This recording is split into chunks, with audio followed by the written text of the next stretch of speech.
Testing.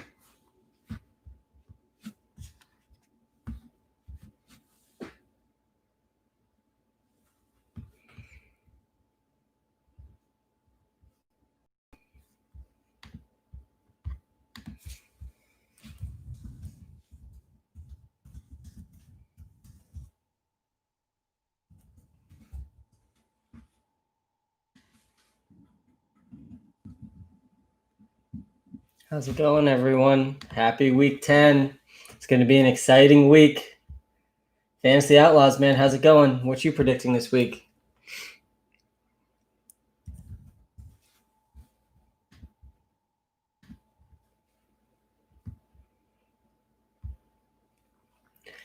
Week 10, everyone. I am pumped. We are live on TikTok and YouTube right now. This is my first time going live on YouTube, so if you want to give me some confirmation that you can hear me on the YouTube stream, if you're there. But a lot of exciting headlines. And I think another big storyline this week, like it was, I think, in week 8, is the weather. There's a lot of weather implications. I just finished up doing my own weather research. I've done some research in the past on what weather actually can impact games. Bold prediction is a 25-plus point game from Tua. LMAO. Yeah, I like that. I think that the Tua game, Tua versus Herbert, is one of the more exciting games of the week, especially if you play Dynasty football. I mean, how good these quarterbacks play, Justin Herbert versus Tua, is going to be a huge storyline out of this week. I do think Tua and Herbert are both going to be really good quarterbacks for a very long time. So I'm really excited to watch that game. Medwa, how's it going, man? I'm excited for week 10. I don't know about all of you. Duke or Evans? Guys, I'm going to get a lot of Duke Johnson questions today. I'm prepared for the Duke Johnson questions. Listen, Duke Johnson is a guy who most people see him as just a receiver. They think Duke Johnson, he's a good, scat back running back. But the truth is he's actually a good runner too. And he was actually, I think, number 3 in the NFL last year in yards per carry. He's been top 10 in evaded tackles per touch in the NFL for a couple of years now. He's one of the most efficient running backs in the league. And he set the record for most rushing yards at University of Miami in the history of their school. He is a capable runner. And I think that game is one of those games with some serious weather this week. Let me read you the weather report really quickly. And just as a reminder, with the research that I have done, there is a statistically significant impact on offenses when we can see. The only thing that I found is when there's winds over 20 miles an hour. Any other weather, whether it be snow, rain, cold, or winds under 20 miles an hour, really is irrelevant based on the research I've done. But there's several games this week that are going to see over 20 mile an hour winds. The Jaguars versus the Packers, supposed to be between 24 and 28 mile an hour winds with gusts over 45 miles an hour. That's going to impact the passing game. Texans versus Browns, in that game, 25 to 30 mile an hour winds and gusts over 45 miles an hour. That is going to impact that passing game as well. In the Eagles and Giants game, the winds are supposed to be between 15 and 20 miles an hour, falling just below our statistically significant threshold of 20 miles an hour, but there will be gusts at times above that. So I'm less worried about the Eagles and Giants game. I think that could low-key still be one of the shootouts of the week, by the way. I have a lot of DFS lineups stacking in that game specifically. I think we've already seen Carson Wentz do well against that defense, and now it's the healthiest the Eagles have been in a while. I personally think the Eagles are going to handle the Giants pretty handedly. I don't agree with the spread that they said on that one. That's one of my favorite calls of the week. I think that the Eagles are going to have one of their best games of the season. Bengals and the Steelers, also supposed to have 20 mile an hour winds with the gusts up to 35. That is above the 20 mile an hour threshold as well. So that is a concern going into that game. And last but not least, the Patriots and the Ravens on Monday night. They're not free from the weather either. 18 to 20 mile an hour winds in that game with gusts over 40 miles an hour. A lot of winds to be concerned about this week. And we're going to be getting an update on those weather reports. I never thought I was going to be a weatherman on Sunday mornings, but here I am. And here I've done the research. And I'm concerned about these games with over 20-mile-an-hour winds. So I'll get back to your questions. And by the way, if you haven't checked out the Walter Picks app in the iOS App Store yet, I've spent over 300 hours building this app. I've spent over 3 years building the projections that power the app. And yes, those projections do take account for wind. Rather than just show you the weather report and have you overreact based on what you see, I just implement it into the projections to make it easier for you to make start-sit decisions. So definitely check out that app if you haven't yet. And also want to let you guys know, make it so you can read my hat. But first, I want to let you guys know we are also live on YouTube right now. Let me pull it up. Definitely go follow, subscribe to the Walter Picks YouTube channel. I see all of you on this screen.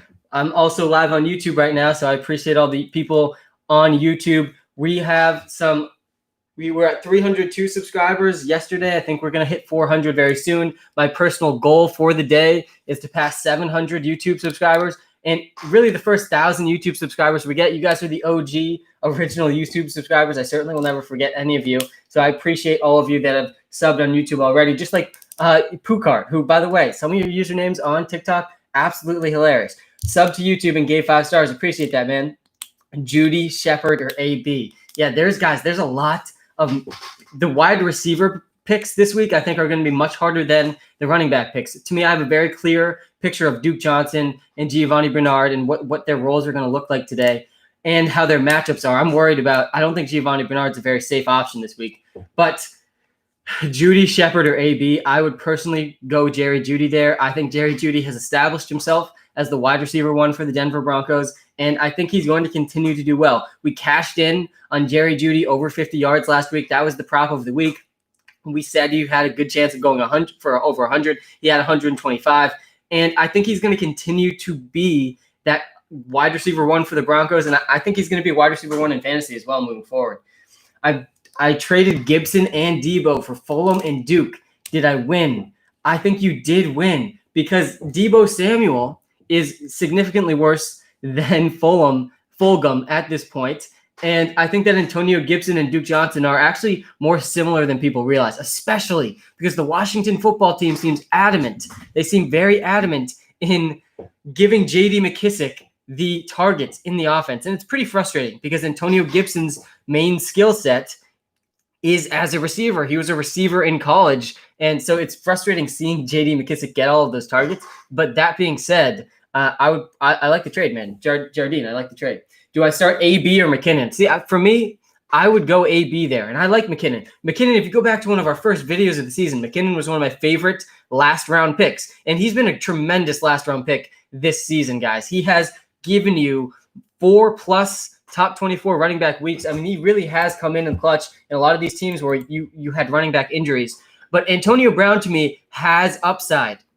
And I think he's going to have top 10 upside every single week. My take on Antonio Brown before he was even signed was if he goes to any team and he's playing over 70% of the snaps, he has weekly top 10 upside. That was my whole take. And I still believe that take. I do think he has top 10 upside. He's playing 75% of the snaps in his first game with the Tampa Bay Buccaneers.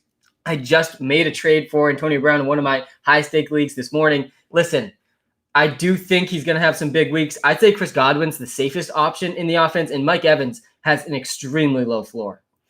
So I'd be playing Antonio Brown over McKinnon. I hope that answered your question, man. Thoughts on Michael Thomas? Yeah, I do think Michael Thomas is going to bounce back. I mean, there's just no way Michael Thomas is this bad. I mean, we've seen a game and a half of bad football from Michael Thomas when last year we saw an entire season of him being historically good wide receiver, set the record for receptions. And that's no joke, even though he's the slant king. And I think that he's going to bounce back. I expect him to go over 15 points this week. Premium sub, Skittis. Thanks, man. Good to see you again. Thoughts on Brandon Cooks this week? Yeah, guys, Brandon Cooks has really been quietly, and I'm going to make a video about this soon, I think. But Brandon Cooks has been quietly one of the best sleeper picks in fantasy football this entire season. He has produced over the last 4 weeks. Week 5, he dropped 30 points against the Jaguars. And last week, he dropped another 17 points against the Jaguars. He's had 4 straight weeks as a top 38 wide receiver, 2 of those weeks finishing as top 6. I mean, he really does have upside with the Texans. That being said, I'm pretty concerned about him this week. He falls into one of these games that is going to have statistically significant winds, 25 to 30 mile an hour winds, Texans versus Browns with gusts up to 45 miles an hour. So that could impact looks this week. Hi, I'm a sub, Chicken Nuggets 26. How's it going, my man? I'm Curtis Samuel or Marquise Brown. That's a really interesting one. I think I saw that one in the comments this morning as well. And I'm going Curtis Samuel over Marquise Brown. Marquise Brown is a guy that he's been one of the most frustrating players to have in fantasy, and I really liked him going into the season. I absolutely have him on at least 3 of my 8 teams. And he's not a guy I can trust in my starting lineup at this point. I'd rather have Curtis Samuel, who by the way, has gotten better every single week for the past 3 weeks and has been a top 30 wide receiver for 3 consecutive weeks now. I think Curtis Samuel is safer. Thielen, Judy, or Fulgham? Thielen, Judy, or Fulgham? Yeah, personally, I like Fulgham probably more than Thielen. And with Judy, it's really close. Jerry Judy is in a game that isn't expected to have wins. Well, Fulgham is, but the winds in the Eagles game do fall below 20 miles an hour, which makes me significantly less concerned about them. So I do think I would still go with Fulgham there, but it's really close with Judy. And I'm nervous about Thielen. We know Thielen's ceiling. He has a great ceiling. I think he's the same ceiling as those other 2 guys, though. And we know Thielen's floor, it's really low, guys. If the Vikings get a lead in any game, I mean, they're going to run it at least 2 out of 3 downs every single time. It's brutal. If you go back and watch those games, Kirk Cousins completed 13 passes last week, only 11 the week before that. I mean, the floor for the whole passing offense is so low because if they get a lead, he's barely throwing the ball at all. And the tight ends are getting some of the most target share in the league. By the way, a sleeper tight end is Kyle Rudolph this week. Irv Smith was ruled out. He's probably going to get 100% of the Vikings tight end snaps, and that makes him a top 10 tight end this week. I do like Kyle Rudolph. He's probably available in over 80% of leagues. Top 10 dynasty, Jared Siegel. Yeah, we're going to be doing a lot more dynasty content as we head towards the end of the fantasy season, and we are creating more content in the offseason. But I do think in terms of dynasty, there's really no better player to have right now than DeAndre Hopkins. I mean, DeAndre Hopkins, especially if you can buy low. I love being able to buy in the swings of the fantasy season in Dynasty, because in Dynasty, our window is like 10 years, right? You have these players for life, and DeAndre Hopkins is clearly in a good situation with Kyler Murray. Kyler Murray, by the way, is on track to break the all-time fantasy points record for quarterbacks this season.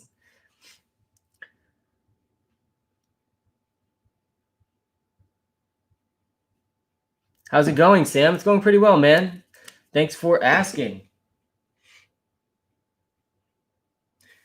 Noah Font or Andrews, I was your 20th YouTube subscriber. Tucker, thank you, man. I appreciate you being a YouTube subscriber. I would probably go with Noah Font over Mark Andrews this week. That being said, I think Noah Font is questionable, so you got to make sure that he's officially starting before you put him in your lineups.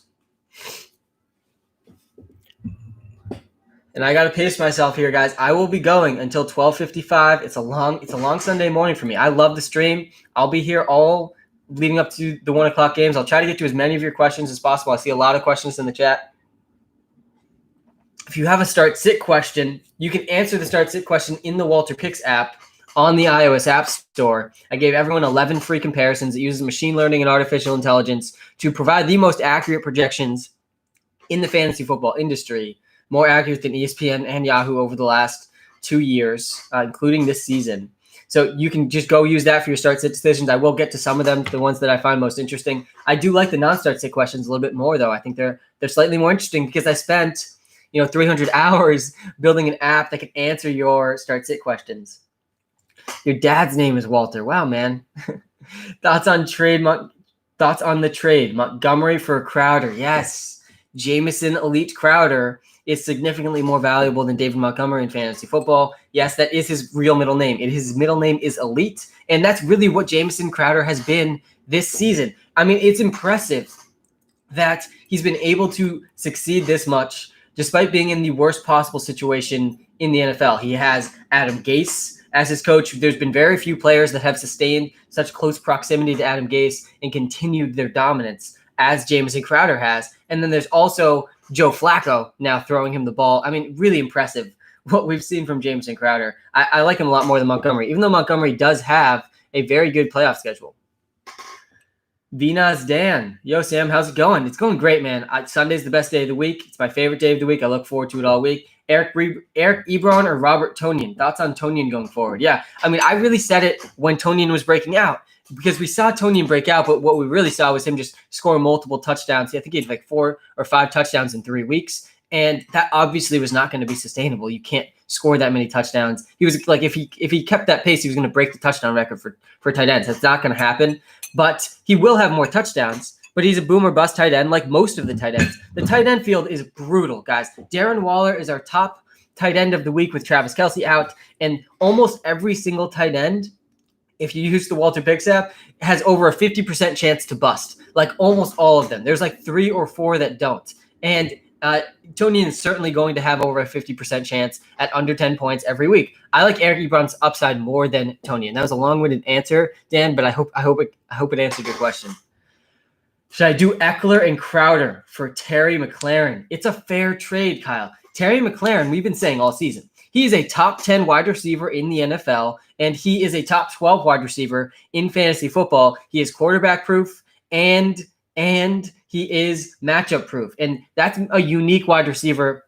We've seen him now perform with multiple different bad quarterbacks. It's going to be very exciting if we can see Terry McLaurin get a real quarterback in his career. I also think he's a solid buy in Dynasty. And it's a fair trade. Eckler and Crowder are both very good, but McLaurin is awesome. I think Eckler, though, could come back to win championships. That tweet he sent out got me so hyped, guys. You have no idea. I am very excited for Austin Eckler to return. One of my favorite players in the NFL.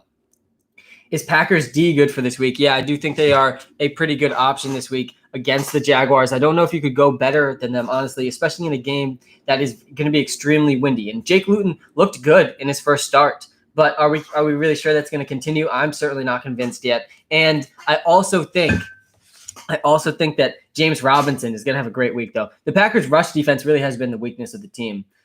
What's up with the wind games? Yeah, I'm becoming a weather reporter. If you guys haven't heard, I did my research this morning. No, I'm just kidding. But every Sunday morning, if we do see wind news like this, I have to keep you guys updated on it. In the research that I have done, winds over 20 miles an hour have a statistically significant impact on passing games in football. So let me run through the wind report. Jaguars versus Packers, 24 to 28 miles an hour winds with gusts over 45 miles an hour. That is going to impact the passing game. Texans versus Browns. We have 25 to 30 mile an hour winds with gusts over 35 miles an hour. Texans and Browns are going to struggle to throw the ball deep today. I don't think it's going to be doable. Eagles versus Giants, 15 to 20 mile an hour winds. That's under our 20 mile an hour threshold. It's close though, but there's going to be some gusts above that. I'm not as worried about the Eagles and the Giants passing games today. I don't think it's going to impact them that much. Bengals versus Steelers. Very interesting matchup, by the way. The Bengals are without all of their cornerbacks. They even had John Ross practice as a cornerback this week, in which when he was doing so, he got hurt as well. Horrible news for John Ross, by the way, who requested a trade earlier this season and was a top 10 pick in the NFL, practicing at cornerback. He has the fastest 40 time still in the NFL, and then he gets hurt. That would have been fun to watch him play cornerback, though, I must admit. But yeah, the Steelers' passing game lines up super well today, but there is winds over 20 miles an hour with gusts up to 35. That could have an impact. Patriots and Ravens on Monday night also expected to have winds over 20 miles an hour with gusts over 40. All of that does impact passing game, so plan accordingly. And yes, the Walter Picks app does take all of that into account. Like, you're still not going to bench Devontae Adams. Obviously, you can't do that. Tua or Herbert. I love this one. And I'm not going to answer every start to question because, again, you can't answer a lot of them in the Walter Picks app. I gave everyone 11 free comparisons, and I will actually give everyone another one right now. I know some of you are out. I appreciate you for trying out the app. So I will give everyone 12 free comparisons.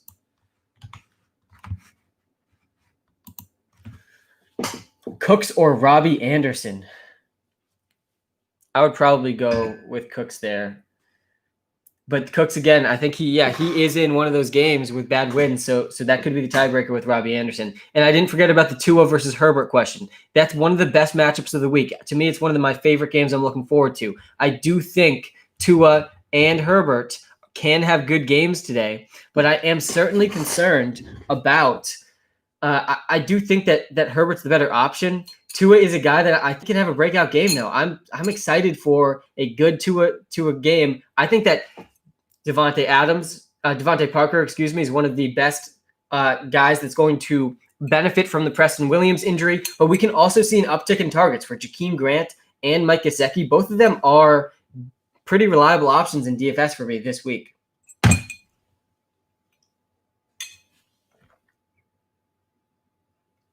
Joe, man, how's it going? Good to see you. Chargers plus 2.5. Lock it in. I like it. You think the Chargers are going to take down the Dolphins? I think that the Dolphins defense is pretty good.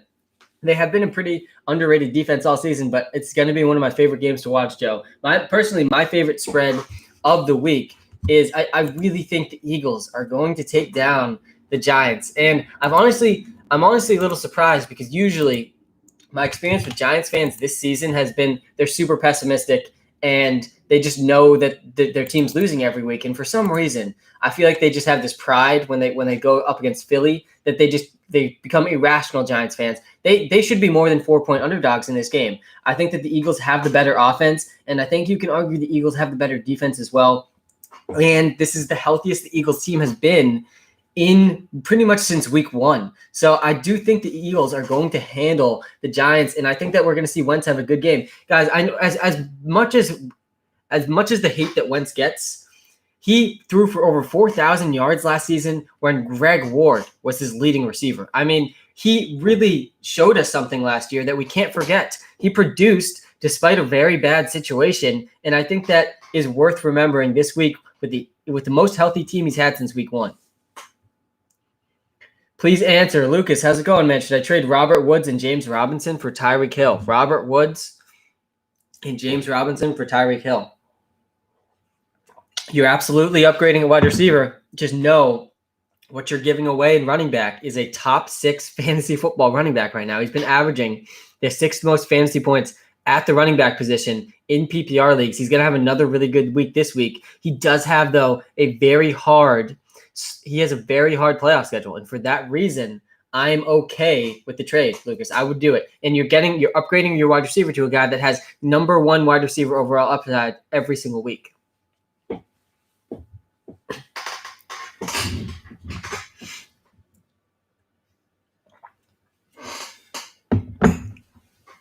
Adjust this a tiny bit.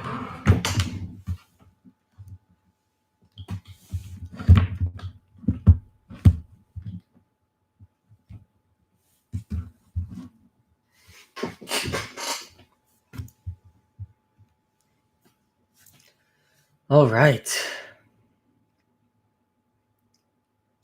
Thoughts on Fuller? Yeah, Fuller was a guy I really liked going into this week, and we actually identified his player prop in the Walter Picks app for this week, but we then removed it when we updated for the wind reports because the Texans versus Browns. And again, the way that our player prop accuracy works, so we give away player prop picks every single week in the Walter Picks app. We've had 65% accuracy this season on over 60 bets. We've had over 68% accuracy dating back to last year, and that's over 200 bets now that we've had 68% accuracy on. And how that algorithm works is we set a minimum threshold of 65% confidence for the pick. And when we implemented this wind into the model this week, that pushed us below 65% confidence in Will Fuller's breakout game this week. I was really excited for the Will Fuller breakout game. They set his over-under at like 51, which didn't really make sense to me. And now with the wind, it's just a little bit riskier. I do think he's still worth a start, though, depending on who you're starting against. Obviously, there's 2 sides to every start-sit decision, and that's why I recommend using the Walter Picks app to help you make your start-sit decisions. And guys, if you don't currently subscribe to us on YouTube, I'm live on YouTube right now. We're going to be posting some more content on YouTube, so definitely go subscribe. It's linked in our TikTok account. Breeze or Herbert? That is an interesting one. I do like Herbert this week against the Dolphins, even though the Dolphins defense has been pretty good. Breeze, meanwhile, going up against a 49ers secondary. The Saints are 10-point favorites in that game, which is why I would probably lean Herbert, who's a 1.5-point underdog against the Dolphins. Yeah, I mean, it is kind of crazy that the Chargers are underdogs in that game. I do think, Joe, I agree with you that they should be more like an even spread there. Hey, Sam, do I start Chubb or Duke? I would definitely start Nick Chubb if he's playing. I think a lot of people might be hesitant to start Nick Chubb after he's been out for so long, but if he's back, he's back. They're going to give him 50% of the touches is what I would predict, and that game's going to be super run heavy for the Browns. I do like Nick Chubb as a top 14 option. What's this week's Jerry Jeudy pick? I'm trying to make 500 again. LOL. Highlight Central. Dude, I love that you're cashing in because I'm cashing in on all of my picks every single week as well. Honestly, it's been one of the biggest reasons I was able to make this app was I made so much money last year on the picks. I invested it towards the app, getting an engineer and a developer. So I do appreciate it. And we will be giving our free player prop pick of the week away in about an hour. I'm going to release it a little earlier this week. Please answer, will Drake play today? Last I saw was we are pretty sure Kenyon Drake is playing. Like, I think we're 80% confident that he's playing at this point. It hasn't been confirmed yet, but you can plug him into your lineups with pretty good confidence right now.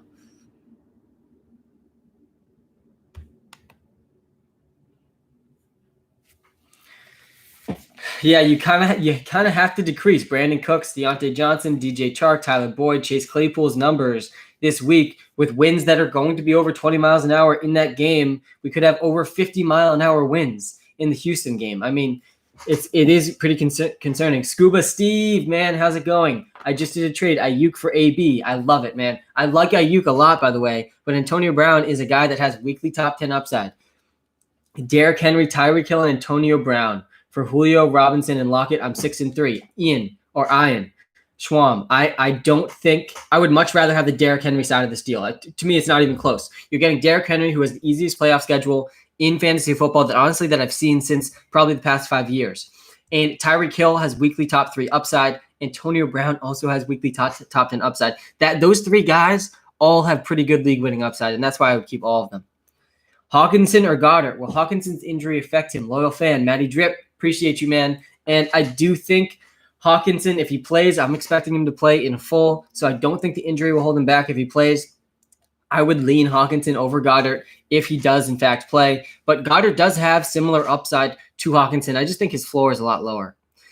Hey, Sam, 5-star review and sub. Do I start Chark or more? Thanks for the sub and the 5-star review. Yeah, the 5-star reviews help us out a ton in the iOS App Store. Also, YouTube subscriptions. We just started our YouTube channel. I'm trying to get past 1,000 subscribers as fast as possible. So definitely give us a sub there. We'll be posting some longer form content. We're also posting all of our TikTok lives on YouTube. We're live on YouTube right now.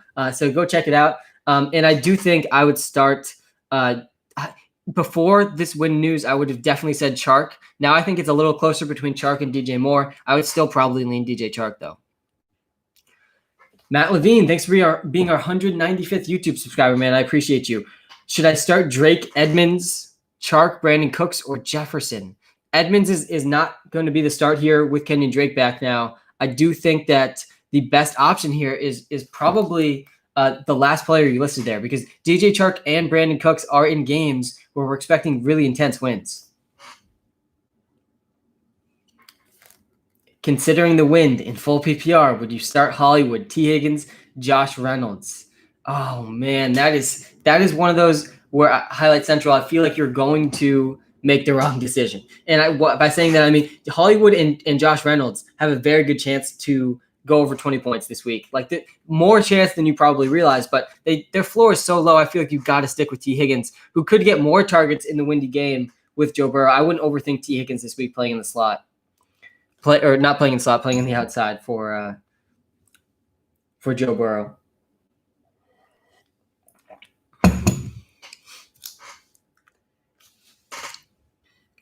Yo. You think a trade Juju and Curtis for Robbie is worth it? I think that's a fair trade. I think Robbie Anderson's pretty clearly better than Juju and Curtis Samuel this season. Oliver, thanks for being our 50th YouTube sub, man. Jamal Williams, DJ Dallas, or Damien Harris. And you guys will realize I will probably answer your questions more frequently if you do subscribe on YouTube and you do give us a 5-star review in the iOS App Store. I can see who's out there, and I appreciate every single one of you. You guys are the OG originals. We're planning on getting very big, so I appreciate the people at the beginning: Jamal Williams, DJ Dallas, or Damian Harris. Personally, I don't think you can trust Damian Harris this week.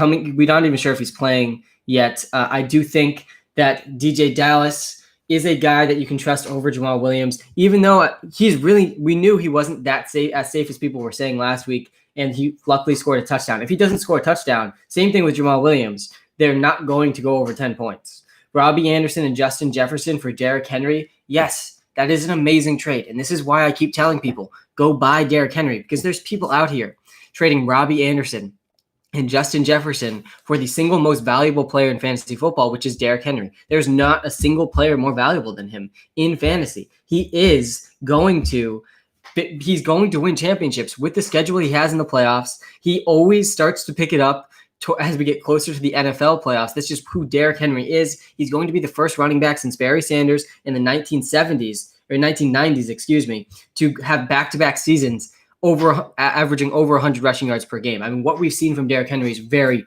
very impressive. The touchdowns are going to come in the fantasy playoffs, so you got to be trading for him. Start Chubb, Kareem, and James Robinson at flex. Keep Mike Davis benched. I think I would probably be starting if Nick Chubb plays. It's really close. I do like starting both of them, though. You do give yourself a really good floor when you start both of them. So, yeah, I'd probably keep it the same. I do think Mike Davis is a pretty good option this week, though. Hey, Sam, I just subscribed. Charlie, appreciate it, man. Who should I start, Bernard, Drake, or Hunt? Listen, all of your start-sit questions can be answered in the Walter Picks app on the iOS App Store. But personally, if I had to choose out of these three guys, I think I'm still going Kareem Hunt. Kareem Hunt, guys, he's still a top 24 running back, and I hope you didn't sell too low if you sold him. He doesn't have that same top 5 upside that he had with Nick Chubb out, but he does still have a decent floor. He's still going to play at least 40% of the snaps, and it's in a game where they're expected to run a lot because there's going to be a lot of wind. I think Kareem Hunt is probably the best start there, and we still have him as a top 24 running back this week. Review look at Aaron Jones' playoff schedule. Yeah, I think Aaron Jones is one of these guys who also has a potentially league-winning playoff schedule, and he did it last season, by the way. If you remember, in week 16 of last year, which hopefully you guys remember, because if you remember, that means you were in the championship likely for your league like I was, and Aaron Jones won people championships last year. He dropped 40 points in week 16, and it was very hard to beat a team that had Aaron Jones. So I think that he does have league-winning upside, and we know he also has a slightly lower floor than we would like because Jamal Williams is involved. But who he gets in the playoffs, week 14, he gets the Lions, amazing matchup. Week 15, he gets the Panthers, very good matchup. Week 16, he gets the Titans, which isn't the best matchup, but it's nothing to be that scared about. I do think Aaron Jones has probably a top 3 playoff schedule and is going to win some leagues. If you compare Aaron Jones with Derrick Henry, you're probably already won your league. I wish I was a premium subscriber. Your app is amazing. I'm just broke. Sorry about that, Matty Jip, Sam, but I'm still a loyal fan. I appreciate that, man. And I did just give everyone another free comparison this morning, so feel free to use that one wisely.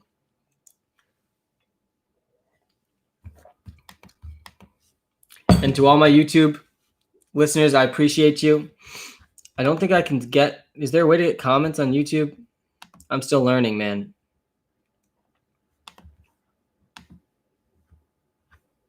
Live chat. Enable live chat.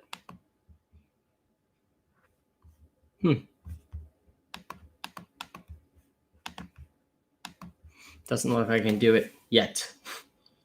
So if you want to ask a question, we're on TikTok Live as well.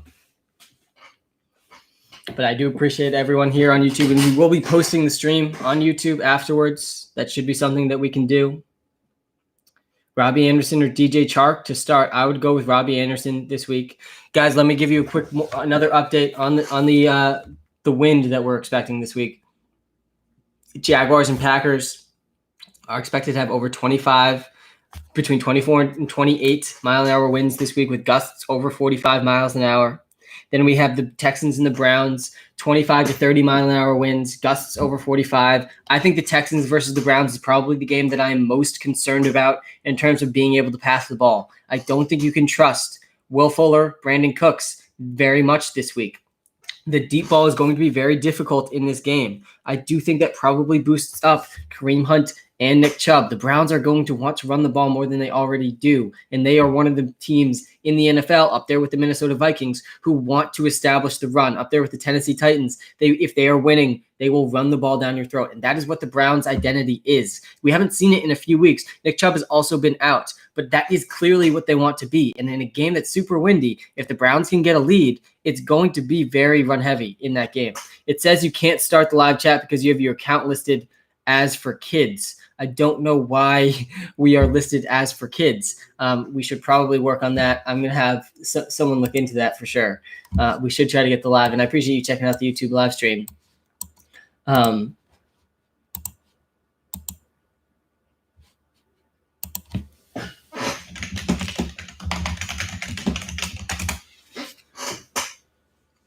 Balaj, Lindsay, or Dallas? Interesting one. I've seen some Kalen Balaj questions around the comments sections, and I mean, I'm not trusting Kalen Balaj at all this week. Kalen Balaj has never been good.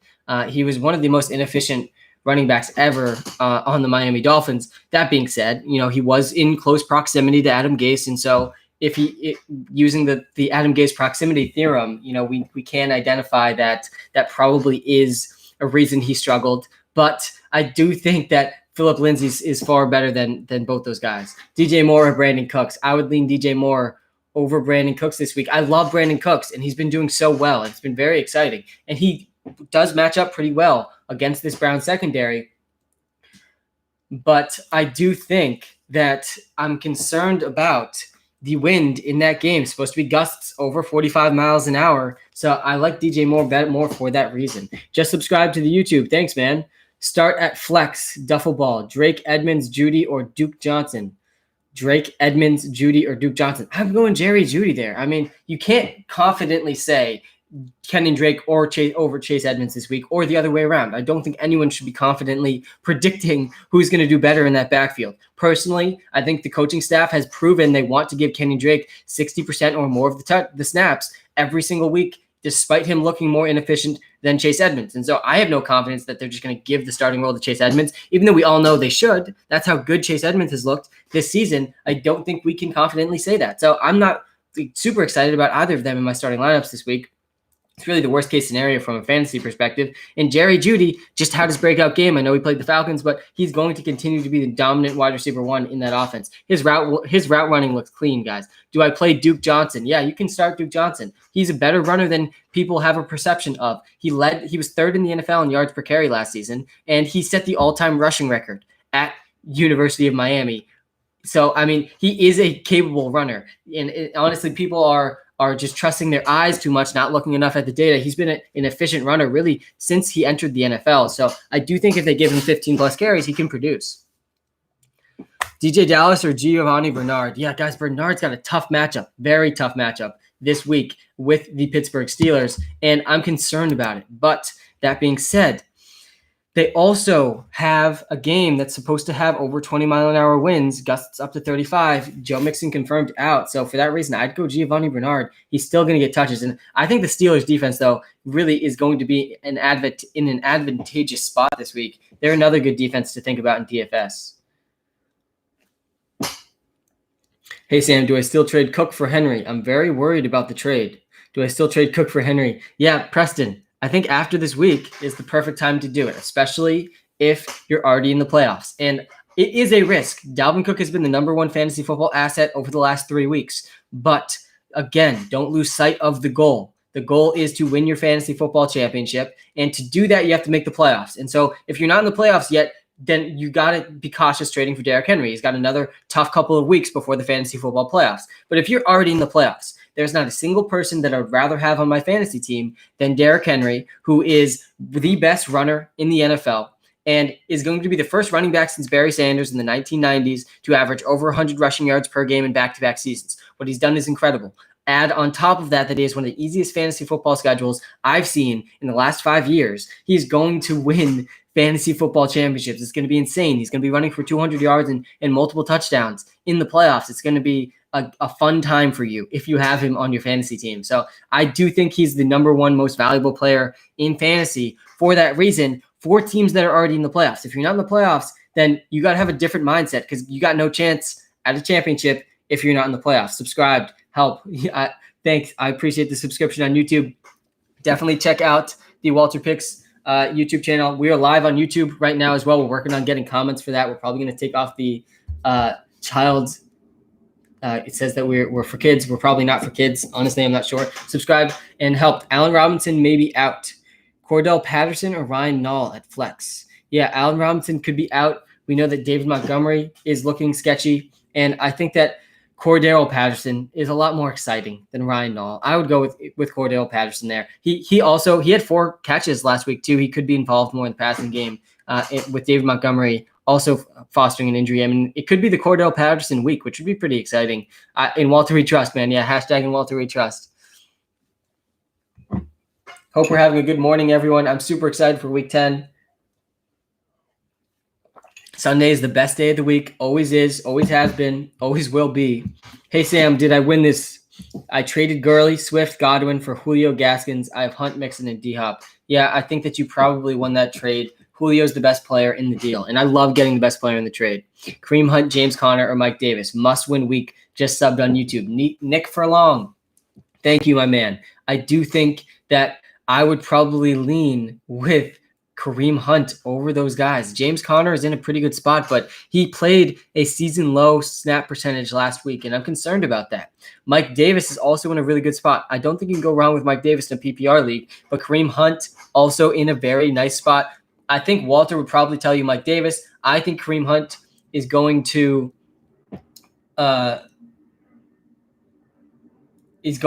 be established as still seeing 40% of the snaps for the Cleveland Browns. And so for that reason, I do think you can start him in that spot. He doesn't have that same top 5 upside he had before, though.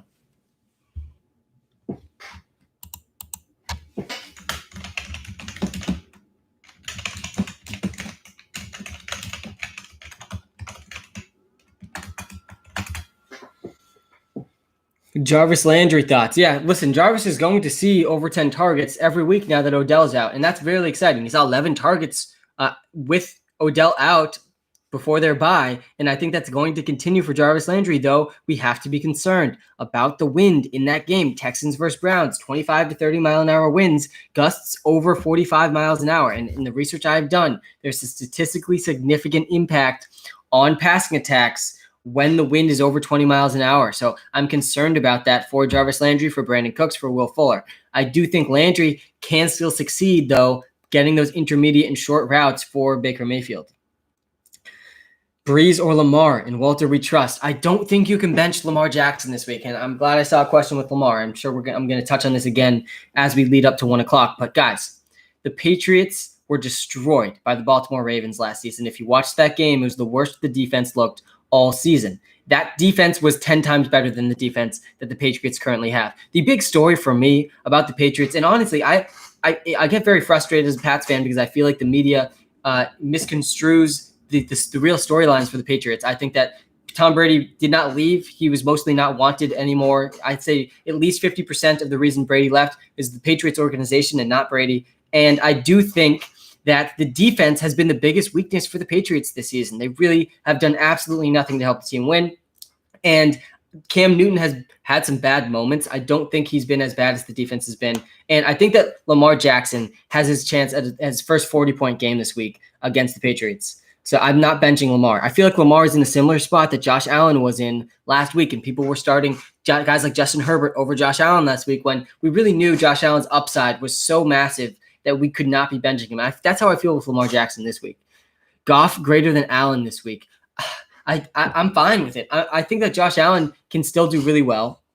But, I mean, guys, the Seahawks secondary has not stopped a single person this whole season. They have been historically bad. And Jamal Adams can't do everything himself. I still think Jamal Adams is a top 3 safety in the NFL. But the whole rest of the defense in the secondary is absolute trash. And Jared Goff can do well. Jared Goff leading the NFL in play action completion percentage. He's actually been good in good matchups.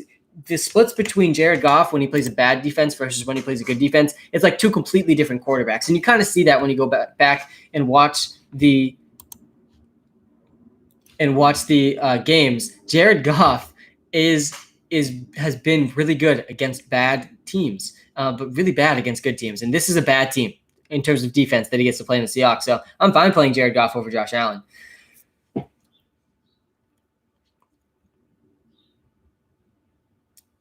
And again, guys, if you don't subscribe on YouTube, go subscribe on YouTube. We are going to be creating some longer form content. We're super excited about it. And we're also going to be reposting all of our live streams on YouTube. I'm also live on YouTube right now. It's up to the 15 people on YouTube. Appreciate all of you being the OG original YouTube subscribers. We will get the commenting worked out on YouTube sooner rather than later. But you can also find us live on TikTok right now, but definitely go sub. I'm one of those 15 people. Appreciate you, man. Hey, Sam, T. Higgins, Claypool, or Thielen? I like how you figured out TikTok and YouTube, probably a computer and phone like I'm on right now. T. Higgins, Claypool, or Thielen? I would personally go with this one's close because T. Higgins and Claypool in one of those very windy games. And that is concerning for both those guys. I liked both them heading into this week, but you have to downgrade them a little bit based on the winds we're expected to see. 20 over 20 miles an hour winds. I was looking at the Jaguars Packers. The Bengals Steelers over 20 mile an hour winds, gusts up to 35 miles an hour. So for that reason, I think I'd lean Adam Thielen, though I do think he has a really low floor. I think that those other guys probably have a similar floor this week. Hey Sam, I'm subs. DFS question. Oh, I love the DFS questions, Mike. I got a lot on DFS this week, specifically on DraftKings. I'm looking forward to testing out our lineup optimizer that we just built in the Walter Picks app. It uses linear programming. I selected a pool of players that I liked the most this week. I hit an optimize button, and using our machine learning projections, it gives me the 5 best lineups with the most potential points in those lineups for DFS. And I'm very confident about all 5. I'm running I think I have 10 or 15 different lineups this week using that optimizer. So I'm excited to try it out and see how it does. Breeze or Lamar? I'm going Lamar over Breeze this week. And I think you got me excited about DFS, and then I didn't answer your DFS question. So let me see if I can scroll back up and find it really quickly. Go Pats. Yeah, I'm worried about the Pats this week.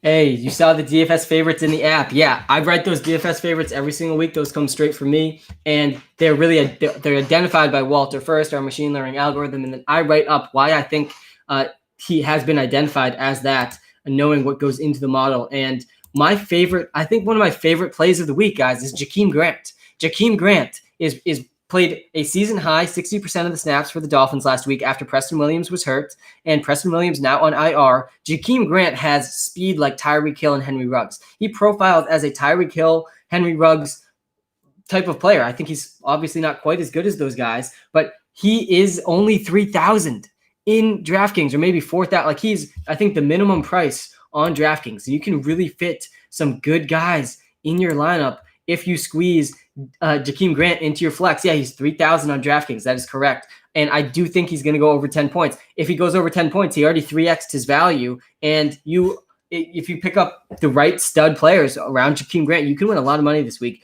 I like Jakeem Grant as one of my favorite value plays.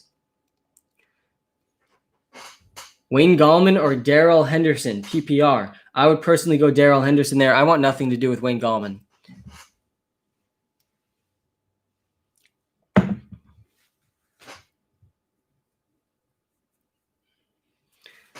Deep league. I love the deep league questions. Chris Carson is out for me. Yeah, deep leagues. I'm in a few deep leagues, 14-team league. And when you have an injury, it's tough. It is tough in the deep leagues. And there's been a lot of injuries. Philip Lindsay or Malcolm Brown in PPR? Yeah, this is a deep league question. And personally, I'm going Philip Lindsay there.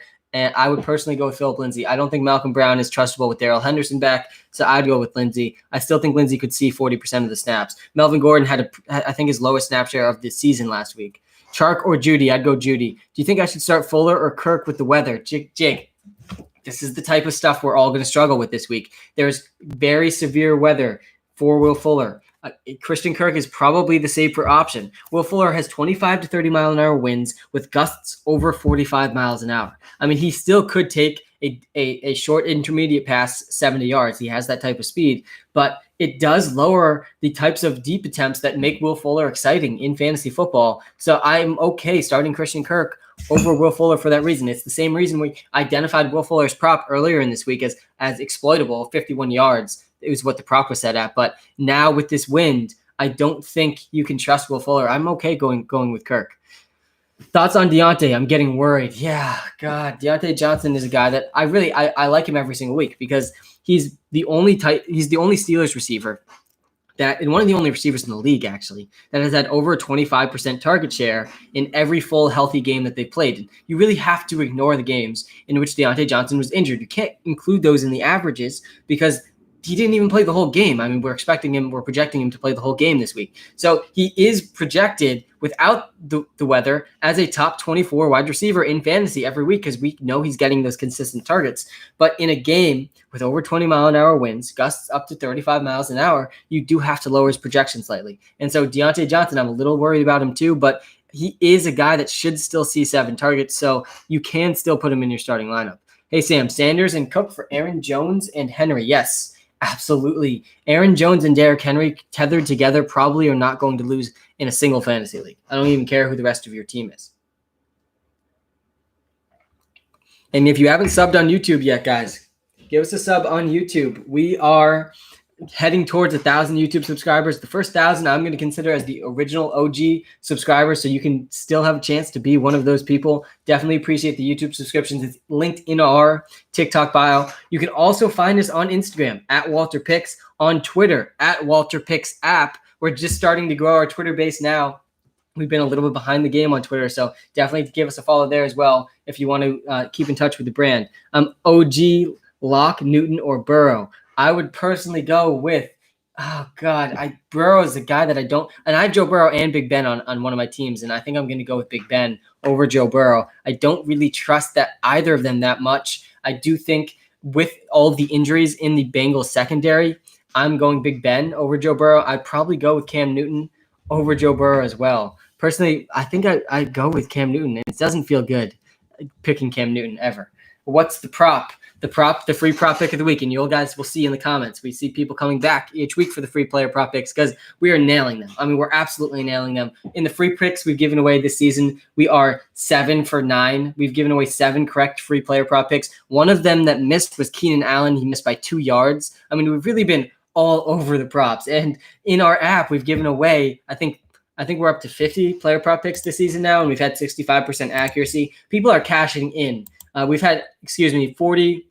We've given away 64 picks this season. We've had 65% accuracy. So pretty solid for the props. And the free one is coming. It's coming at 10:30. Tune in. I'll be saying it throughout the live from 10:30 on. So definitely come back for that at 10:30. Start Drake if he plays. Yeah, I mean, you can start Drake. It's not going to be comfortable starting him because Chase Edmonds could easily be more involved. But what I think is going to happen, and what we've really seen from this coaching staff the entire season, is they're adamant about giving Kenny Drake 60% of the snaps, despite him looking more inefficient than Chase Edmonds. And I don't see any reason that's not going to continue. So I do think he's going to see over 60% of the snaps. Does that make him a great fantasy start? No, it doesn't make him an amazing start. I do think he has kind of the same floor ceiling that we saw from him before the injury. His floor is 5 points. His ceiling is like 20 points. If he can find the end zone, Kyler Murray steals a lot of those red zone touches. So he's not by any means a confident start, but we can't expect him. I expect him to get 60% of the snaps, which makes Edmonds also not a very confident start, by the way. It's kind of worst case scenario from a fantasy perspective. Should I go with Allen or Wilson? I would personally go with Russell Wilson. I mean, guys, even though the Rams defense is good, I mean, Russell Wilson's on track to set the NFL single season record for touchdowns. He's been on track for that since week 1. What we have seen from Russell Wilson this season is truly historic and impressive season. This is going to go down as one of the best quarterback seasons of all time. By the way, Kyler Murray also on track to break some quarterback records. Both of them could set records for the most fantasy points scored at the quarterback position in the history of the NFL, which is absolutely insane. And it's really exciting. I think you've got to be starting Russell Wilson and Kyler Murray every single week. Just subbed. Preston Stork, thanks for subbing on our YouTube channel. You can find it linked in our TikTok account. We're also live on YouTube right now, so appreciate all of you that are live on YouTube. I would personally be saying, I think I missed your questions. We're at the 443 sub on YouTube. Let's go. That's exciting, Nolan. Which game are all affected by the winds? And thoughts on AB. Yeah, The winds are concerning this week. Let me run through it. I'm a weather reporter this morning. I took my notes. Listen, the Jaguars and Packers is a game I'm worried about. 24 to 28 miles an hour winds with gusts over 45 miles an hour. And the research I've done on fantasy football, there's a statistically significant impact on passing games when the winds are above 20 miles an hour. Below that, we shouldn't be overly concerned. And snow, rain, and cold really have no statistically significant impact unless you're getting to the very, very extremes. So the wind over 20 miles an hour is what I'm truly concerned about. The Jaguars and Packers are expected to have that. The Texans versus the Browns, also 25 to 30 mile an hour winds with gusts over 45 miles an hour. This is the game I'm probably most concerned about. The Texans and the Browns are going to struggle to throw the ball deep down the field today. That really does impact Will Fuller and Brandon Cooks, and you could make the argument it has a negative impact on Jarvis Landry as well. The Eagles versus the Giants, 15 to 20 mile an hour winds. That's good. That is below our 20 mile an hour threshold. It is a little close to that threshold, but I'm still not that concerned about them compared to the other games. But it should be gusts over 25 miles an hour in that game. So there is still a little concern. I still think Carson Wentz is going to have his best game of the season. I think that the Eagles are the healthiest they've been since week 1. I disagree with the spread on that game. I think that the Eagles should be favored by more than 4. They are the healthiest they've been. They already looked very good against this Giants defense. I think they're going to do very well. Thoughts on Antonio Brown? I think Antonio Brown has weekly top 10 upside if he continues to play over 70% of the snaps. That was what I said before he was signed to a single team. Now he's on the team throwing the most deep attempts per game in the NFL. I don't know why you can't, you got to like that situation for Antonio Brown. It's an amazing situation for him. So I do think he has top 10 upside. I'm okay keeping him in my starting lineups this week, especially in deep leagues. Nolan, I got you, man. It's going to be a fun week 10, everyone. I'm very excited for this week.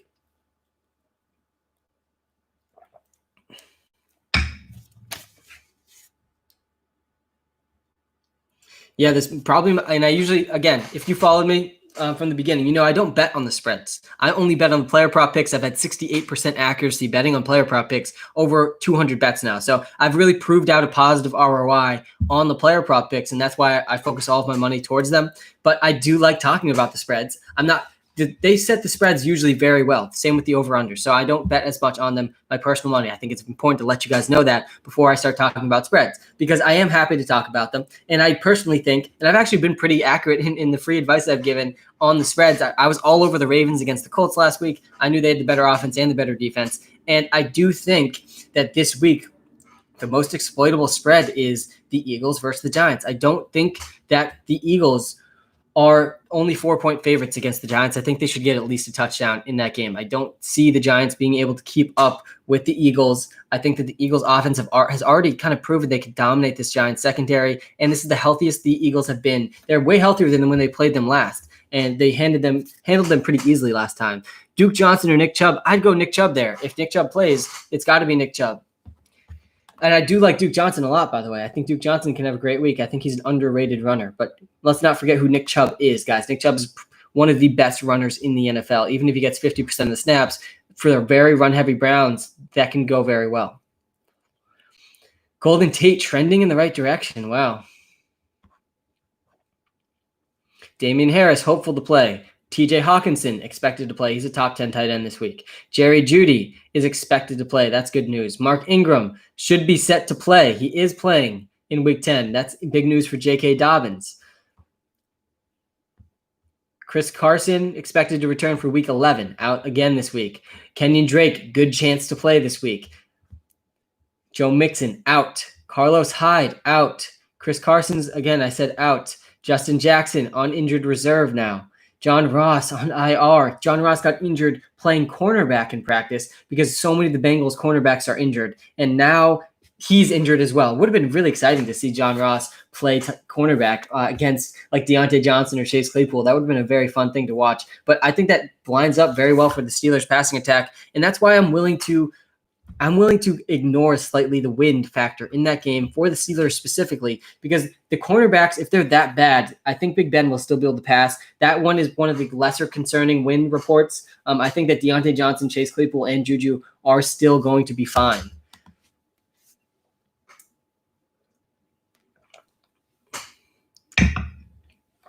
Hey, Sam, I'm subbed. DFS question. Oh, yeah, Mike, sorry, I missed your question last time.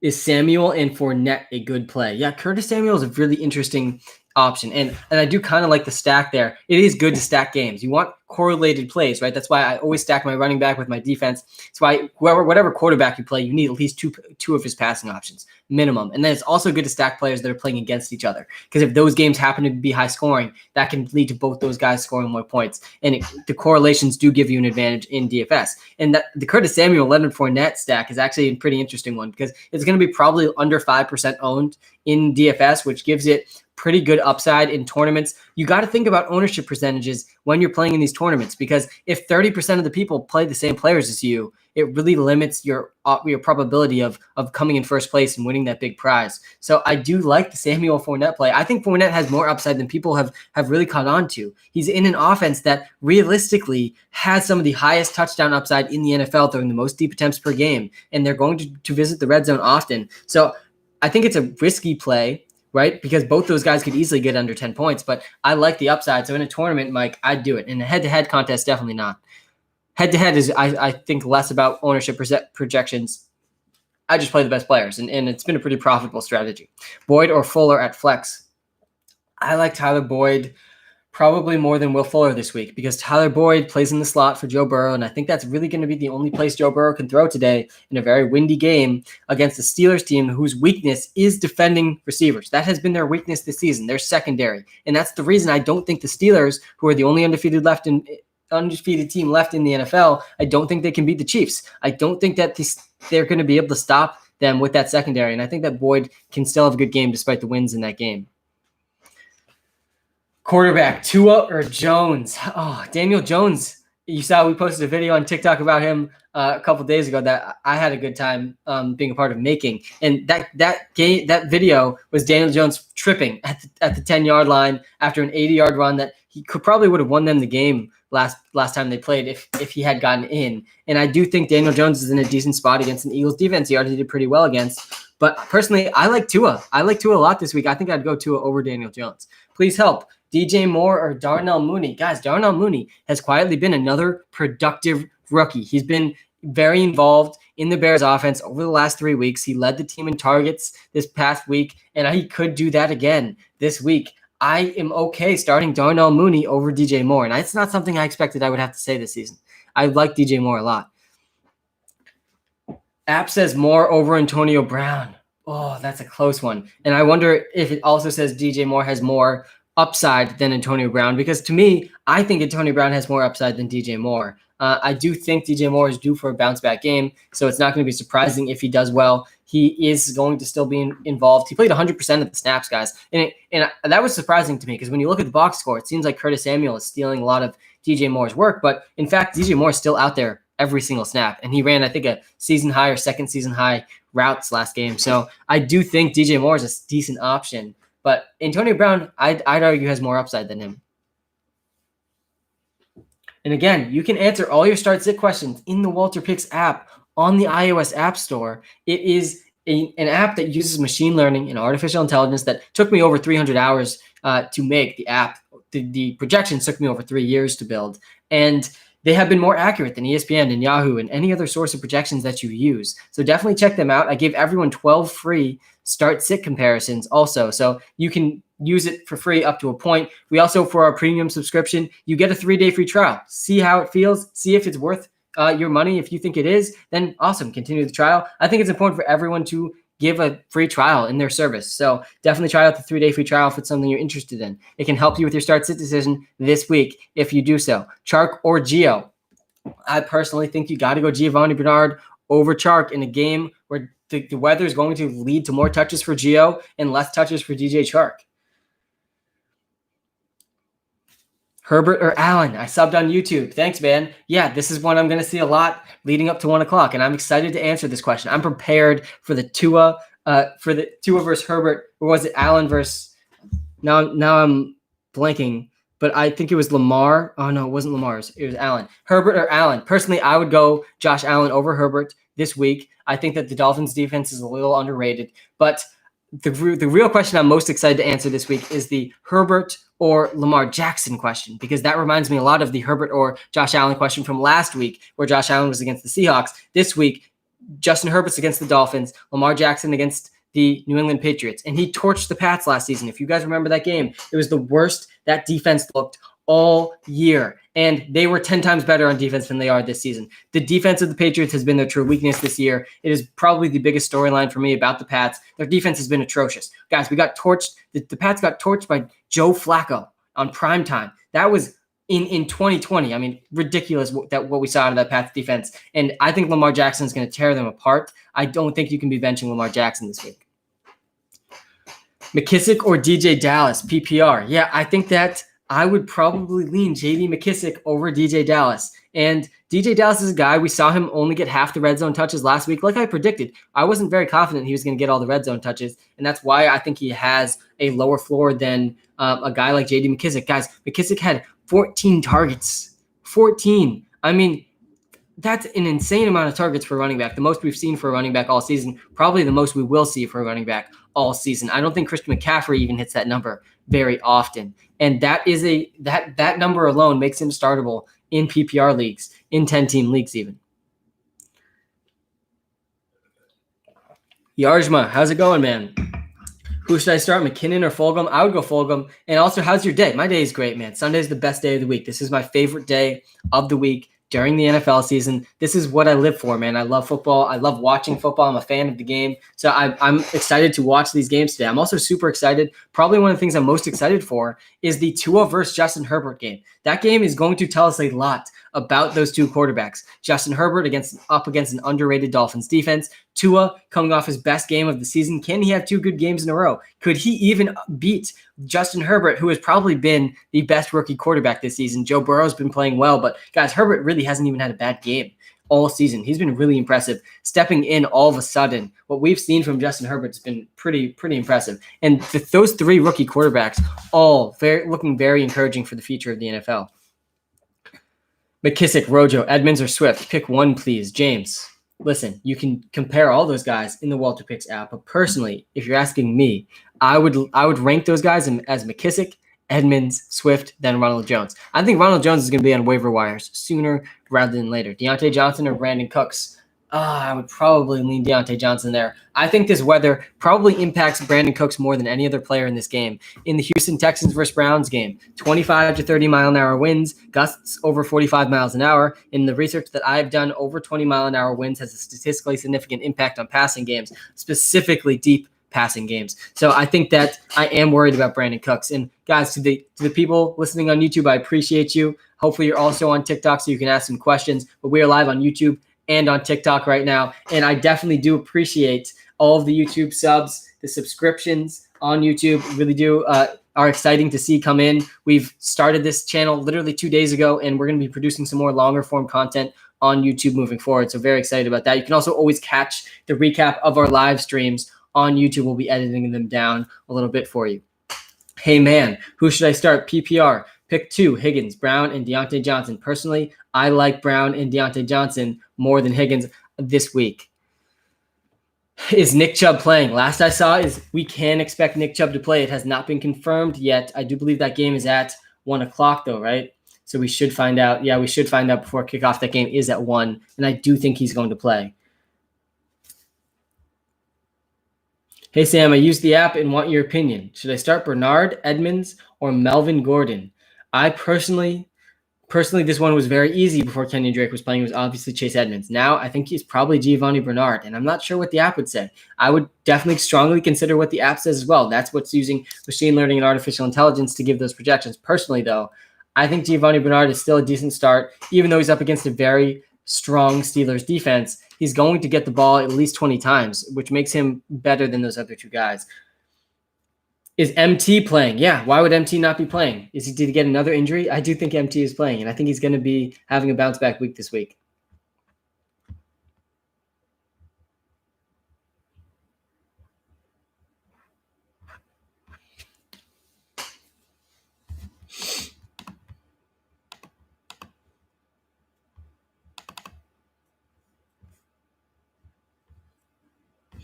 The Browns are getting their bell cow back, with running back Nick Chubb returning to the field. Kenyon Drake should be back as well, sooner than expected, by the way.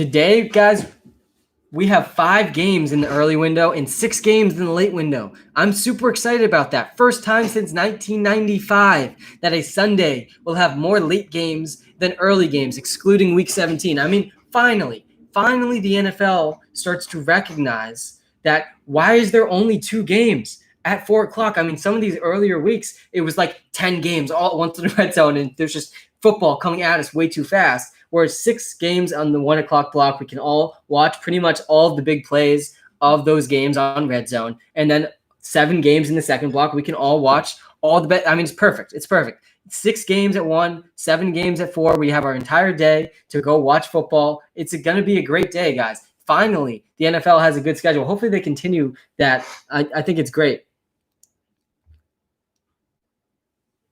Use the app. It says Kelly over Balaj, but last week showed more carries for Balaj. What do I do? Yeah, let's look into this a little bit because I've seen a lot of Balaj questions, and I don't think Kalen Balaj is good. So I want to start my take out with that. I think he's a bad running back. I don't think he's ever been good. That being said, you have to take that with a grain of salt because what that is coming from is a lot of games with Adam Gase, and we know anyone that's within close proximity of Adam Gase typically struggles. That's the Adam Gase corollary. We've seen it happen many times. And really the only player that's ever succeeded with Adam Gase for a long period of time is Jamison Elite Crowder, which has been pretty impressive, what we've seen from him. So we can't take away from Jamison Elite Crowder for that one. But Kalen Balaj played 40% of the snaps in week 4 and then 40% of the snaps in week 9. Now Joshua Kelly, he played more snaps than Kalen Balaj in week 9, 53% of the snaps. So I know that Kalen Balaj might have out-touched him. He had 15 carries to Joshua Kelly's 9, but he did run less routes, about half the amount of routes as Joshua Kelly. I like Joshua Kelly more than Kalen Balaj, and that's probably why Walter likes Joshua Kelly more than Kalen Balaj as well. I know what the inputs of the model are, and it does look at usage. Usage is snap percentage and routes run and carries, and Kalen Balaj had more carries, but what predicts carries is snap percentage and how much you're on the field. And I do think that Joshua Kelly is probably going to out-touch Kalen Balaj this week. And he's also better than him. He's also a better player than him, which is the last part of the argument. So I would go with Joshua Kelly over Kalen Balaj. Hopefully that helps. That was a pretty in-depth answer to Josh Kelly and Kalen Balaj, who, by the way, both aren't amazing options this week. Lamar or Herbert. Yes, thank you for asking this one, Kiefer. It's definitely Lamar. Lamar cannot be benched this week, guys. Lamar Jackson, do not let him be on your bench this week. And even if he has a bad game, he's still getting you at least 15 points. I mean, he has a very safe floor. And people complaining about Lamar, you can't complain about him because you spent a second-round pick on him unless you traded for him, and that was too high of a pick. It was too high of a pick for him this year. But this is the week you drafted him for. He dominated this Patriots defense last season, and their defense was about 10 times better last season than it is this season, and that is very good news for Lamar Jackson. I think he has his first chance at over 40 points this season, and I think his floor is 15. I don't think you can be benching him really for anyone. Like, there's very few players I'd be benching Lamar Jackson for this season, this week. Do you think Thanksgiving games are going to be entertaining? Yeah, man, I'm super excited for the Thanksgiving games, and I am excited. We're going to be doing a live stream probably the night before or maybe the morning of the Thanksgiving games. Thanksgiving, guys, my favorite holiday of the year. I mean, it has everything you could possibly want it. There's football, there's family, there's food. It's obviously going to be a weird Thanksgiving because it's 2020 and everything is weird in 2020, but I'm still very excited for the Thanksgiving games, and I think that they're going to be very exciting. Going to be playing some DFS. We get on Thanksgiving, just to give you a look ahead. That's week 12, so a couple weeks. Texans versus Lions. That should be a good one. Then we have the Washington football team versus the Dallas Cowboys. That could be more entertaining than you expect. And then to end the games, the best game of the day, Ravens versus the Steelers. That is always an exciting game. I think the Ravens could upset the Steelers. That would be a really exciting thing to see. Love the app. Thanks, man. Should I start Dobbins, Balaj, or Bernard? Dobbins, Balaj, or Bernard? Personally, I would be starting Giovanni Bernard out of those 3 guys. I'm not starting Kalen Balaj really in any situation. I'd be pretty surprised if he has anything resembling a breakout week. I don't think he has really much of a chance at going over 20 points, and so I want nothing to do with him. Giovanni Bernard, meanwhile, does have has 20 touches, well within his range of outcomes this week. I would probably lean him. Mark Ingram is back. That can probably lower Dobbins' snap share as well. So I do like J.K. Dobbins, by the way. He's been one of the most efficient running backs this season. He's been good, and he's been really efficient, but it's hard to project him for much of a workload with Mark Ingram back. I would go Fournette over Henderson, by the way. I think people don't realize quite how big Leonard Fournette's ceiling is, how high it is. He's in an offense that's throwing the most deep attempts per game in the NFL. They could realistically, the Bucs have a chance to visit the red zone more than any team this week. That is very possible with the Chiefs on bye. I think that you got to be trusting Leonard Fournette to score a touchdown this week. Yes, if someone dropped Eckler, man, go at him right now. Eckler is going to be back. You saw that tweet, just like I saw that tweet. You saw my live reaction to that tweet when I posted a video about it earlier this week. If you haven't, go check that video out. But yeah, Eckler is back. He's going to win fantasy championships. He has been one of the most underrated running backs in the NFL and in fantasy football for pretty much 2 years now. And he's averaging top 10 fantasy points per game over the last 2 years. I mean, he is one of the best receiving backs in the NFL. He's a really good runner, too. I'm excited for him to return, man.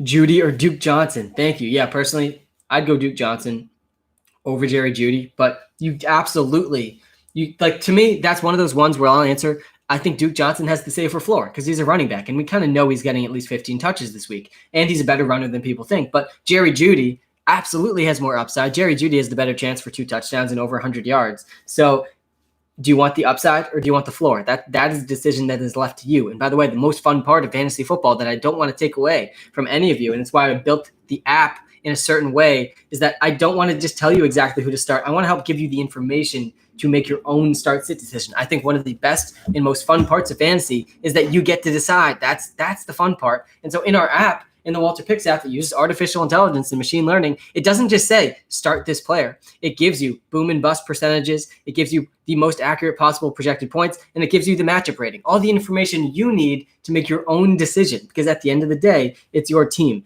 Bernard or Fournette. Personally, I think I would lean towards Leonard Fournette over Giovanni Bernard. And this is probably a take that most people won't agree with this week if you go ask someone else this question. But Leonard Fournette, to me, has more upside than Giovanni Bernard, with Giovanni Bernard up against the Steelers defense, whose strength is stopping the run. I think that I would lean Fournette, even though Giovanni Bernard does have 20 touches in his range of outcomes. In Walter, we trust Duke Johnson or DJ Chark. Yeah, for that one, I would lean Duke Johnson. I think DJ Chark's in one of these windy games. He's in the game with Jaguars versus Packers, 24 to 28 mile-an-hour winds. I think the Packers defense is setting up great today. I think the Packers can handle Jake Luton and the Jaguars offense. James Robinson's really the most exciting piece of that Jaguars offense this week against the Packers defense that's allowed the most fantasy points per game to running backs this season. They really have not stopped a single running back, and James Robinson's probably going to have a fantastic week. He's absolutely playable in fantasy. Ballage or Fournette? I mean, absolutely Fournette. Guys, get Ballage on your bench. Also, what do you think about Fournette in the future? Yeah, I think Fournette could easily grow into a league winner.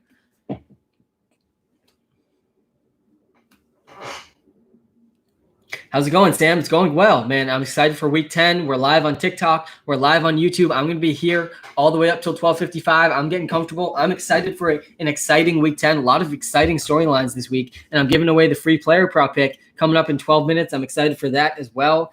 Evans, Thielen, or Samuel today. Personally, that's a tough one. And Curtis Samuel has had 3 straight good weeks. So you're asking, do I want to miss out on another one of those good weeks if he's been on your bench the past 3 weeks? Adam Thielen, back-to-back very bad weeks where Kirk Cousins only completed 13 and 11 passes in the past 2 weeks. That is not numbers that can excite you. Mike Evans, meanwhile, averaging 23 receiving yards per game when Chris Godwin also plays. A lot of risk there. There's a lot of risk going on with these 3 guys. Personally, I'd probably lean Adam Thielen over Evans and Samuel. I don't think Evans is that trustworthy at this point. He does still obviously have upside, but I am worried about him. What do you think about Fulgham this week? Yeah, I think Fulgham's in a great spot. I think Carson Wentz is in a great spot. I think the entire Eagles offense sets up very well today. This is the healthiest they've been since week 1. They're up against a Giants defense they already performed very well against. I like all the pieces of this offense. I mean, Fulgham went over 70 yards against this defense not that long ago. They played each other like 3 weeks ago. On Thursday Night Football, if I remember correctly. Frank Stassi, how's it going, man? Would you rather have AJ Brown and Eckler or Boyd and Robinson? Boyd and Robinson for Zeke and Juju. Would you rather have AJ Brown and Eckler or Boyd and Robinson for Zeke and Juju? The best two players there to me is Boyd and Robinson. I'm an OG sub. Thanks, Novi. Who would you flex this week? Philip Lindsay or Darnell Mooney? I would probably go with Darnell Mooney over Philip Lindsay. Darnell Mooney led the Bears in targets. He is performing very well. He's been one of the more underrated rookies this season. I like Darnell Mooney as the option there. Thoughts on Chubb? Yeah, I think Chubb is going to be top 12, man. I do. Yo, what's up? What is up, Jack? Fulgham or Brandon Cooks, full PPR? I would go Fulgham. Guys, that game in Houston has serious wins. I think Brandon Cooks could be the most affected player due to those wins. And I think that I would go Fulgham. And both of you, I think two different people, Brian and Jack, you guys just asked the exact same question. Both started your question with yo. You guys together? Brandon Cooks and Fulgham. I would go Fulgham. Hopefully that helps both of you. And again, you can answer all your start-sit questions on the Walter Picks app in the iOS App Store. I spent over 300 hours building this app over the last couple of months. I've spent over 3 years building the projections that power the app. They use artificial intelligence and machine learning to provide the most accurate projections in fantasy football. And we've been giving away DFS advice, player prop pick advice that's been very profitable this season, over 65% accuracy on our player prop picks, over 60 picks now this season. We also just built a DFS lineup optimizer that lets you pick a pool of players. Then you input the players you want, you hit optimize, and using linear programming, it spits out the best 5 lineups with those players you selected with the most maximum projected points. And I'm excited to test that out as well this week. I have 15 lineups going with the lineup optimizer. I'll definitely keep you guys updated on how that is doing. Sam, you think Michael Thomas is going to be last year MT? Yeah, Yarjma. I think Michael Thomas is going to bounce back. I mean, we have an entire year's worth of data of Michael Thomas being one of the best receivers in the NFL. And we have now a game and a half of data saying he has not performed well this season. All 3 of those halves came against the same team. He's played the Bucs twice this year. I think this is going to be a breakout week for Michael Thomas. Kirk or Juju? That one's really close because the Steelers game does have some scary wins. Juju could probably be the benefactor of that, playing in the slot, the primary slot role for the Steelers. So I think I would still probably go Juju over Kirk. But guys, Kirk has seen back-to-back weeks with 8 targets, so he absolutely is upside against the Bills as well. And if you haven't subbed on YouTube yet, guys, you got to go sub on YouTube. We are going to be creating some longer form content there. Very excited for that. I think we're nearing 500 subscribers now, which is super exciting. My goal for the day was to pass 700. Hopefully we're getting near that. You guys can keep me updated on what that number is because I can't see it on my phone or my computer right now. But the goal was to pass 700 today, so we'll see if we can hit that. I set pretty high goals for myself. Sometimes I won't hit them. That's okay. What are the win games? I'm subscribed. Thanks, man. Yeah, I'm a weather reporter as well this morning. I did my research on my little notepad this morning. I'm staying updated with the weather reports because in the research that I have done, there is a statistically significant impact on passing attacks when the winds are over 20 miles an hour. And there's a few games with that this week. Jaguars versus Packers, 24 to 28 mile an hour winds, gusts over 45 miles an hour. That is bad news for Jake Luton and the Jaguars, that they're going to really struggle to pass. And that was what Luton did well last week. This is going to be a James Robinson and Aaron Jones game. Texans versus Browns. That is the game I am most concerned about. 25 to 30 mile an hour winds, up to 45 mile an hour wind gusts. It's going to be pretty much over that 20 mile an hour threshold the entire game with gusts much higher. That's bad news for Brandon Cooks, bad news for Will Fuller, bad news for Jarvis Landry, great news probably for Duke Johnson and for Nick Chubb and for Kareem Hunt. Eagles versus Giants. I'm not as concerned about this game. 15 to 20 mile an hour winds, so right below our threshold. And there's going to be gusts about 20 miles an hour, 28 miles an hour. So that game, not as concerning. There could be moments where the wind impacts, but I wouldn't expect it to have a big impact the entire game. I still think this is setting up for the best offensive day for the Eagles this season. Then we have the Bengals versus the Steelers. Over 20 mile an hour winds in that game, but only slightly. Gusts, though, up to 35 miles an hour. That will have a slight impact on that game. I think that's bad news for all the receivers involved in that game. There's a lot of good receivers. There's Tyler Boyd. I think the guys that play in the slot are going to be impacted the least. That's Tyler Boyd and Juju Smith-Schuster. They are going to get some of those shorter targets that probably will be less affected by the wind. But T. Higgins, A.J. Green, Deontay Johnson, Chase Claypool, all of those guys, you got to just subtract a few points from their projection with the wind in those games. Then we have the Patriots and Ravens, the last game that's expected to be impacted significantly by wind this week, 18 to 20 mile an hour winds, but gusts up to 40 miles an hour. And it's supposed to be heavily raining at parts of that game. Obviously, we're a little less accurate with that weather projection, like 24 hours, 48 hours really before that game is starting. So we can't confidently say that the Ravens-Pats is going to be a big question mark with the wind. That could easily drop to 15 miles an hour. But I think Lamar Jackson is going to destroy the Patriots this week. I subbed earlier. Thanks, Preston. I appreciate that. I start 3 of these 4, Fournette, Deontay Johnson, Fulgham, and Thielen. Yeah, I'd probably sit Deontay Johnson for that reason. Because of the wind, I'd go with those other 3 guys. I don't know if Allen Robinson is playing. I've seen a lot of questions about that. I'm like 50-50 on if he is playing or not. We have gotten no update as to what to expect with Allen Robinson that I have seen. Let me double check this.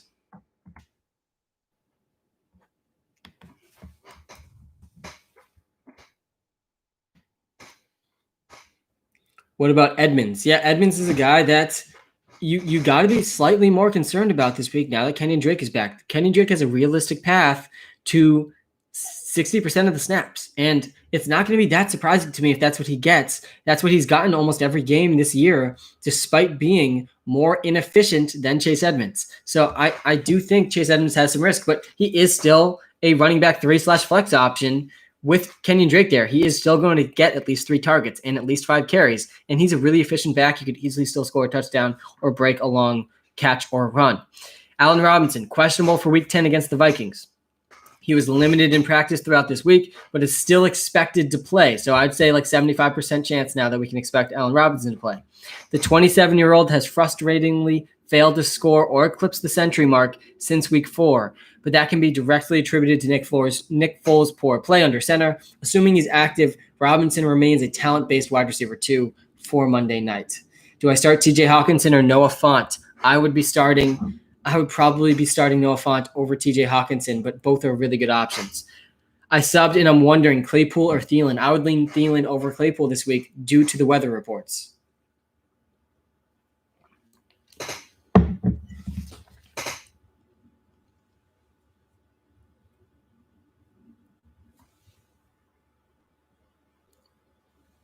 Hey, Sam, what's your favorite DFS lineup this week? Love the question, man. I got 15 different lineups going this week, all created with our DFS lineup optimizer in the Walter Picks app. I'm super excited about this tool. It took me a while to build. I took a linear programming class in college, actually the semester after I took a machine learning class in college, and the linear programming class was super, super interesting. And basically what it does is instead of having to go through every single possible combination, it's a much more efficient way to get to the maximum of what you're looking for. And what we're looking for maximum in this example is projected fantasy football points. And so what the optimizer does is it spits out the 5 best lineups with only the players you want it to choose from. So I select a pool of players I'm most interested in based on Walter's projections. I hit optimize and poof, I get 15 lineups that are the most optimal for me in DFS this week. I'm super excited to test them out.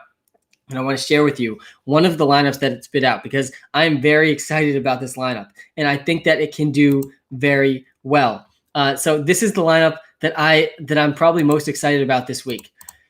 I think Carson Wentz is a guy I'm interested in DFS. I think that he's going to be lower percentage owned than he should be in a game and against a defense that he's already proved he can beat. With the healthiest offense he's had all year, I do think also the idea that I've done this research and only over 20 mile an hour winds have had a statistically significant impact on passing games. And so there's actually an advantage to going after games with 15 to 20 mile an hour winds like the Eagles do today, because people are going to overreact to that news and it's going to lead to less people with Carson Wentz in their lineups. I think Carson Wentz can still ball out against the Giants. I think the Eagles are going to have one of their best offensive days against the Giants this season. So I'm going with Carson Wentz, Travis Fulgham, and Dallas Goedert in this lineup. It's really good to stack. I'm glad I locked all 3 of those guys into this lineup. At running back, I'm going with Aaron Jones. I don't think you can go wrong with Aaron Jones this week. He is up against the Jaguars team in a very windy game that the Packers are 10-point favorites in. Aaron Jones could easily be the number one running back this week. I also think that one of the best plays of the week is Brandon Ayuk, who we saw Richie James get Brandon Ayuk's role when Brandon Ayuk was out. And now Ayuk is back. I think he's going to get at least 10 targets against a defense that isn't that all that scary. So I do think Ayuk can have a good game against the Saints. He's averaging 14 fantasy points per game. He's only 5,700 on DraftKings. I also think you need to be stacking against the quarterback you're playing, and that's why I put Darius Slayton in for wide receiver. I also inputted Antonio Brown into this lineup. He has top 10 upside. I think that you're going to want the Antonio Brown breakout week in DFS before it's already happened. And I'd rather be a couple weeks early than a couple of weeks late on Antonio Brown in DFS. And then I also have always stacking a defense with my running back. I went Packers and Aaron Jones. Aaron Jones and Packers stack this week is probably my favorite stack in DFS. I don't think you can have enough lineups with that stack. I really do like it a lot.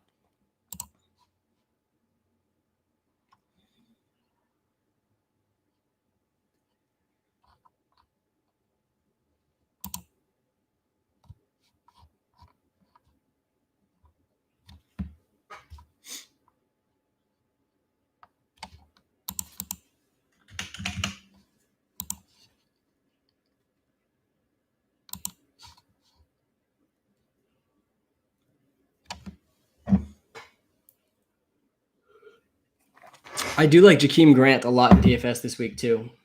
Premium sub, Kirk or Brandon Cooks? Yeah, I'd go Kirk. And I don't know what the Walter Picks app says. It probably honestly says Cook. I would go Kirk over Brandon Cooks. I think that Brandon Cooks is going to be the most impacted player from that wind game. And I do think it really lowers his floor. The Walter Picks app should take that into account. But personally, I'm going Kirk over Brandon Cooks.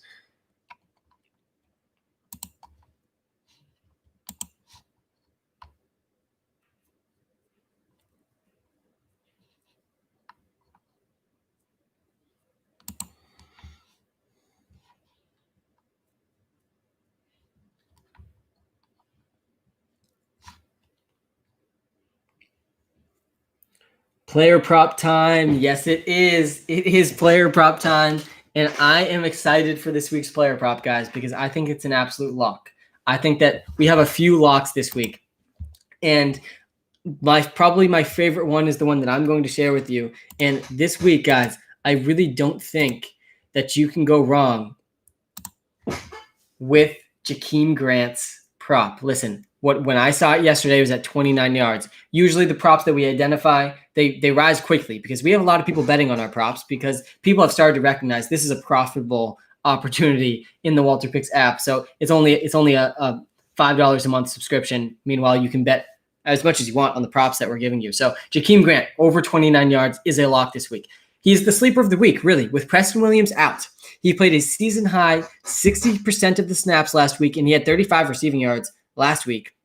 This game could easily turn into a high-scoring affair between two great rookies. I'm really excited to see a shootout between Justin Herbert and Tua Tagovailoa. And if that happens, Grant is going to clear this prop with ease. It's really not going to be very close. Walter has Jakeem Grant projected for 41 receiving yards this week. Guys, lock it in. Jakeem Grant's going over 29 receiving yards. And let me know, does your book have that one? Because Jakeem Grant's kind of an outside player, so some of the smaller books might not have him. Let me know if you can find it and what the line you're seeing is for Jakeem Grant, because what I'm seeing is 29 yards, and that is easy money on Jakeem Grant right there. They're basically giving you free money. 29 yards, you could easily do that with 2 catches. Swift or McKissick? I go McKissick. How do you feel about Brown? I'm assuming you mean Antonio Brown, and he's got top 10 upside. He's got top 10 upside as long as he's playing over 70% of the snaps.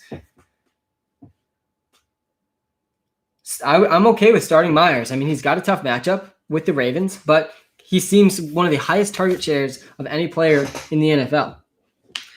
Who's your guy for this week? My guy. Who's my guy? I mean, I've been saying Lamar Jackson. I don't always just have a guy. I've been saying Lamar Jackson is probably going to have his best game of the season this week against the Pats, who've had an overrated defense all season. It's the weakness of the Patriots is the defense. And I think Lamar Jackson's going to have a very very good day. I also think Aaron Jones is probably going to be the number one running back this week against a Jaguars defense that has not been good against stopping the run in a windy game as a big favorite. I think Aaron Jones is going to have a day. And I think the Aaron Jones Green Bay Packers stack in DFS is an absolute lock this week. It's my favorite stack of the week, and I don't think you can go wrong. I think Luton is going to get dominated by this Packers defense. And the only chance for the Jaguars is James Robinson, who also suits up really well. The Packers' weakness has been stopping the run, so it'll be interesting to see how they can do against James Robinson. I'm an OG sub, Sam. Why not 91? I remember you, man. Pick 2, Ayuk, T. Higgins, Deontay, AB. Personally, I would probably go with Ayuk and AB there. They're the guys least affected by the wind this week. Thoughts on Tyler Lockett this week? Yes, I'm so glad you asked this question. I have so many thoughts on Tyler Lockett. Tyler Lockett is one of these guys people were panicking about again the last couple of weeks. He is the definition of a boom and bust player in fantasy football. He has 4 weeks under 10 points, yet he's averaging the 3rd most fantasy points per game. 4 weeks under 10 points, he's averaging 3rd most fantasy points per game, because if you know how averages work, the big weeks will impact those a lot. And that's exactly what Lockett has. 2 massive weeks. 1 week he went over 50 points in some leagues. And in another week, he went over 40. He has that type of upside. His upside is 40 points. He could go over 100 yards and have multiple touchdowns, even against a good Rams defense, alongside a quarterback in Russell Wilson who's been on track to break the touchdown record, single season touchdown record, having one of the best seasons we've ever seen. I think Tyler Lockett's going to have a big bounce back week this week. We haven't seen him have 3 bad weeks in a row this entire season. So I do think he's going to have a really good week. What's up, Sam? You're the GOAT. Thanks, man. I'm not the GOAT, though. We all know Jameson Elite Crowder is probably the GOAT, but I appreciate it.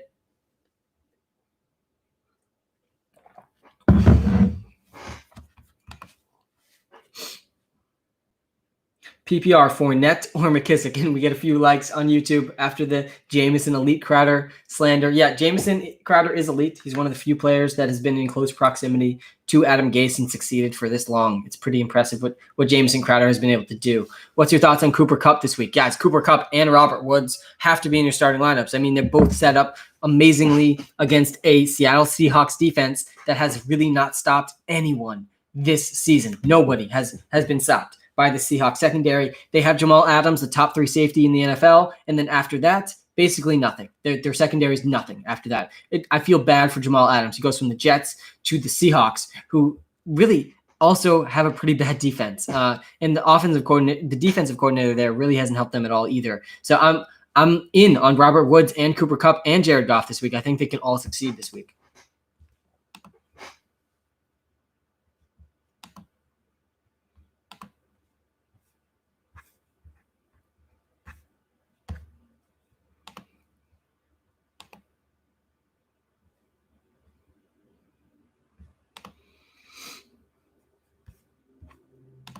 And I don't know if you guys were here when I read this one, but listen, today we have 5 games in the early window and 6 games in the late window. So 5 games at 1 o'clock, 6 games after 4. And this is the first time since 1995, first time in my lifetime that we've had more games in the late window than the early window. I'm super excited about this. We're going to have more late games than early games. This is the first time probably in your lifetime as well. Since 1995, this has not happened. More games after the 1 o'clock games than before the 1 o'clock games. Very exciting development for this week.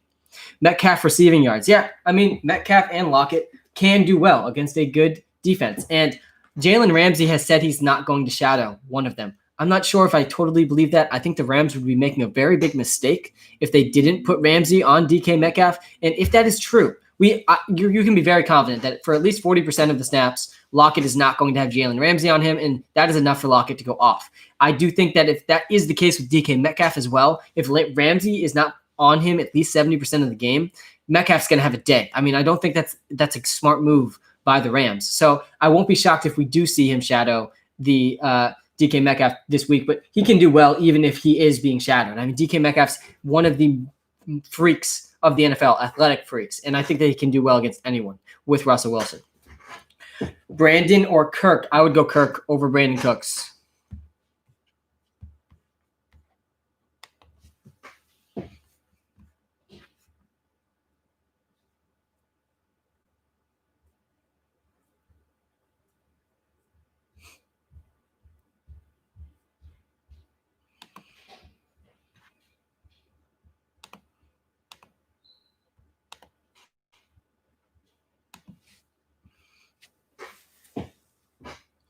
Breeze or Goff? Personally, I like Goff more than Breeze this week. I think Goff is in an amazing spot against the Seattle Seahawks. I don't know how you could. I mean, Goff is going over 20 points this week, and this is why it doesn't make much sense to draft quarterbacks early in fantasy. Even though, if you have Russell Wilson and Kyler Murray, you're probably doing pretty well in fantasy. But we've been able to get guys for free on the waiver wire all season that have been scoring over 20 points. Goff is one of those guys this week.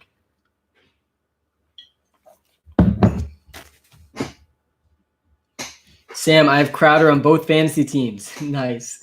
Anyways, Mooney or John Brown? Crowder's on bye. Yeah, I know. Always sad when we don't get to watch Jameson Crowder.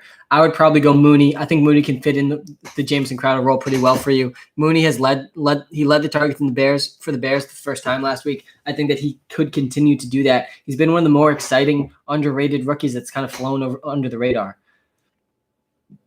Boyd or Judy? I would probably lean Jerry Judy over Boyd this week. I'd probably play Judy over Bernard and Curtis Samuel as well.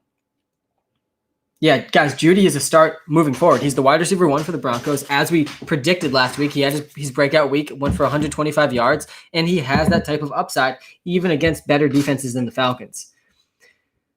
Sam Bro, pick 2, Gio, Slayton, Gallman, Harris, Gus. I would go with those first 2 guys. I don't think Gallman, Harris, or Gus can be trusted at all. Slayton at least has some upside in a game that could turn into the shootout of the week. I think the Giants and the Eagles could easily turn into a sneaky shootout of the week. And Giovanni Bernard has 20 touches in his range of outcomes. So I'm okay with both those guys.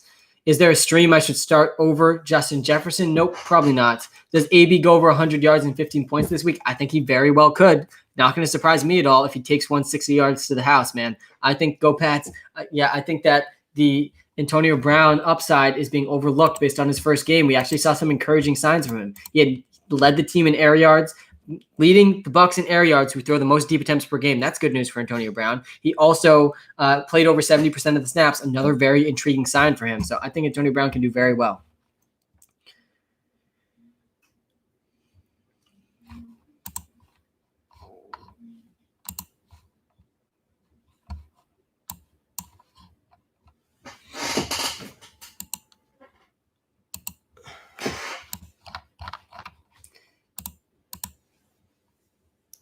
Thoughts on Richie James? Yeah, I don't think you can be starting Richie James. I think that the Richie James role from last week was designed for Brandon Ayuk, and I think Ayuk is going to take it back this week. So I don't think you can be starting Richie James in your lineups. And guys, if you haven't subscribed to us on YouTube yet, go do that. It's linked in our TikTok account.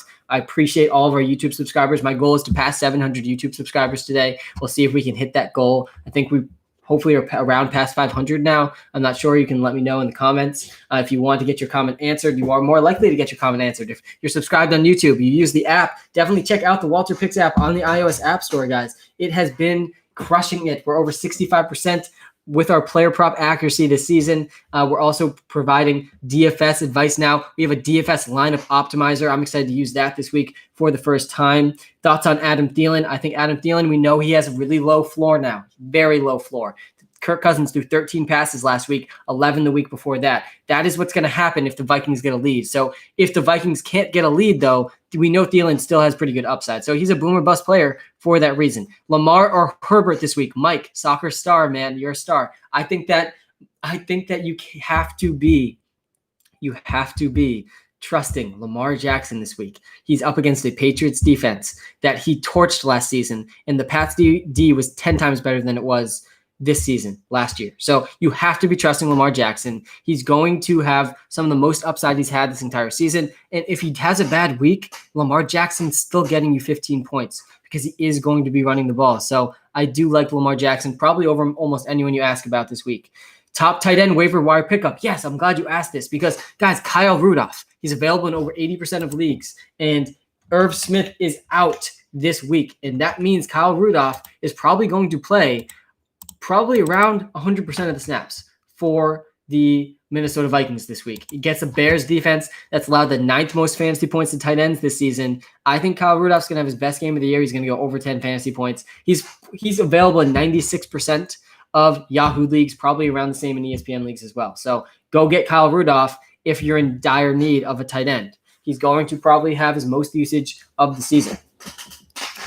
Josh Sims, good to see you, man. Goddard or Hawkinson this week? Just subbed on YouTube, by the way. Thanks, man. I appreciate that. I would probably lean Hawkinson over Goddard, but both are pretty good options.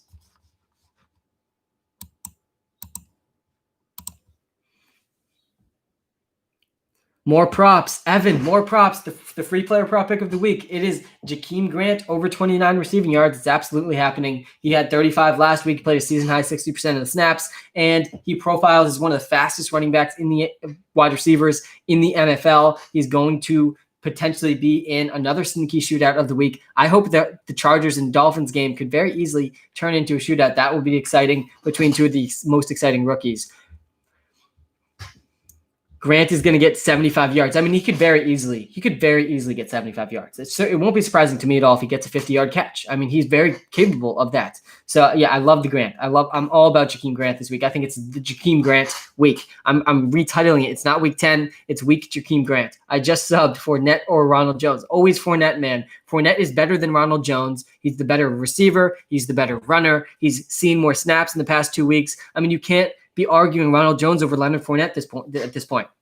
There was an argument to be made about 3 weeks ago. I was on the Leonard Fournette side. A bunch of other people were on the Ronald Jones side. And guys, the Ronald Jones people were wrong. We can pretty much confirm that at this point. And Fournette is the starter in the backfield. He's the better running back. He's the guy that profiles for more touchdowns, more catches, which is what you want in fantasy football. So it's Leonard Fournette over Ronald Jones this week and for the rest of the season. Did someone say Ronald Jones is out? Is that true? He's actually out now too? And people are still asking that question? I didn't see that Ronald Jones is out.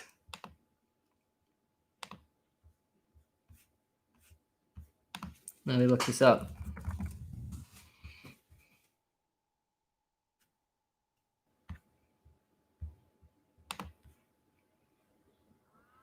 Yeah, I'm not seeing that he's out.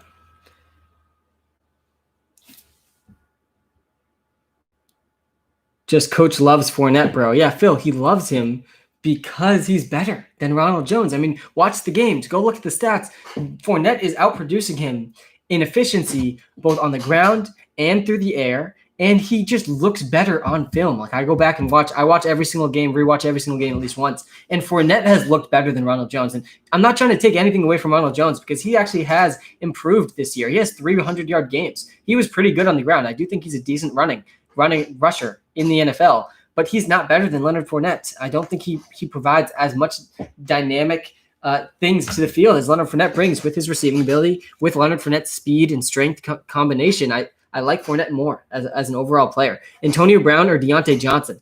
I think you should probably be going with Antonio Brown over Deontay Johnson, and I don't think I'd be saying that if it wasn't for the win forecasts in that Steelers game. Because Deontay Johnson is one of the only players in the NFL that's had over 25% target share in every healthy game he's played. And that's a good sign for Deontay Johnson. But the Steelers are in a game against the Bengals that's supposed to have over 20-mile-an-hour winds and gusts up to 35 miles an hour. So that is concerning. DFS lineup. Yeah, I'll share that same DFS lineup with you all. My favorite DFS lineup of the week. And it has to do with my theory that the Carson Wentz and Eagles offense is going to have their best game of the season. And you have to build your DFS lineups around a story. And if that story comes true, your DFS lineup should do well. That's how I approach my DFS lineups because I'm playing in big tournaments against hundreds of thousands of people. I want a low percentage ownership story to come true. And if that happens, then my DFS lineup can win me $100,000. And that's the goal. So here's this lineup. Carson Wentz at quarterback. I think that he could have his best game of the season. This is the healthiest the Eagles have been all year and since week 1. And they're up against the Giants defense they already did very well against. And in this game, there's some wind concern, but it's under a 20-mile-an-hour threshold that has statistical significance. So I think people could overrate the wind in this game, which could drive his ownership down, which should help us. Aaron Jones and the Packers defense, my favorite stack of the week in DFS. I think Aaron Jones profiles as possibly the number 1 running back this week in a game that's also supposed to have severe winds. And he's up against a Jaguars defense that really has not stopped many running backs this season. So I love the Aaron Jones Packers stack. I think Jake Luton could really struggle in a game with severe winds. Then at my other running back, I'm going with Duke Johnson. And really choosing between Duke Johnson and Giovanni Bernard is one of the big decisions of the week. And I think Duke Johnson is a better runner than people realize. He set the University of Miami record for most rushing yards. he's a good runner. I mean, he also was top 5 in yards per carry last season. He's top 5 in yards per touch this season. He's been an efficient runner since he's been in the NFL. And it's one of these things that the talking heads and the main media don't talk about. They see him as just a receiving back. But Duke Johnson can run. And I think he's going to have to run in a game with 25 to 30 mile an hour winds with gusts over 45 miles an hour. That is going to be short dump off passes to Duke Johnson and carries for Duke Johnson. So he's in this lineup as well. I also stacked with Carson Wentz, both Travis Fulgham and Dallas Goedert. You have to stack at least 2 receiving options with the quarterback that you're playing. So I have a lot of variations of this lineup with different options from Carson Wentz, but I like Fulgham and Goedert to do well this week, even with the return of Alshon Jeffrey and Miles Sanders. And I also have Tyler Lockett in this lineup. Guys, Tyler Lockett hasn't had 3 bad weeks in a row this entire season. Every third week, he's gone for 40 or more points. This is the week where he's probably going to go for another big game, even against a good Rams defense. I think he's going to score a touchdown at least this week. Then we also have Devontae Parker in this lineup. Devontae Parker and Jakeem Grant, both setting up to see more targets with Preston Williams out. So that's the lineup. And last but not least, in flex, with top 10 upside, seeing the most air yards in the team that's throwing the most deep attempts per game in the NFL, that's Antonio Brown, who he has top 10 upside. He could easily go off this week. So that's my lineup for you guys in the tournaments. I'm running that lineup in a lot of different tournaments. We'll see how it does. I'm in a lot of the big tournaments this week. I'm scaling up my DFS spend. I just built a DFS lineup optimizer. It uses linear programming to spit out the 5 best lineups based on the pool of players you select. I got 15 lineups going with that optimizer this week. You can check it out in the Walter Picks app for yourself if you are a premium subscriber, or start the 3-day free trial. See if you like it, see what you're paying for before you really pay, and then decide, see how it goes for you this week. Thoughts on Gibson? Yeah, I'm worried about Gibson. I don't know why they keep giving McKissick so many targets when that is his strength. Antonio Gibson was a wide receiver in college. At least tether those. If you're going to funnel that many targets to your running back, why? And you have Antonio Gibson on your team, why would those not go to Antonio Gibson? And McKissick's been pretty good, but he's not better than Antonio Gibson. But yeah, McKissick is probably a better option than Gibson in PPR leagues for that reason, which is pretty frustrating. Should I start Nick Chubb? Yes, you should start Nick Chubb. I think Nick Chubb is a great start this week. I really do. And I think Nick Chubb is a guy who is going to still be a top 12 running back, even if he only plays 50% of the snaps. On the Browns, who want to run the ball, they're going to run the ball like crazy. I think Chubb and Hunt are both still running back 2 or above this week. So I'm okay starting both of them. And I do want to make one lineup this week with Tom Brady. I do think Tom Brady is probably going to be extremely low owned in these tournaments and has upside with his receivers. I think that a stack with Antonio Brown and Gronk is interesting. Godwin and Evans could easily be the ones that go off. You're going to want to create a lot of different variations of that Tom Brady lineup if you do think he's going to do well. But you can fit in Aaron Jones and James Robinson into the same lineup if you're playing Jakeem Grant, who is the sleeper of the week. And Jakeem Grant is our player prop pick of the week. And we are recording this on YouTube now. This is going to be set for the archives. So you know who our free player prop pick of the week now is. We're going to be recording it. We are 7 for 9 this season, giving away free player prop picks. We are over 65% accurate on 60 picks in the Walter Picks app for our premium subscribers. We're over 68% accurate over the last 2 years on over 160 picks. So we've really had pretty good accuracy using machine learning to make these picks. McKinnon or Edmonds, I would go McKinnon. Should I start Lamar instead of Watson? Yes, I would start Lamar instead of Watson. Font or Kyle Rudolph? I would probably still lean Font, but I do like Kyle Rudolph this week. Should I trade Michael Thomas for DeAndre Hopkins and Terry McLaurin? Yes, absolutely, you should do that. Wayne Gallman or Cordell Patterson? I mean, if you like to have fun, you should be playing Cordell Patterson over Wayne Gallman. Wayne Gallman's one of the least exciting players of the week. Parker or Judy? Close one. I would probably lean Jerry Judy, but it's really close. I wouldn't harm you at all I wouldn't argue with you at all if you went Parker on that one. I imagine if you use the Walter Picks app for that comparison too, that's a really close one.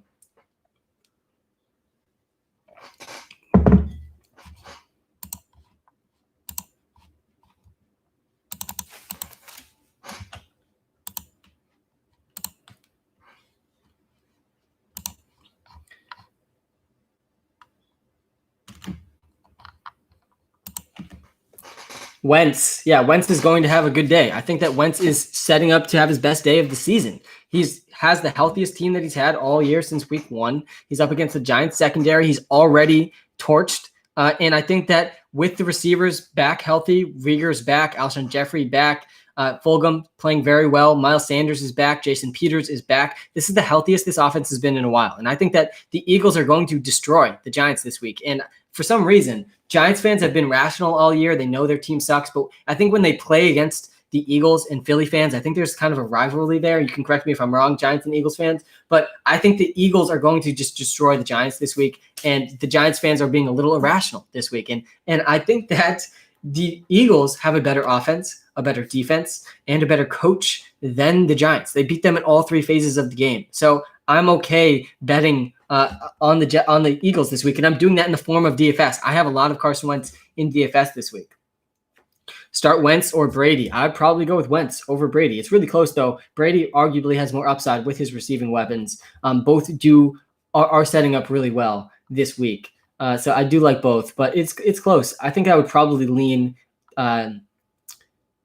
Carson Wentz, though.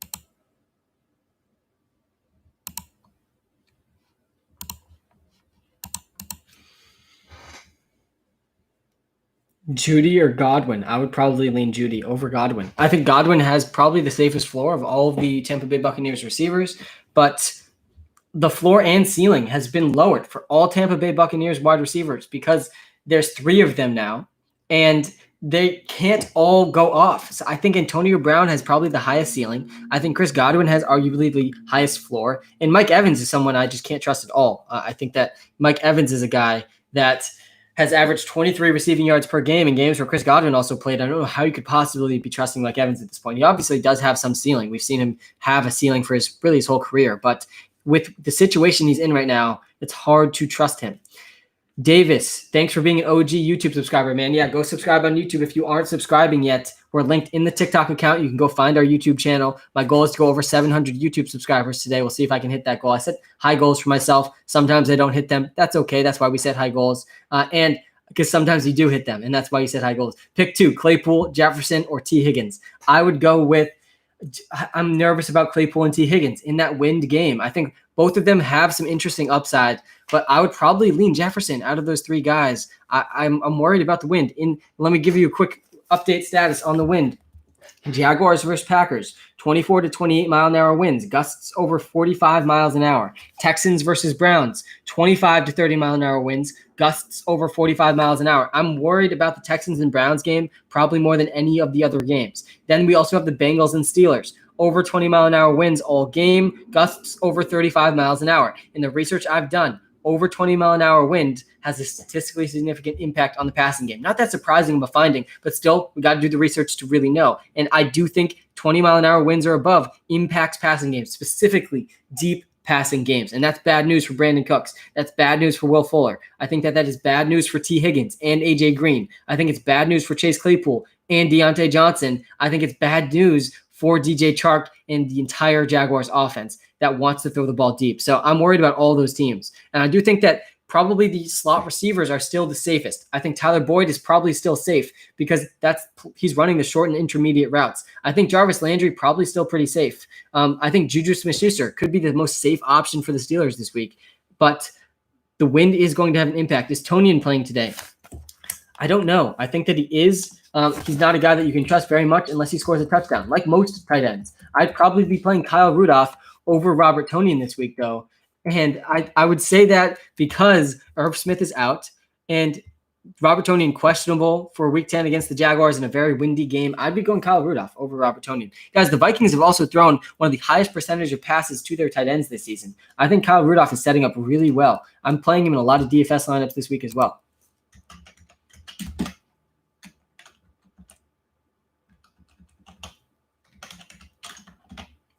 He's going to be a good guy to be playing. What are they playing tonight?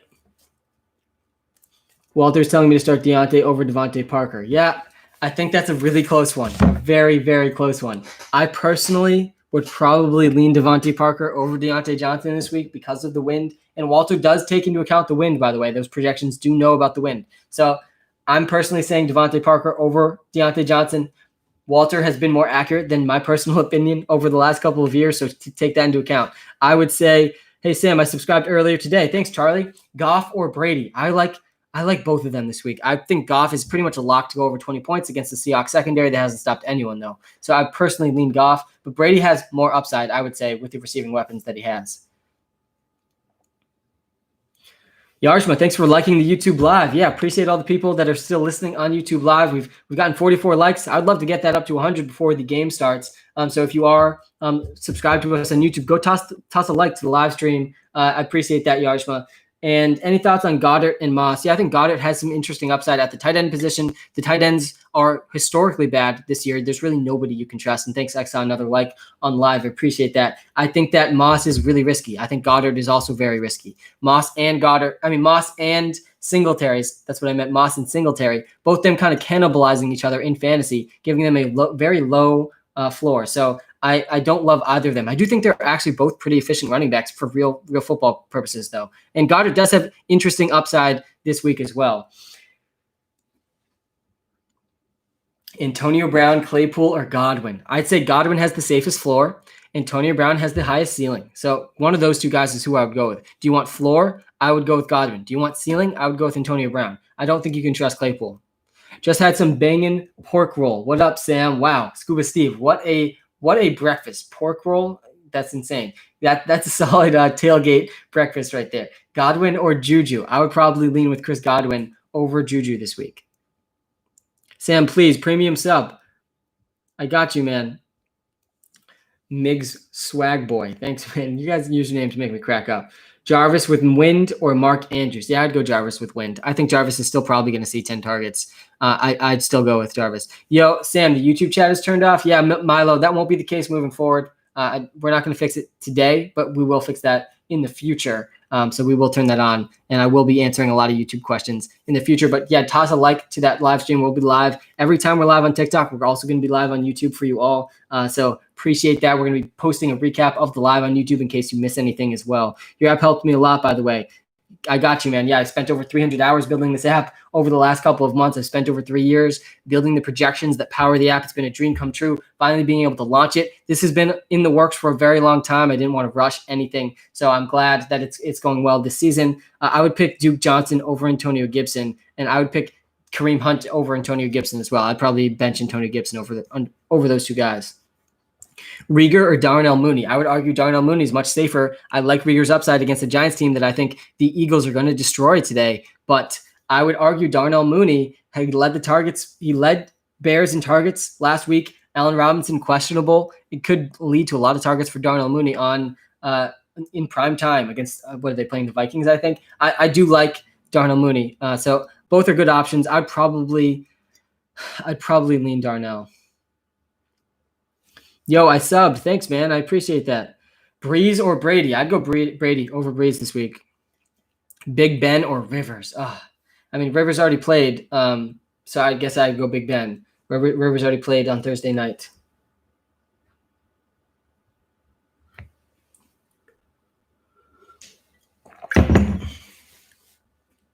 When will the app come to Android? It's coming. It's coming, man. Our development team is working.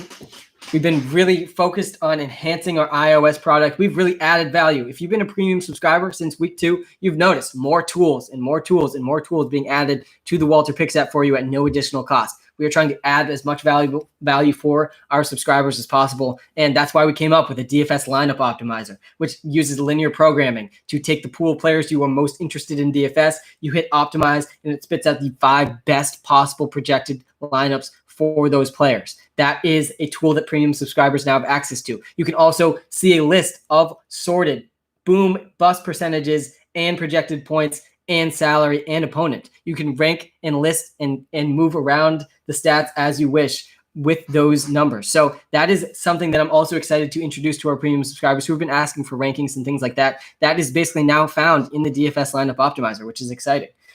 Duke Johnson.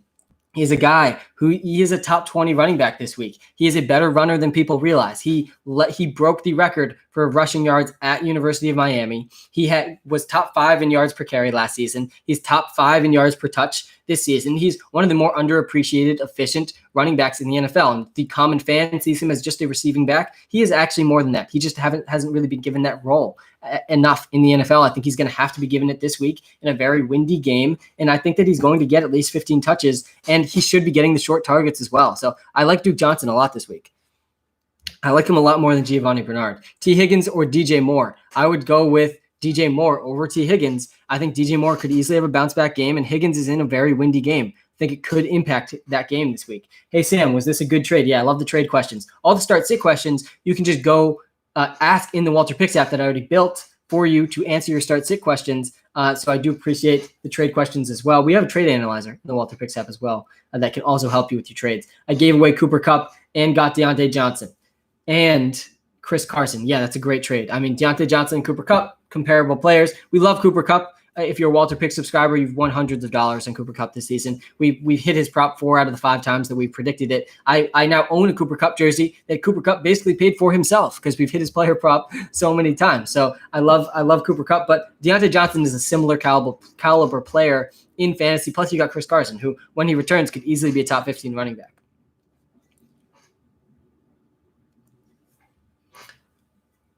Matt, it is good to see you. Glad you can make it, man. We're live on TikTok and YouTube today. We're expanding, man. It's very exciting. And Matt, you are really probably one of the true OG people supporting me in terms of fantasy football. So, Matt, I'll always be here to answer your questions, man.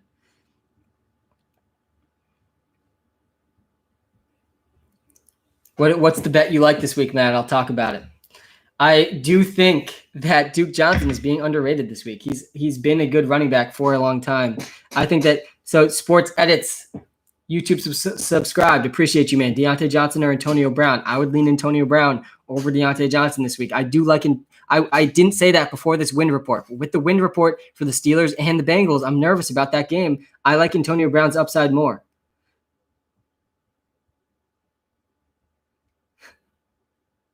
And I see. Let me scroll back up to you, Matt.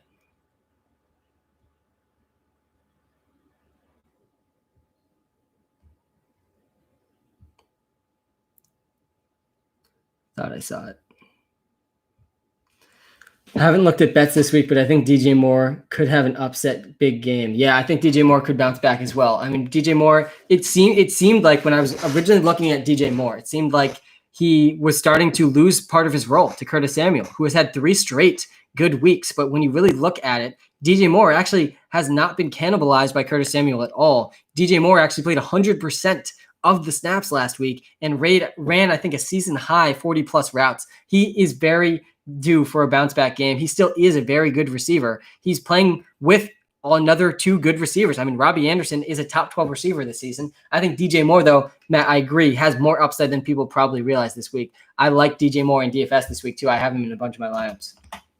I think he's going to be pretty low owned on this slate. And guys, that Bucks-Panthers game could easily be the shootout of the week. I think the Giants-Eagles has potential to turn into one of the sneakier shootouts of the week. And a lot of DFS, especially tournaments, is just projecting which game's going to turn into a shootout, because that is the games that lead to the stacks that lead to $100,000 winning tournament lineups. So I think the Bucks-Panthers game is an interesting one to stack. I think that the Giants-Eagles game could very easily turn into a shootout. I liked the Bengals-Steelers game, but with the wind there, I'm a little concerned. I'm more confident in the Steelers because of the cornerback injuries for the Bengals, though. So there's a lot to talk about, a lot of sneaky possible upside games that is going to be crucial to get right for DFS this week. Hey, Sam, start 2. Higgins, Deontay Johnson, DJ Dallas, or Mike Davis. I would go Mike Davis and probably Deontay Johnson out of those guys. I still don't trust DJ Dallas very much.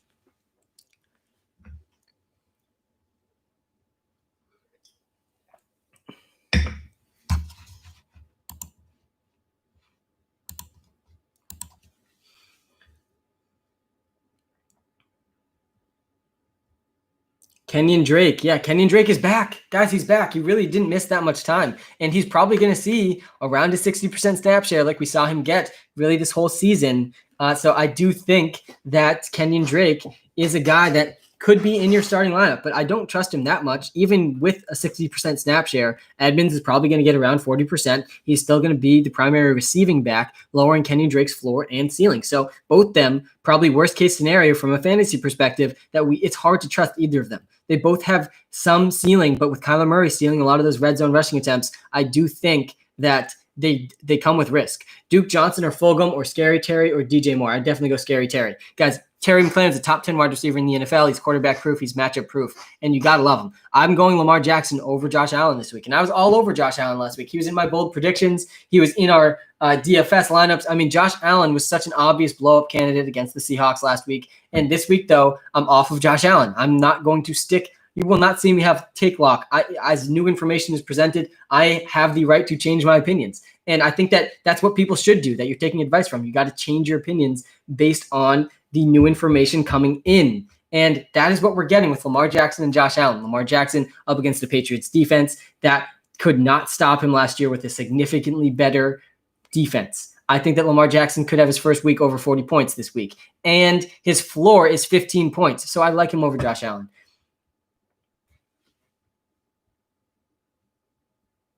Wentz or Locke. I don't think you can go wrong with Carson Wentz this week. I think Wentz is going to have his best game of the season. I think that the Eagles are going to destroy the Giants. I would definitely be playing Wentz over Locke this week.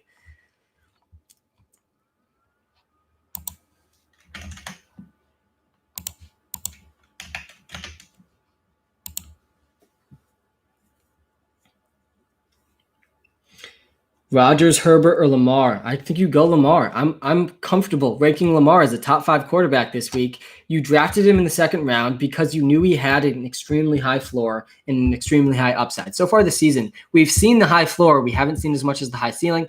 I think we're going to see it this week with Lamar Jackson. I don't think you can go wrong with him. I don't think you can go wrong with him this week.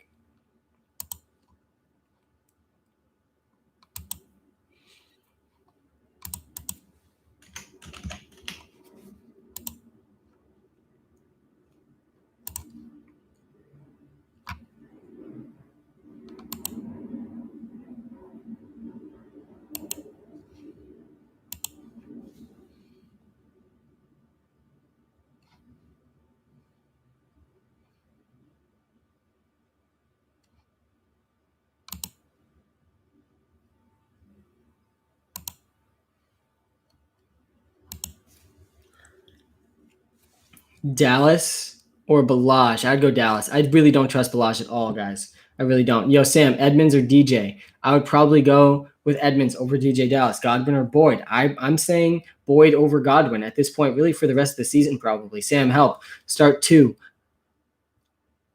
Cooks, Deontay, Goddard, and yes, I know about the wind. Yeah, I'm not trusting Cooks or I'm really not trusting Cooks. I would probably start Deontay over Goddard still. I hate starting tight ends over receivers. Tight ends this season have such a low floor. Almost every single tight end, except for Darren Waller this week, has over a 50% chance to score under 10 points. I mean, absolutely historically bad tight ends this year. And I think that with Travis Kelce on bye, Darren Waller's our number 1 tight end. I wouldn't be starting Goddard over Deontay Johnson. I'd still go Deontay despite the wind. And for a quick recap of the wind, guys, I'm turning into a weather reporter. I'm doing my weather reporter tryouts this week. Let me know how I do. If you think I do well, we can maybe submit the application into reading some weather reports. Jaguars versus Packers.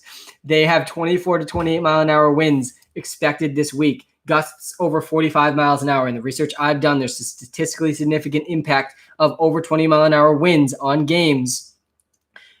Passing attacks. I think that wind over 20 miles an hour, based on the research and data I have looked at, does impact passing games, especially deep passing games. And so that's bad news for Jake Luton. I think Jake Luton is going to have probably his worst week of his young career. I think the Packers defense is going to eat him up. I don't think they're going to be able to pass much for the Jaguars. And I do think it impacts the Packers offense a little bit too, but you obviously have to still be starting Devontae Adams. He can't be out of your starting lineup. I think this is going to be a huge Aaron Jones and James Robinson game.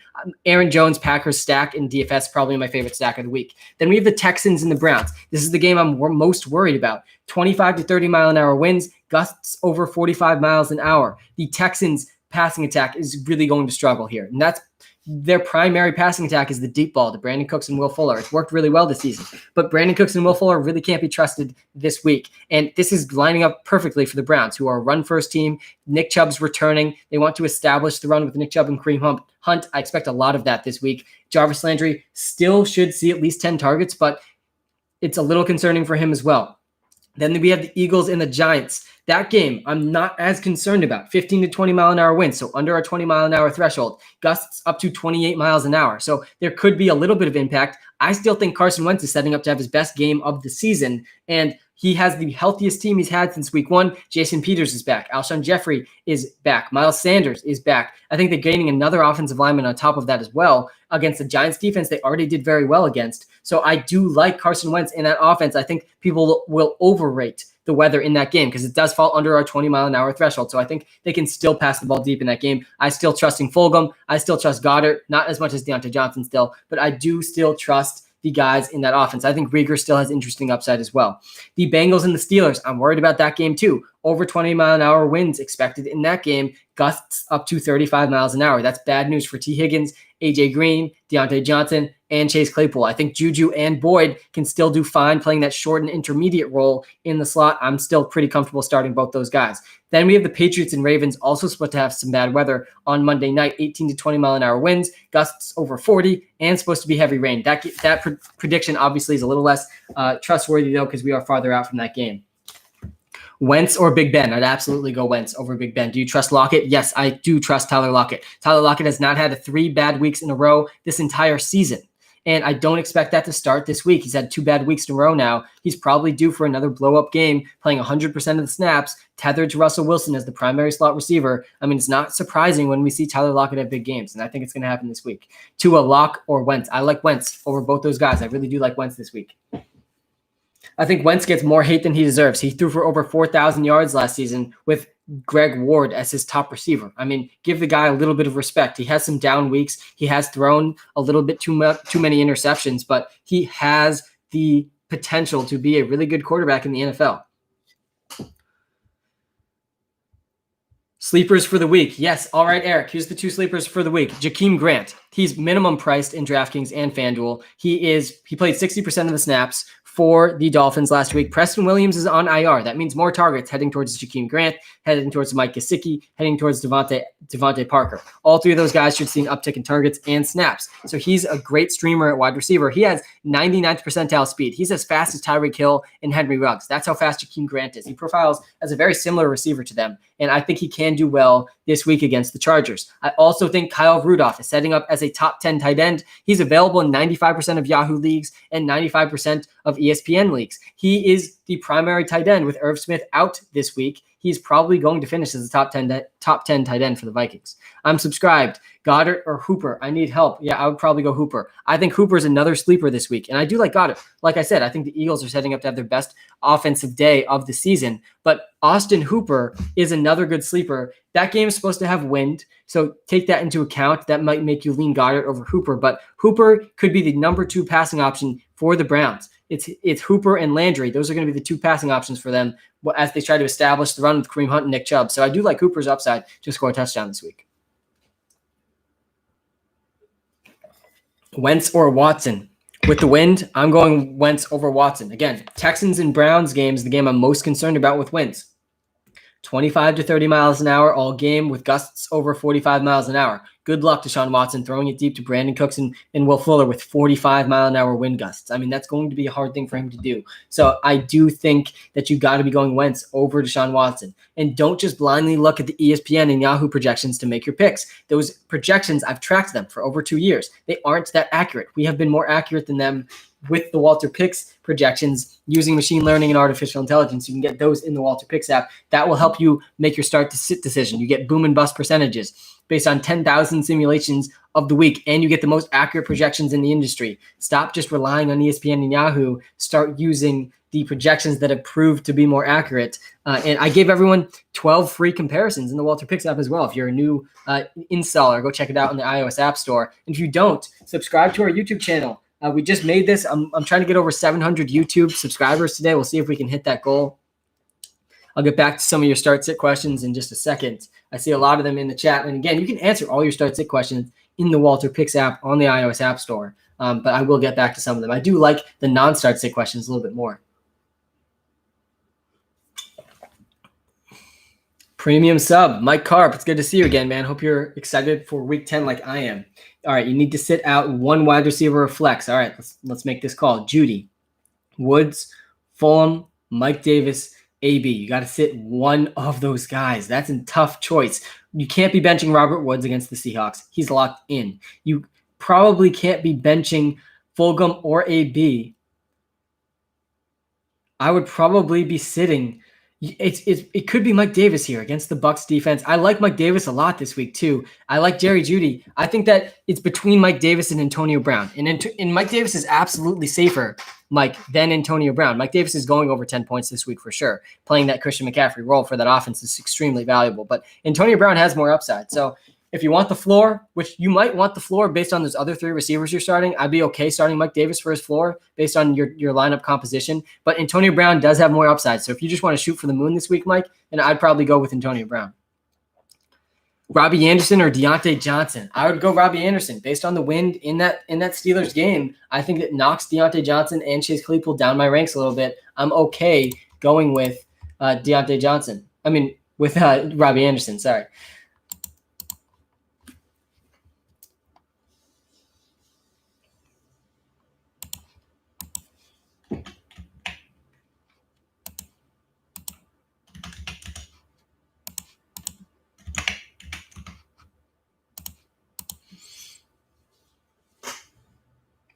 Thoughts on Mike Williams? Yeah, Mike Williams is a boom and bust option too. He's had a few very good days. He's seeing a few deep targets per game. If you go back and watch those Chargers games, he's really getting some end zone looks, deep targets, and that gives him interesting upside in fantasy football. So I do like him. I think that he has top 15 upside every single week now.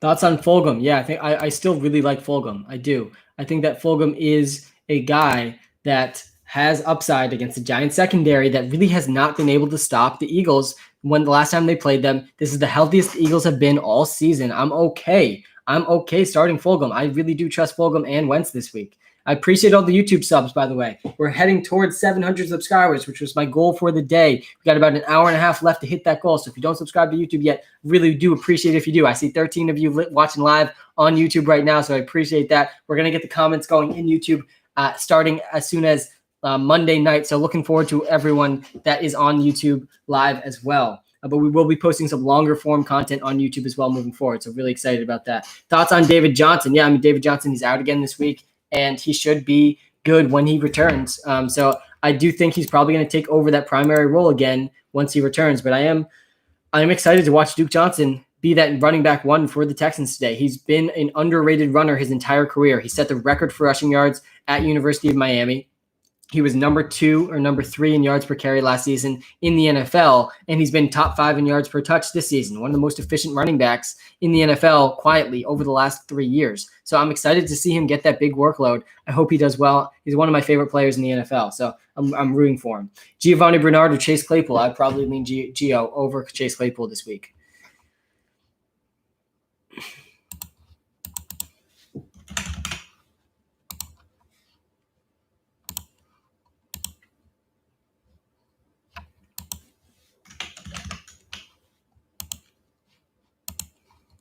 And I don't think you can go wrong with the Packers defense and DFS, guys.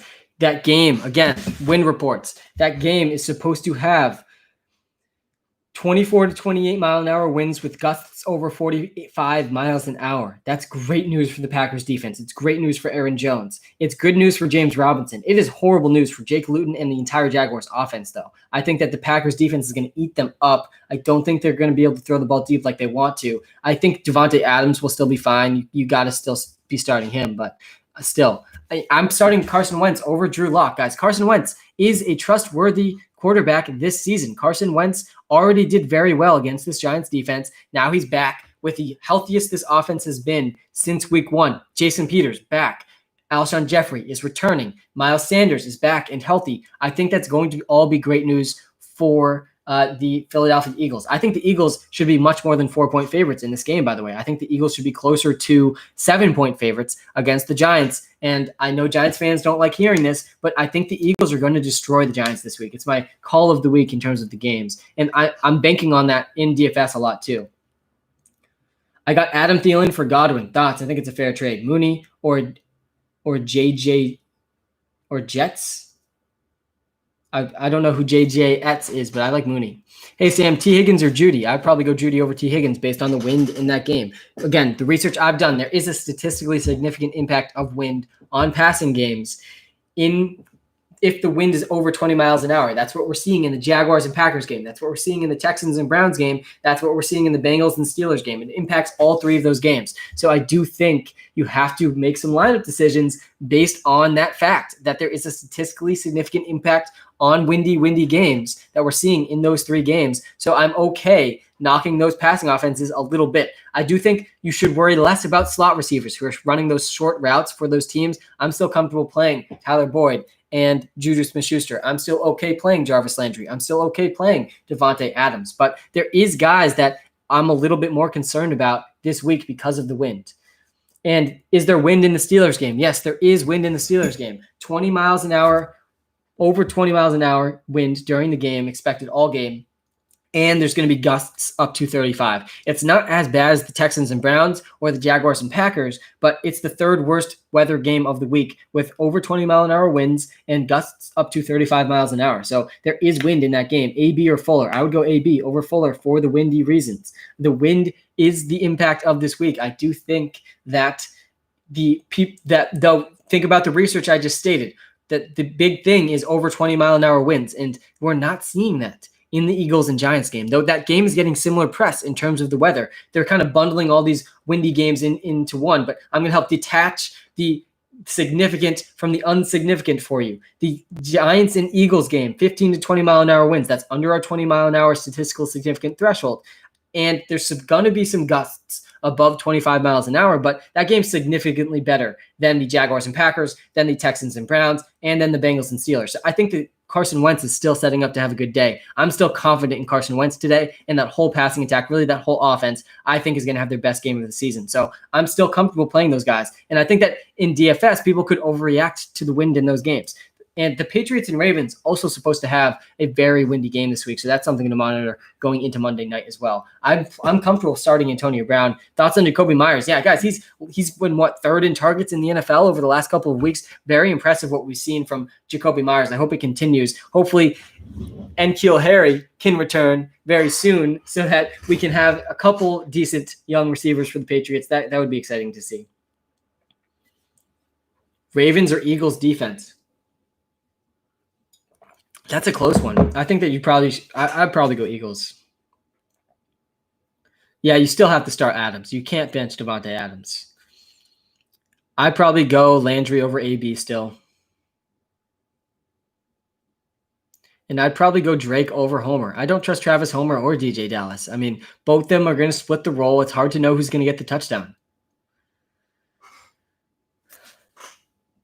And if you didn't catch, our free player prop pick of the week was Jakeem Grant over 29 receiving yards. He's one of my favorite sleepers of the week. He played 60% of the snaps for the Dolphins last week. Preston Williams is on IR. He profiles as a guy who's just as fast as Tyreek Hill and Henry Ruggs. Jakeem Grant is extremely fast. He could easily get this prop in 2 or even 1 catch. He is a 90th percentile speed score on playerprofiler.com. Very exciting to have that partnership with them now. By the way, Walter Picks is partnered with Player Profiler. Very exciting. We've been featured on their website for a couple of weeks now. Definitely check that out. And again, subscribe on YouTube to the Walter Picks channel if you haven't yet. Sam, CEH or Marvin Jones?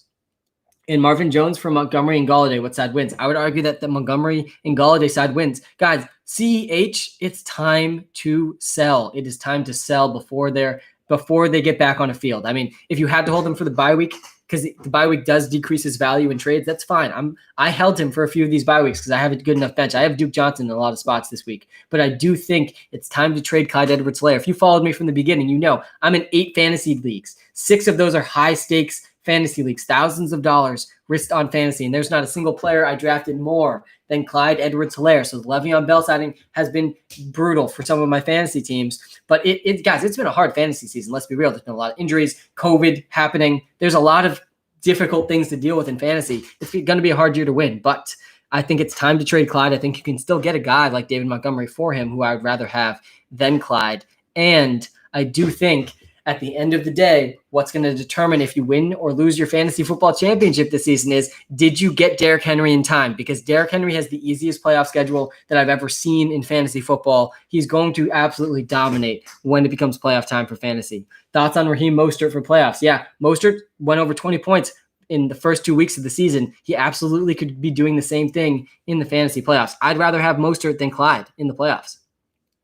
Chase Edmonds or Chris Godwin? I would probably lean towards Chris Godwin over Chase Edmonds now that Kenyon Drake is back. I like Duke Johnson more than Giovanni Bernard this week. Giovanni Bernard costs more on DraftKings, but I like Duke Johnson more. Giovanni Bernard has the harder matchup against the Steelers, and Duke Johnson is the better and more efficient receiver and runner. So I do like Duke Johnson more. Lockett, Curtis Samuel, Thielen, or Ayuk. You got to go with Lockett. Guys, don't let Lockett be on your bench this week, please. He's going to have a huge day. He hasn't had 3 bad weeks in a row this entire season, and you don't want the 40-point week Lockett weeks on your bench. It's just a horrible feeling when one of your guys does that well and he's on your bench. Does Walter take the weather into account when deciding start sit? Yes. All of our simulations, all of our projections, they know about the weather. Again, I've done research, and there is a statistically significant impact of winds over 20 miles an hour. So yes, the projections do take that into account. You obviously have to take that into account as well as you're disseminating the information, because there is going to be severe winds in the Jaguars and Packers game, the Texans and Browns game, the Bengals and Steelers game, and possibly the Pats and Ravens game as well. So all of that has to be considered in your start-sit decisions. But don't overrate anything that's under 20-mile-an-hour winds. That pretty much can be ignored. So the Eagles and Giants game, that's not even going to be a big factor. I am thinking about games that have over 20-mile-an-hour winds, though. Watson or Stafford? I do like Stafford probably more than Watson this week because of the winds. Usually I would say easily Deshaun Watson, but with the winds, that's the game I'm most concerned about. Texans versus Browns, 25 to 30 mile an hour winds, gusts over 45 miles an hour. I think it's going to be hard for the Texans to succeed this week because their offensive strategy is to throw the ball deep to Brandon Cooks and Will Fuller and really stretch the field. That's going to be hard to do with gusts over 45 miles an hour.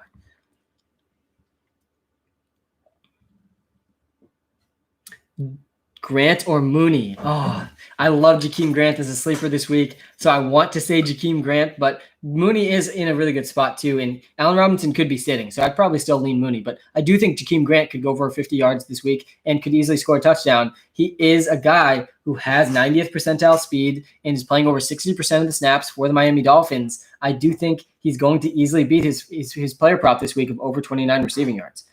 He had 35 last week. And I think he could easily play over 60% of the snaps. He played 60 last week, so I think he's going over 35 yards. AB or Shepard? I like Antonio Brown over Shepard.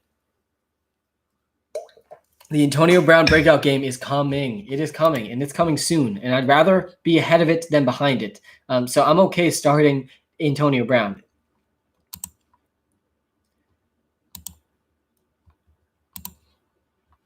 I think Antonio Brown has more upside than people are accounting for right now.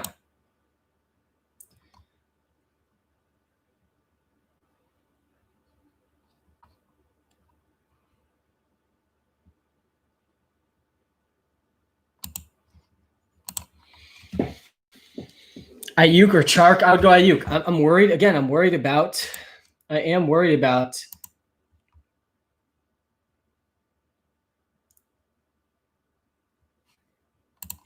I'm absolutely worried about the wind in that Jaguars game. Jaguars and Packers, I think it's going to affect Jake Luton and DJ Chark, so I'm worried about both of them, to be totally honest. I don't know if you can trust them. And it definitely lowers Aaron Rodgers' ceiling a little bit as well. I think Carson Wentz is a really good sleeper this week. I think he could have his best game of the season. That game is under 20-mile-an-hour winds, and so there's not going to be a huge impact there. And I do like him against this Giants secondary that he's already shown he can be good against. So I'm all in for Carson Wentz this week. I think he could have his best game of the season. I think that the Eagles are going to destroy the Giants, and Giants fans have been a little bit more irrational.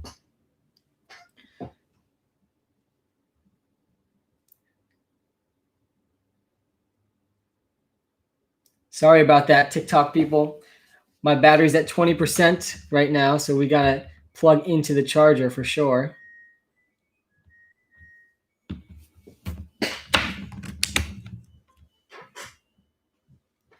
And we are plugged in. All right, so I do think that the Eagles are going to beat the Giants. I think that the Giants fans really, I think there's a little rivalry there. There has been for a while since the greatest game on, or what is it, the Miracle in the Meadowlands between those two guys with Deshaun Jackson. I think that the Eagles are going to handle the Giants this week pretty easily. And I think it could be their best offensive day of the season. I'm building a lot of DFS lineups around that thought. I do think you kind of have to build your DFS lineups around a story that you tell between one or two games. And you got to stack players on those two teams together that make that story come true. And that's why I'm stacking Jalen Reagor and Travis Fulgham with Carson Wentz in some tournaments. That's a low ownership, high upside play I like to have in tournaments. I think it matches perfectly. And I think you can stack Evan Ingram against them. I think Evan Ingram has intriguing upside against a Eagles defense that has allowed the most fantasy points per game to the tight end position this season. Evan Ingram has really clearly been involved in the Giants' offensive plans since the last couple of weeks. He's got 10 targets in back-to-back weeks. I do like his upside this week. And my favorite play of DFS this week is Aaron Jones stacked with the Packers defense, because Aaron Jones could be the number one running back this week in a game that's extremely windy against the Jaguars defense that has not been very good against running backs this year.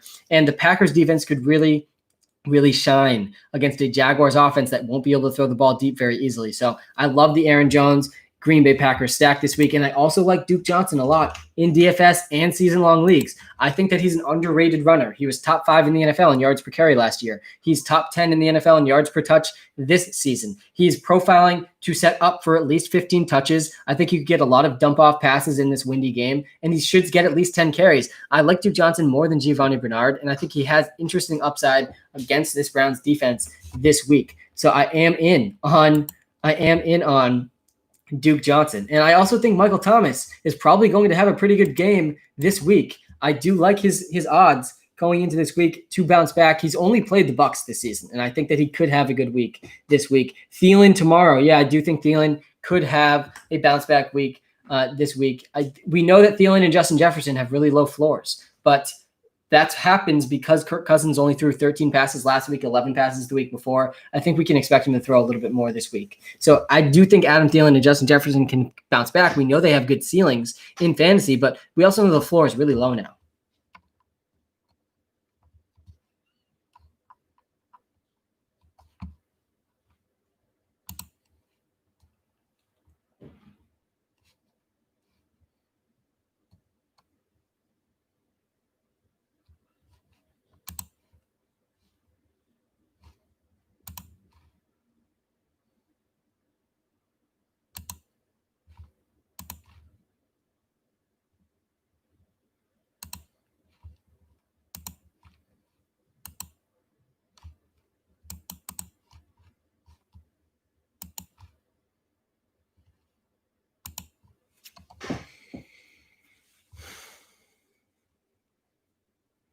Hey, Sam, I'm subscribed. Thanks for subscribing, man. I appreciate it. McKissick or Mike Evans? I like McKissick over Mike Evans this week. Guys, McKissick saw 14 targets last week. Absolutely insane. Yo, Sam, what's up? How's it going, man? I am pumped. I am pumped for week 10 of the NFL. A lot of exciting headlines coming into this week. We got Jakeem Grant as our free player prop pick of the week. He's easily going over 29 yards. Won't be surprised if that happens as soon as the first quarter. I do think the Dolphins versus the Chargers could be the sneaky big blow up game of the week. I think that game has upside for a lot of points to be scored. I also think that the Giants and Eagles game has upside to be a sneaky high scoring game. I also think that the Buccaneers and Panthers game could be the game that wins a lot of DFS lineups this week with a high scoring contest. Those are the 3 games I'm probably most interested in tournaments this week. I think all 3 of those games have very interesting upside in terms of DFS. I asked Walter, says Landry, but I have AB, Evans, and Jefferson. Can't decide. Please help. Worst season. Thank you for trying out the Walter Picks app in the iOS App Store. If you haven't checked it out yet, guys, definitely check it out. 5-star reviews there, very much appreciated. We've gotten a lot of 5-star reviews on this app. It's been super exciting. I've spent over 3 years building the projections that power the app, over 300 hours building the app itself. So do appreciate all of the excitement that has surrounded the app so far. And I would still be starting Landry over these guys. I think AB has the most exciting upside of those players. I don't think you can trust Jefferson's floor out of those guys that you're choosing between. So I would still start Landry as the safest option. But if you're going for upside, look no further than Antonio Brown, who's leading that team in air yards, and they throw the most deep attempts per game in the NFL. So he definitely has intriguing upside.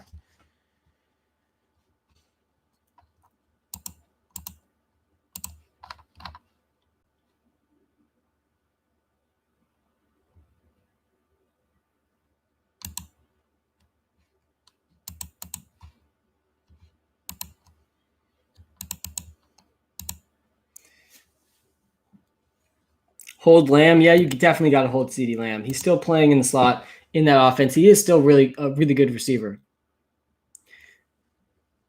AB or Kupp? I like Cooper Kupp this week against the Seahawks over Antonio Brown. I mean, Cooper Kupp and Robert Woods are setting up very well today against the Seahawks secondary that hasn't stopped anyone. How do you think Dalvin Cook will perform against this Bears defense? Yeah, we saw this Bears defense do pretty well against Derrick Henry. Not going to be that surprising if they do well against Dalvin Cook as well, but he's matchup proof. He still should go over 15 fantasy points with how involved he is in the passing and running game. So he should be fine, but he might not have those big blow-up weeks we've seen out the last couple of weeks from him. Start Tua or Big Ben? I would probably start Tua over Big Ben. Hey, Sam, with the wind effect, should I start Cooks or Mooney? I would start Mooney over Cooks because of the wind effect. I do think that's a reasonable thing to do. Jerry Jeudy thoughts. Yeah, Jerry Jeudy is the #1 receiver for the Broncos now. He's established himself as we expected him to last week. We were all over that last week, him going over 100 yards. I think he's going to have another good week this week and establish himself as one of the better receivers in the NFL moving forward, which is exciting. I'm very excited about that.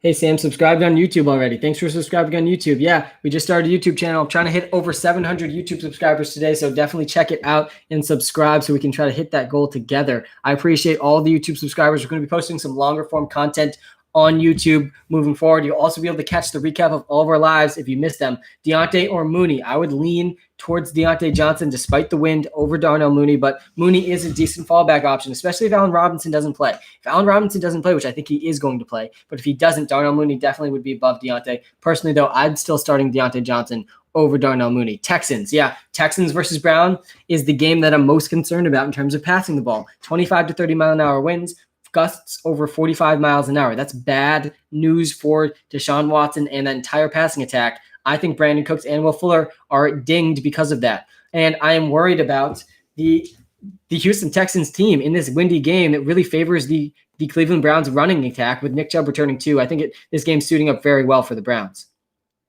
Josh Allen or Herbert? I'd go Josh Allen probably over Herbert. Subbed on YouTube. Thanks, man. Is Chark trustworthy? No, Chark is not trustworthy this week.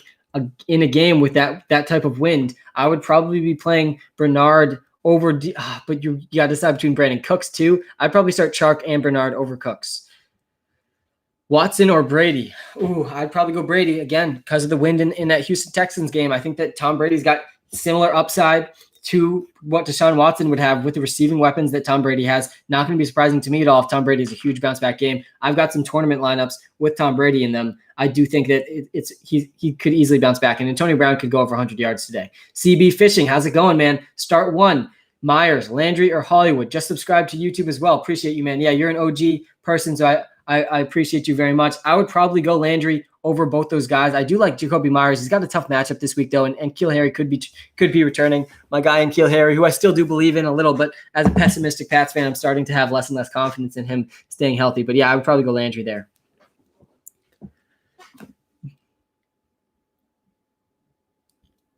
Due to wind, do I take Hooper out of my starting lineup? No, I think Hooper's still a pretty good, interesting sleeper option. And guys, even if you're not watching on YouTube, would appreciate if you hop over to that live stream, just toss it a like so that we can start to build some momentum on YouTube. I'm trying to pass 700 YouTube subscribers today. I really do appreciate all of our people that have followed us over to YouTube. And I don't think you can take Austin Hooper out of your lineup this week. He could easily still be the number 2 passing option for the Browns. They still will have to pass the ball a little bit. I don't think the wind will affect a guy like Austin Hooper as much as it would a guy like, for example, Will Fuller and Brandon Cooks, who primarily play deep roles in their offenses. So I do like Austin Hooper still this week in your lineup as a sneaky tight end. I do also, by the way, like Kyle Rudolph as a good sleeper tight end this week. Kyle Rudolph is now the primary tight end with Irv Smith out. He's available in 95% of Yahoo leagues and 95% of ESPN leagues. Kyle Rudolph could be a top 10 tight end this week. So I do like Kyle Rudolph this week.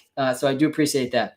I do think Kyle Rudolph is a good option. And shout out to all 23 of you on YouTube right now. Appreciate the likes that you guys have tossed us as well. We're going to be producing some more longer form YouTube content coming soon. And we'll also post a recap of all of the lives. So look out for those in case you miss any of the live streams. Do I start McLaren or Allen Robinson? I would start McLaren over Allen Robinson. Ryan Knoll or J.K. Dobbins? Jake, that's a deep league, man. You must be dealing with some bye weeks. I would go J.K. Dobbins over Ryan Knoll, even with Mark Ingram returning. Guys, we only got an hour and 15 minutes till football. It's getting close. I've been going since 9 a.m. I don't think I have even taken a second to check the news since I got started. So I want to go make sure we update everyone on the news. But as a reminder, there's a lot. The big headline of this week is the wind. I think that the wind is a big impact this week. There's 24 to 28 mile an hour winds in the Jaguars and Packers game, gusts over 45 miles an hour. The Texans and the Browns game is the game I'm most worried about. 25 to 30 mile an hour winds, gusts over 45 miles an hour. Eagles versus the Giants, I'm not that concerned about that game. Under that 20 mile an hour wind threshold. 15 to 20 mile an hour wind gusts up to 28 miles an hour though. Patriots and Ravens also expected to have a bunch of wind. And the Bengals and Steelers is that last game I'm concerned about. Over 20 mile an hour winds expected throughout that game and gusts up to 35 miles an hour. So if I were to rank in order the games I'm most concerned about, I would go Texans and Browns first, Jaguars and Packers second, Bengals and Steelers third, Patriots and Ravens fourth, and then Eagles and Giants. I'm really not that concerned about the game at all. I think Carson Wentz is going to have a great day. I think the Eagles are going to have their best offensive day of the season.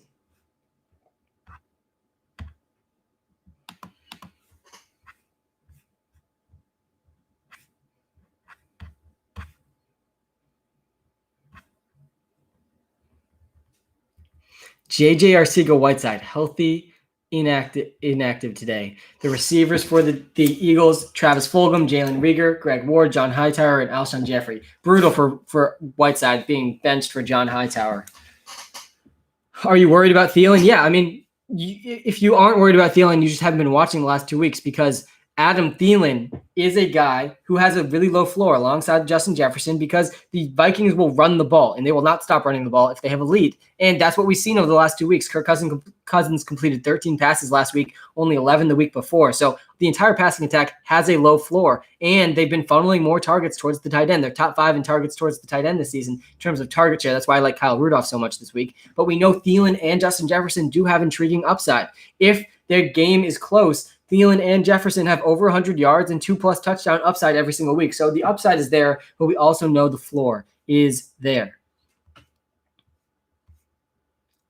Officially active, Nick Chubb, TJ Hawkinson, Robert Tonyan, Golden Tate, Alshon Jeffrey. Officially inactive, Jair Alexander for the Green Bay Packers. The Packers are very lucky about this win because they were going to be set up to struggle against the deep pass without Jair Alexander. The Jaguars and DJ Chark were lining up pretty well, but I think the wind could prevent them from having success today. The Bears plan to elevate veteran running back Lamar Miller from the practice squad for Monday Night Football, while David Montgomery has been ruled out with a concussion.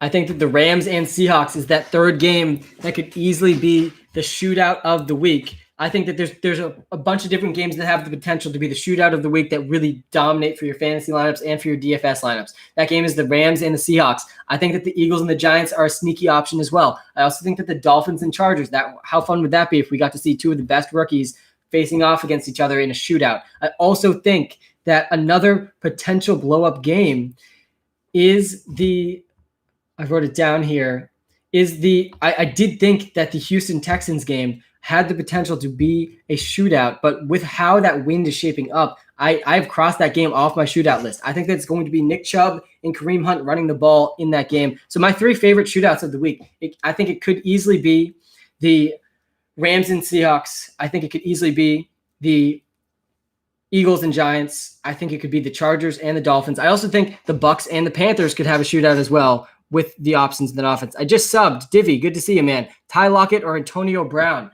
I like Tyler Lockett over Antonio Brown this week. I think Lockett has a higher ceiling and a higher floor than Antonio Brown, tethered to Russell Wilson. So I like Lockett over Antonio Brown.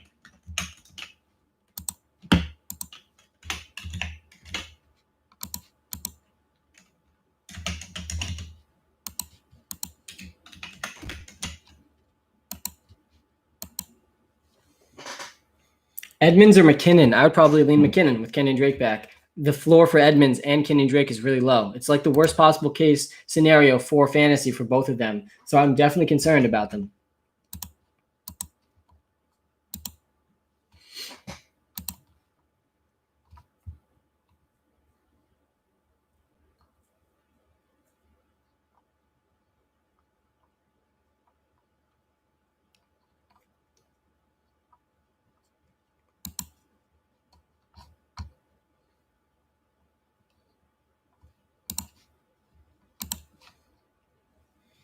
Let's get back to some of your questions. Someone says, I got a feeling Ayuk is going to pop off. Yeah, Andrew, I mean, we saw Richie James get the Brandon Ayuk role, and it was a very exciting role. And I think that role is going to be tossed right back to Ayuk this week. And I think he could have a great week this week. It's not going to be surprising to me at all if Ayuk goes over 100 yards. Mayfield, Bridgewater, or Jones. I personally would lean Bridgewater there in a game against the Bucs team that could easily put up points and make this a really high-scoring game.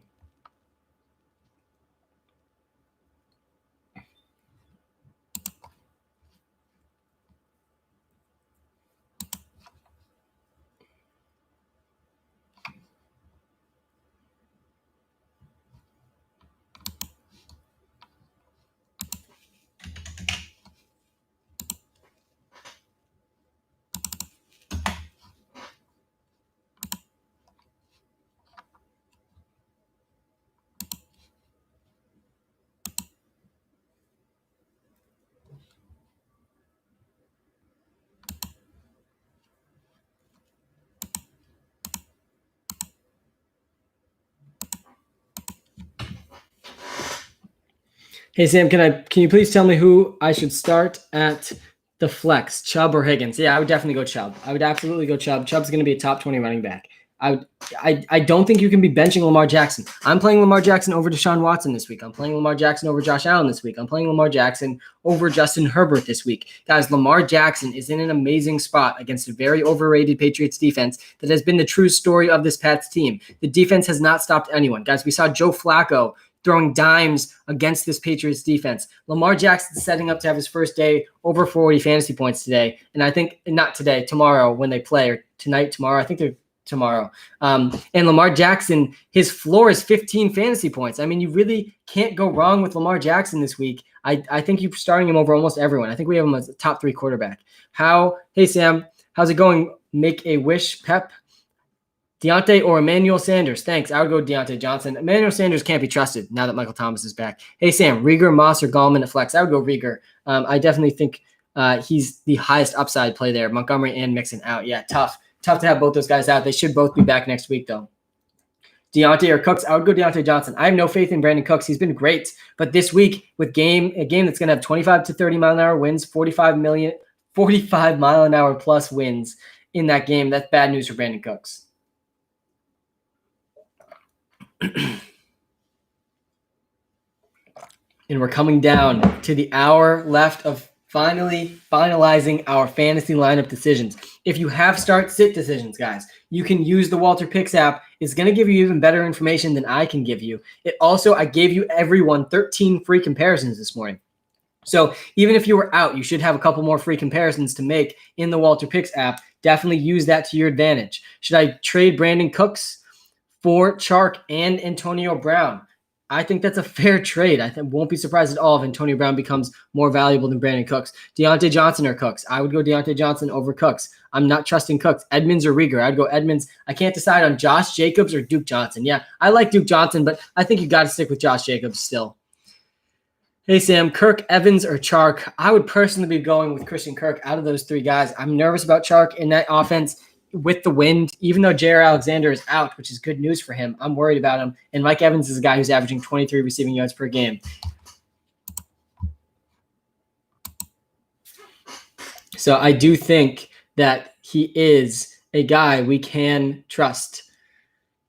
Mike Evans is a guy that we can't trust, though. 23 receiving yards per game is not a good sign for him. And guys, if you haven't tried out the Walter Picks app yet, try it out. We've been on the App Store since week 1. I've spent over 300 hours building this app over 3 years, building the projections that power the app. And we've gotten a really good response so far. And you can download it on the iOS App Store, coming to Google Play and Android soon. Definitely check it out. You can make all your start-sit decisions. You can analyze trades in the app. You can make optimal DFS lineups in the app. We also give away player prop picks that have had 65% accuracy so far this season. The free player prop pick of the week, by the way, is Jakeem Grant over 29 receiving yards. That's absolutely going to happen. So definitely hop on the board with the Jakeem Grant prop. I'm pretty confident in this one. He saw 60% of the snaps last week, and he is going to see more targets with Preston Williams out. The law of conservation of targets. Mike Gesicki, Jakeem Grant, and Devontae Parker all should see increased targets this week with Preston Williams out. I do like his matchup against the Chargers, who just allowed 2 bombs to Hunter Renfrow last week. I think that Jakeem Grant's a better deep threat than him, so I do like him this week. I think you could easily beat that prop in one play. Sam, what are your opinions on Deshaun Watson today? I'm worried about him. I'm worried about him because there's 25 to 30 mile an hour winds in that game, gusts over 45 miles an hour. So I'm worried that could impact the deep passing game, which in my research it does. Over 20 mile an hour winds does have a statistically significant impact on passing yardage in that game. Specifically, deep passing attempts struggle in that type of wind. So I am worried about Deshaun Watson this week. And guys, I appreciate everyone that has installed the Walter Picks app and tried it out. 5-star reviews also help us out a ton, so I do appreciate that. And if you haven't subbed on YouTube yet, you got to go do that. We got a bunch of people listening. We're on YouTube Live as well right now. Really do appreciate everyone listening on YouTube Live. You guys are the real homies. I appreciate you.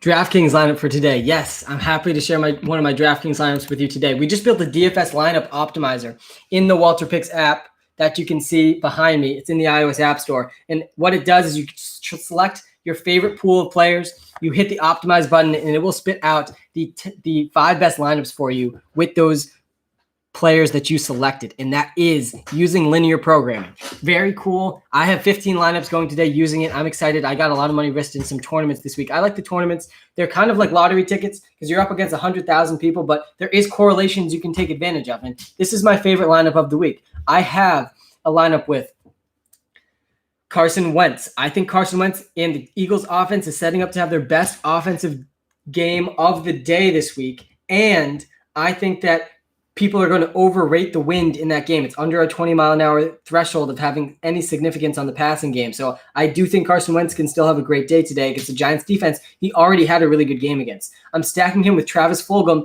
and Dallas Goedert in this lineup. You got to be stacking at least 2 receiving weapons of the quarterback that you're playing to have any sort of upside in tournaments. I'm also playing Aaron Jones in the Packers defense in almost every single one of my lineups. I think Aaron Jones is lining up to be the number 1 running back this week, and the Packers are setting up well, even without Jair Alexander, they're setting up well in a very windy game. So I do think that we can trust them in this game. I also think that we can trust Tyler Lockett to have a bounce back weekend. I have him in a lot of my tournament lineups this week. He's still averaging like the 4th most fantasy points per game, despite 4 weeks under 10 points. He hasn't had 3 straight bad weeks in a row this whole season. So I do trust Tyler Lockett to have a boom week this week, even against a good Rams defense. I also have Duke Johnson as one of my running backs this week. He is a guy who is an underrated runner. He set the record for rushing yards at University of Miami. He was top 5 in yards per carry last season, and he's top 10 in yards per touch this season. He's one of the more underrated, efficient backs in the NFL. I do think he sets up really well today. I also have Devontae Parker in this lineup. I think Devontae Parker, Jakeem Grant, Mike Gesicki all see boosts this week with Preston Williams on IR. Last but not least, Antonio Brown. He's got top 10 upside, and he led the Bucs in air yards last week. The Bucs throwing the highest deep attempts per game in the NFL. So Antonio Brown has intriguing upside to me. Does Walter account for wind? I use some start sits on windy games. Either way, yes, it does account for wind. It does account for wind, but you got to take that into account yourself as well. Either way, Cooks or Jefferson. Yeah, I would probably go Jefferson over Cooks because of the wind, but Cooks is a guy that has been much better than him over the last 3 weeks. So that's a tough one. Personally, I'm leaning Justin Jefferson there. I imagine the app probably said Cooks. Goddard or Hawkinson? I would say I think I got this one earlier too. It's really close. I would definitely use the Walter Picks app for this one. I personally would say Hawkinson over Goddard though. Hey Sam, Font or Andrews? In Walter we trust. Yeah, man, in Walter we trust. I would say I would go Font over Andrews this week, even though Andrews is due for a bounce back game. Noah Font has been really good. Do you like Jared Goff against the Seahawks secondary? Yes, of course I do. The Seahawks secondary hasn't stopped anyone this year, and I think Goff could easily go 300 yards today. I think Robert Woods and Cooper Kupp setting up very well. Also, I hope that game is close, because if it is, that could be the shootout of the week. That game could be the shootout of the week. I think Bucs and Panthers have low-key shootout potential. I think that the Dolphins and the Chargers between Tua and Herbert, that would be an exciting shootout. I think that game has low-key shootout potential. And last but not least, I think the Eagles and the Giants have low-key shootout potential in that game. I think the Eagles offense is setting up for their best game of the season against a defense they've already done well against, and the healthiest they've been since week 1. Jason Peters is back. Alshon Jeffrey is back. Miles Sanders is back. Really exciting to see that Eagles offense together again this week. Will the wind affect Adams? No, I mean, it could, but you still have to have Devonta Adams in your lineups, obviously. He's the top #1 fantasy football wide receiver. You have to have him and Hopkins and Michael Thomas confidently in your lineups this week. Mike Davis or Brandon Cooks at flex? I would go Mike Davis over Brandon Cooks. Please help. Should I start Kareem Hunt or Mike Davis? I would play Mike Davis over Kareem Hunt, and I like Kareem Hunt to be a top 24 running back this week, but Mike Davis is still playing that Christian McCaffrey role, very valuable role that he has.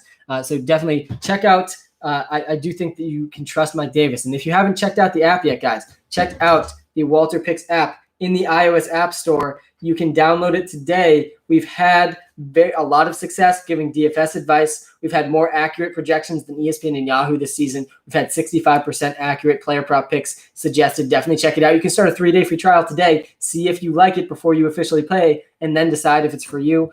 Also, we gave everyone 12 free start sit comparisons. So why not just go get some free start sit comparisons from machine learning and artificially intelligent projections in the Walter Picks app. So go check that out. If you haven't subbed on YouTube yet, go subscribe to us on YouTube. We're building up the YouTube channel as well. We're live on YouTube right now also. Appreciate everyone watching live on YouTube and all the people that have tossed us a like on that live stream. Thanks. Thoughts on Duke Johnson? Yeah, I have a lot of thoughts on Duke Johnson. I think Duke Johnson is an underrated runner in the NFL. He was top 5 in yards per carry last year. He's been top 10 in yards per touch this season, and he set the record for rushing yards at University of Miami. People like to forget about that and see him as kind of just a receiving back. But Duke Johnson is more than just a receiving back, and I do think Duke Johnson can have success this week. I have him as a top 15 running back.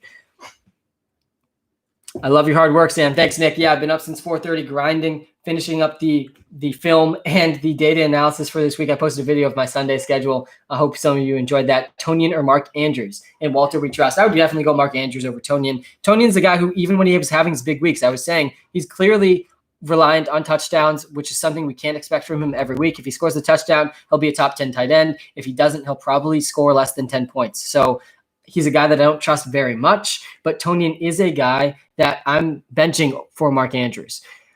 Jamal Williams or Edmonds. I'd go Edmonds over Jamal Williams. Both of them are intriguing to me this week, though. Fournette or Hunt. I would go Hunt over Fournette, but I do like Fournette a lot. Thoughts on Antonio Brown? Yep, Antonio Brown's got top 10 upside. He led the Bucs in air yards last week, and he's on the team throwing the most deep attempts per game in the NFL. So I don't know how you can't see if the stars aligning for Antonio Brown to have a breakout game. I personally want to be early, not late, for the breakout game for Antonio Brown. So I am comfortable starting Antonio Brown. Again, we said this last week too. I am someone who likes risk. I take risks in life. And if you're someone who also likes risks, then you can start Antonio Brown. It's a risk-reward ratio that we're doing with Antonio Brown, where we started him last week. It didn't go great, but we know there's upside there. And so that's why I'm comfortable starting Antonio Brown. I think Chris Godwin has the safest floor out of those receivers. Antonio Brown's got the best ceiling, and Mike Evans is a guy that I'm really not that interested in. Packers minus 13.5. Yeah, that's why I love the Aaron Jones Green Bay Packers defense stack in DFS, because they really are supposed to just dominate them this week. So I'm okay starting Aaron Jones and the Packers defense in DFS. I'm pretty confident in that one. I have that in a lot of my DFS lineups. I think the best spread of the week, though, is the Philadelphia Eagles. The spread's already moved since I've been saying this. Maybe some of you guys are listening to my advice and moving that spread. But the spread was 4.5 when I woke up this morning. Now the Eagles favored by 5. I think that they should be favored by a touchdown. I like the Eagles to destroy the Giants this week. I subbed on YouTube. Thanks, man. Should I start Brady or Rodgers? I would be starting Tom Brady over Aaron Rodgers. The Rodgers game is supposed to have some wind. Brady has just as much upside as him, so I do like him. And guys, if you haven't downloaded the Walter Picks app yet, you got to go download it. I've spent over 300 hours building this app over the past couple of months. I've spent over 3 years building the projections that power the accuracy of the app. We've been very accurate this year, more accurate than ESPN and Yahoo over the last 2 years. So definitely go check it out. Deontay Johnson or Chark or DJ Moore or Fulham or AB. Wow, that's a lot of names. I would probably go with Fulgham out of all of those guys. I do trust Fulgham and Carson Wentz to have really good days today. Just subbed. Should I go with Herbert or Lamar? Bad weather. I'm trusting Lamar Jackson, guys. I think you've got to go with Lamar this week. I don't think the bad weather necessarily hurts him that much with his rushing ability. So I'm okay playing Lamar Jackson this week over pretty much most other quarterbacks. Jake, if I have Derrick Henry, should I do Gurley, Eckler for Aaron Jones and Juju? Yes. Yes, you should do that. That's an amazing deal. If you can pair Derrick Henry and Aaron Jones together in the same team, you're probably going to win your league. They have both amazing playoff schedules. Both of them get the Lions in the playoffs. And I think that Derrick Henry alone is probably going to be enough for you to win your league. But if you can do that trade and get Aaron Jones as well, Jake, you're well on your way to a trophy. Thoughts on Miles Sanders? Yeah, I'm excited to see him back this week. I think he's going to get his full snap share. I hope that he can stay healthy for the rest of the season. It's been frustrating with guys like Miles Sanders and Joe Mixon who've missed multiple games now with injuries. So I'm excited for Miles Sanders to be back. I think he can be a top 10 running back in fantasy football. Hey, Sam, gave a 5-star review and subscribed. Thank you, Jake. I appreciate it. Should I start Evans or Higgins? Oh, that's a close one, man. I personally like Higgins more than Evans. Evans has such a low floor. I argue that Evans has a higher ceiling than Higgins, but Higgins has the safer floor. So you got to decide, are you looking for upside or are you looking for floor? I'd be pretty surprised if Higgins scored under 7 points. Not going to surprise me at all if Evans scores under 7 points. He has averaged 23 receiving yards per game in games that Chris Godwin also played. It's a pretty damning stat right there. So I'm worried about Mike Evans a little bit, but he obviously does have upside. We all know what Mike Evans can do. Thielen or Fulgham? I would definitely play Fulgham over Adam Thielen, and this is one of those that could easily end up being wrong. Adam Thielen has ceiling, but I trust Fulgham and Carson Wentz against the Giants defense. They already both did well against. Can you talk about Giovanni Bernard today against Pittsburgh? Yes, Giovanni Bernard, another backup thrust into a starting role. He's been pretty good over the past few weeks for you. If you've had Giovanni Bernard, I'm forced to start him in one league this week, but Giovanni Bernard is a guy that has a tough matchup against the Pittsburgh Steelers defense in a windy game. The Steelers defense is one of the best defenses against the run in the NFL. They've actually regressed a little over the last few weeks, but we've seen Giovanni Bernard go over 20 points in back-to-back weeks, playing over 65% of the snaps with Joe Mixon out. He's seen at least 18 opportunities per game in those games, so he should still touch the ball at least 15 times, making him a running back 2. That's all you have to do to be a running back 2 is touch the ball 15 times, and that's what we can project him for over 10 points.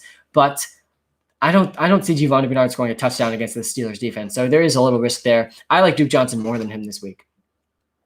I subscribe. Thanks, man. Should I start Hooper, Gesicki, or Goddard? I would probably be starting Mike Gesicki out of those 3 guys. I think Gesicki Devontae Parker and Jakeem Grant all setting up to see increased targets this week without Preston Williams in the lineup. Marquise Brown and Curtis Samuel. I'd probably go Curtis Samuel at this point over Marquise Brown, which is sad to say. I was a big Marquise Brown supporter heading into this season.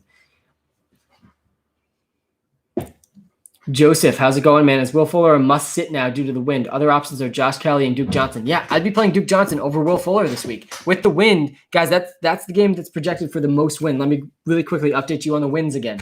On the wind. The wind is really one of the biggest storylines of this week. Jaguars versus Packers, 24 to 28 mile an hour winds in that game. Gusts over 45 miles an hour. Texans versus Browns, the game I'm most worried about. 25 to 30 mile an hour winds, gusts over 45 miles an hour. In the research I've done, there's a statistically significant impact on passing attacks when the game is above 20 mile an hour winds. Eagles versus Giants, I'm not that concerned about. 15 to 20 mile an hour winds. That's under our 20 mile an hour threshold. And the gusts are supposed to be up to 28 miles an hour, but it's not supposed to be that consistent. Bengals versus the Steelers, over 20 mile an hour winds in that game, most of the game as well. Gusts up to 35 miles an hour. So there is a little bit of concern there. Patriots and Ravens also supposed to have pretty significant winds as well. Giovanni Bernard or Tyler Boyd. That's a really close one. I would argue Giovanni Bernard's the safest option because we know he's getting at least 15 touches. But Tyler Boyd, I still trust this week. I think that Juju and Boyd can still be trusted as the slot receivers getting those short and intermediate routes. So I'd probably still go Boyd over Giovanni Bernard. We got 50 minutes till kickoff at 1, guys. I read this to you earlier, but I want to reiterate this again because this is pretty interesting. This is the first time since 1995, first time in my entire life, probably in a lot of your entire lives too, that we have more games in the second slate of games today. There's more games at 4 o'clock than there is at 1 o'clock today. Very exciting. Finally, there's 6 games at 1. There's 7 games in the later slate of games today. I don't know why the NFL doesn't do this more. Don't know why this is the first time in my entire life they've done this, but exciting development for this week that we get a lot of games consistently throughout the whole day rather than how they've been doing it, which is like 8 games all at 1 o'clock and then only 2 or 3 to watch in the later slate. A lot of work for Scott Hansen today on Red Zone. I'm looking forward to that. I'm in Cali. Yep, sorry. I'm in Eastern time zone. But yeah, the later slate of games, there's more games in the later slate than there is in the earlier slate today. I'm not going to do the central, the Eastern conversion for you. Deontay or Jefferson. I like Deontay Johnson over Jefferson still this week. Start to Gio, Fuller, or Gordon. I would probably start Giovanni Bernard and Fuller still over Gordon. I don't trust Gordon that much, though. The wind should impact Fuller. Ronald Jones or Kenyon Drake. I would probably go Kenyon Drake over Ronald Jones. I don't trust Ronald Jones at all, but Kenyon Drake is a very volatile option. We don't know exactly what that snap share is going to be. I'm projecting 60% because that's what he's seen despite being more inefficient than Chase Edmonds this whole season. So I'm still projecting him to see 60% snap share, but it's very possible he doesn't. I'm not going to pretend like I know exactly how many snaps Kenyon Drake is going to see. Hey, Sam, gave 5 stars and subscribed. Thanks, man. Should I start Deontay or Fulgham? I would start Fulgham. And again, guys, you can answer all your start set questions in the Walter Picks app on the iOS App Store. Go check it out. It has been more accurate than Yahoo and ESPN this season, and we've been dominating our fantasy lineups using this. There's a reason there's so many people still in this live stream. I've been live since 9 a.m., and it's because we've had insane accuracy. We've had 65% accuracy on our player prop picks, 68% accuracy on over 200 picks dating back to last season. We have been dominating with DFS as well. Just released a DFS lineup optimizer in the Walter Picks app that can use linear programming to give you the most optimal lineups for the players that you are most interested in DFS. I got 15 lineups going today with that lineup optimizer on DraftKings as well. Curtis Samuel or Bernard? I trust Bernard more than Samuel. Dallas Goedert or Hunter Henry? Guys, what did Hunter Henry do to Justin Herbert? Someone tell me. What did he do to Justin Herbert? It's been one of the more puzzling things of this season. Herbert has done amazing, really in every single game, yet Hunter Henry has not been doing much really at all in fantasy. And it's probably going to change because we know Hunter Henry is a good tight end. He's performed with Phillip Rivers in the past. He's also one of the more athletic tight ends in the NFL. He saw 7 targets last week. He's got multiple games over 7 targets now. He played 100% of the snaps, but he still has only had he's only had 1 game over 10 points since week 4. I think that could easily change. I'm wondering what he did to Justin Herbert to deserve to not be able to produce with Justin Herbert doing so well. But I think he is going to bounce back sooner rather than later. And I forgot now the original person you were comparing him against. But you can, again, answer any start-sit question on the Walter Picks app. That was a very long-winded Hunter Henry answer. Sam, pick 2, Fournette, Gio, Bernard, Duke Johnson, or Robbie Anderson. I would be going with Duke Johnson and Robbie Anderson there. I like both those guys this week a lot.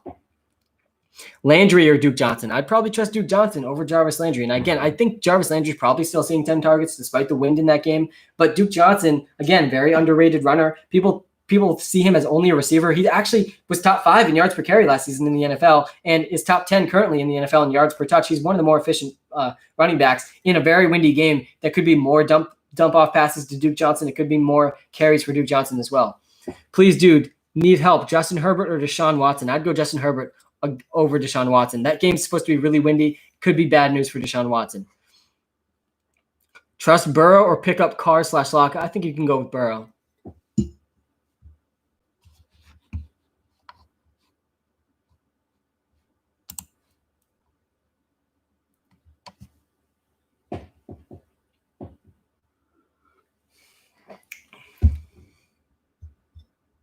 Love the app, man. Thanks. Appreciate you checking it out. Do you think Rieger has a higher ceiling than Jefferson this week? I think you could easily make that argument. I think that Jefferson probably still has the higher ceiling, but they have pretty comparable floors. They're not that much different of players at this point. With Justin Jefferson on a Vikings team that could realistically only complete 13 passes in a given week, and Wentz is going to throw a lot more than Kirk Cousins every week. So I would argue that their ceiling, I would put Rieger's ceiling right below Justin Jefferson's, and their floors are probably around the same spot. So they're really not that much different of players, in my opinion, in fantasy for the rest of the season.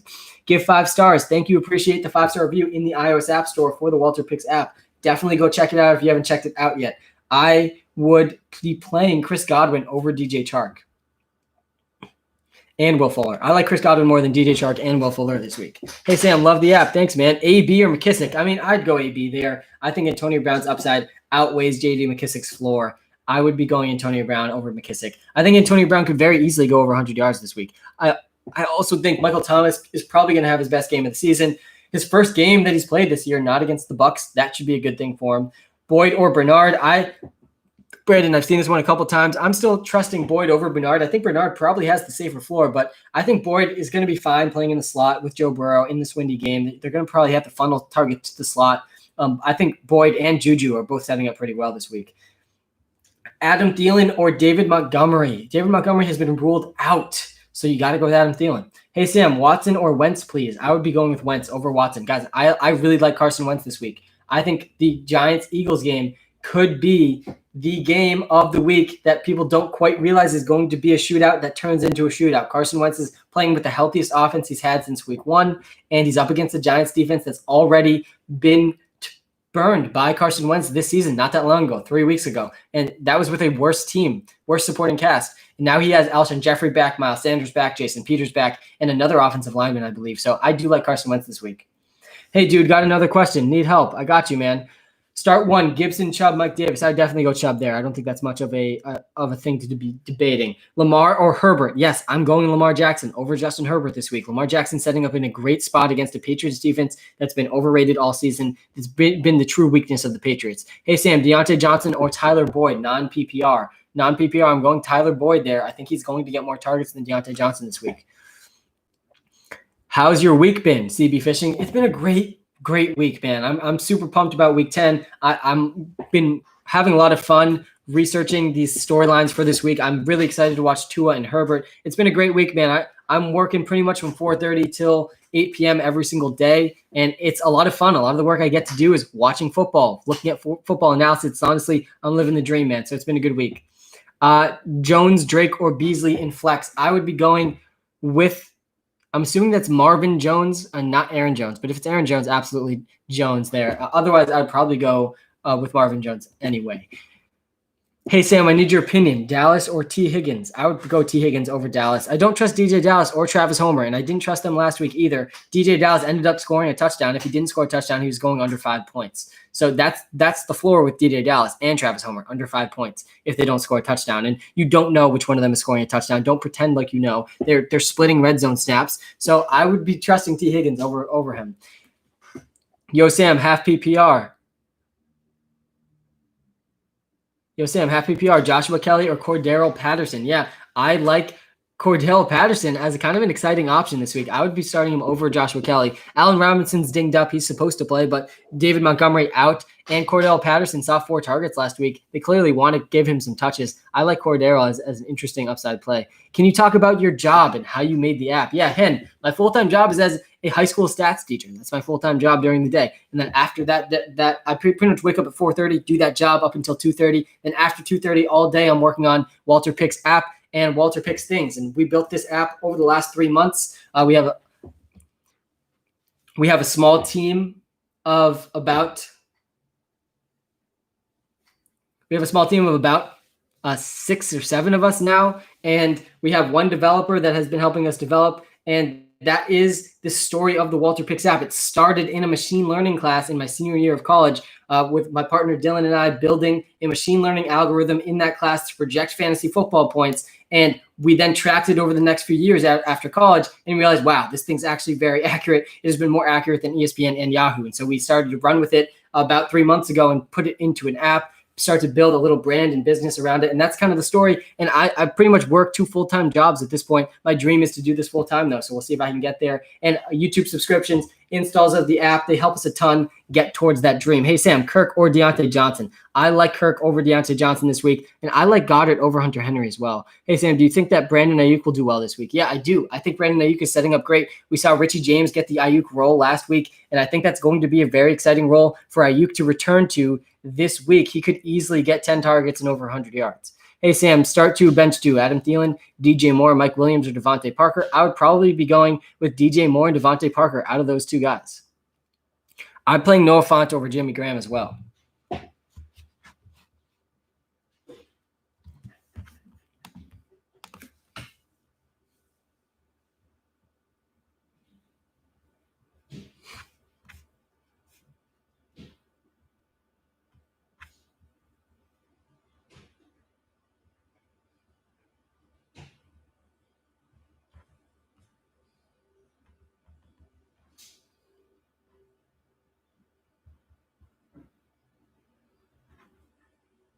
No QB in NFL history has ever thrown for 4,000 plus yards and rushed for 1,000 plus yards in a single season. At the halfway point, Cardinals QB Kyler Murray is on pace to do both of those things. He's on pace for 4,200 passing yards and 1,086 rushing yards. Would be a truly historic season from Kyler Murray, who has been the only player alongside Alvin Kamara this season to finish top 12 in their position every single week. The consistency that we have seen from Kyler Murray is truly amazing. And it's not going to stop this week. That would be very cool if he could be the first quarterback ever to throw over 4,000 passing yards and 1,000 plus rushing yards. That would be very, very historic moment for the NFL if he's able to do that. Walter is amazing. Thanks, man. Also, my dad's name. Is it stupid to start Watson this week? Yeah, I think Watson has added risk this week. I would be trusting Lamar Jackson over him. I would also like Justin Herbert more than Deshaun Watson this week as well with the wind. The prop pick. Yep, the free prop pick of the week is Jakeem Grant over 29 receiving yards. He is going to see increased targets with Preston Williams on IR. I don't know if the people setting those lines are watching the games because Jakeem Grant went for 35 yards last week. He has 90th percentile speed. He played 60% of the snaps last week, and he's going to see at least 3 targets. He could easily be over 29 yards with only a few catches, and I think he's going to have more than a few catches this week. So Jakeem Grant is the locked-in player prop pick of the week that I give away for free on this live stream every single week. We are 7 for 9 giving away free player prop picks this season on the stream. So we're looking to go 8 for 10. 80% would be pretty incredible to hit on our free player prop picks. So I'm hoping we hit that this week. I've definitely got a lot on Jakeem Grant this week as well. Judy or Shepard. I like Judy over Shepard this week. AB or Higgins. I'd go Antonio Brown with the wind in that game for Cincinnati. Robbie Anderson. Yeah, I think he's a guy you pretty much have to have in your starting lineup. I think that Panthers game could very easily turn into a shootout. Beasley or Amendola, the battle of the slot wide receivers, the slot white wide receivers. I like Cole Beasley more than Amendola. What do you think of Mostert when he comes back? Yeah, I think Mostert, he got over 20 points in fantasy for us in week 1 and 2. He could easily do that again when he returns for the fantasy playoffs. Gio or Duke?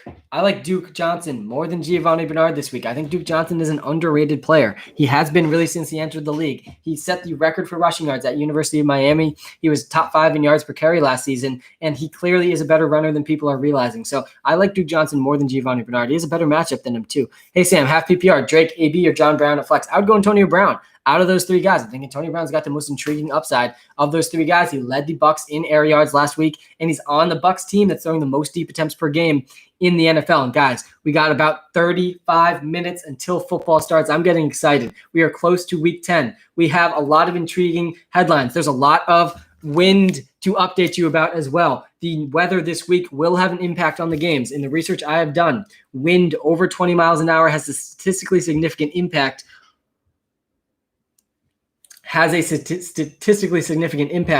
on passing games. Here's the games with over 20 mile an hour winds. We got the Jaguars and the Packers expected to have gusts over 45 miles an hour. The Texans versus the Browns expected to have gusts over 45 miles an hour. And that game is the one I'm most concerned about in terms of wind, the Texans and the Browns. The Patriots and Ravens game is supposed to be windy and rainy. The Bengals and Steelers game is supposed to have over 20 mile an hour winds with gusts up to 35 miles an hour. So that's probably the 3rd most concerning game after the Texans and Browns and after the Jaguars and Packers. The Eagles and Giants game, I'm not that concerned about. That game's supposed to be under 20 mile an hour winds, like right under. So people might be overrating the wind in those games based on the research that I have done. And there should be gusts over 20 miles an hour, but it's not going to be consistent in that Giants and Eagles game. So I think that the Carson Wentz and the Eagles are setting up to have their best offensive day of the season against the Giants defense they've already done well against. The healthiest the Eagles team has been since week 1. Jason Peters is back. Alshon Jeffrey is back. Miles Sanders is back. I think that offense is going to do very well. Hey, Sam, start 1, Gio, Henderson, and Swift. I'd start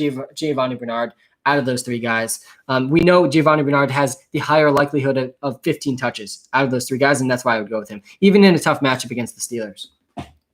McKissick or Edmonds? I'd go Edmonds still over McKissick. Even though McKissick saw 14 targets last week, which is absolutely insane, I would still be going with Chase Edmonds. Edmonds is going to see at least 40% of the snaps, and I'd argue that gives him more intriguing upside than McKissick.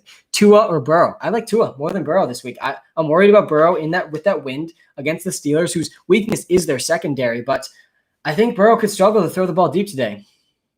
And I think that Tua versus Herbert game could be a sneaky shootout this week. And guys, if you haven't checked out the Walter Picks app yet, you got to check it out. I spent over 300 hours building this app. I've spent over 3 years building the projections that power the app. You got to check it out. If you haven't subscribed to us on YouTube either, definitely go sub to us on YouTube. I'm trying to hit 700 YouTube subscribers today. I think we passed 500. I'm not sure how close we are to 700. One of you guys can let me know. But we got people listening on YouTube Live as well. Appreciate all of you. Appreciate the likes that we've gotten on YouTube Live. We're heading towards 100 likes on our YouTube live stream today, which is super exciting. I like that feature on YouTube where you guys can give likes. That's not a feature that TikTok offers. So appreciate all of the likes on the YouTube live stream as well. And we will have comments moving forward on the YouTube live stream, probably as soon as tomorrow night. Your app is always wrong, Julian. Not always. That is incorrect. We obviously will never be 100% accurate. That is an unreasonable expectation, Julian. But we are not always wrong. We've actually been accurate more often than ESPN and Yahoo has been over the last 2 years, including this season.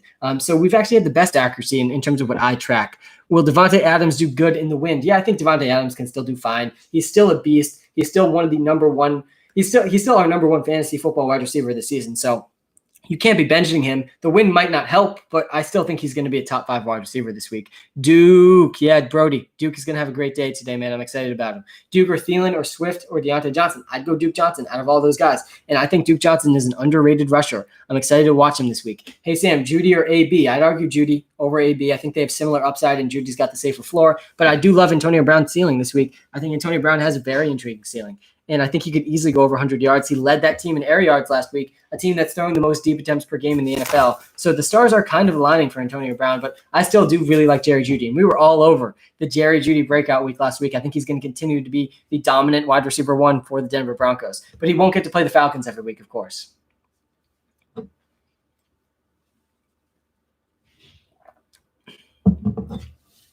Hey, Sam, should I trade for Chubb? Yeah, I think Chubb is going to be a top 12 running back again when he returns. Talk about Swift. Yeah, guys, DeAndre Swift. People were very angry with me when DeAndre Swift had his breakout game, and I posted a video telling you to trade DeAndre Swift. And the logic behind that is you can't just trust the Lions coaching staff that really has shown us we should never trust them.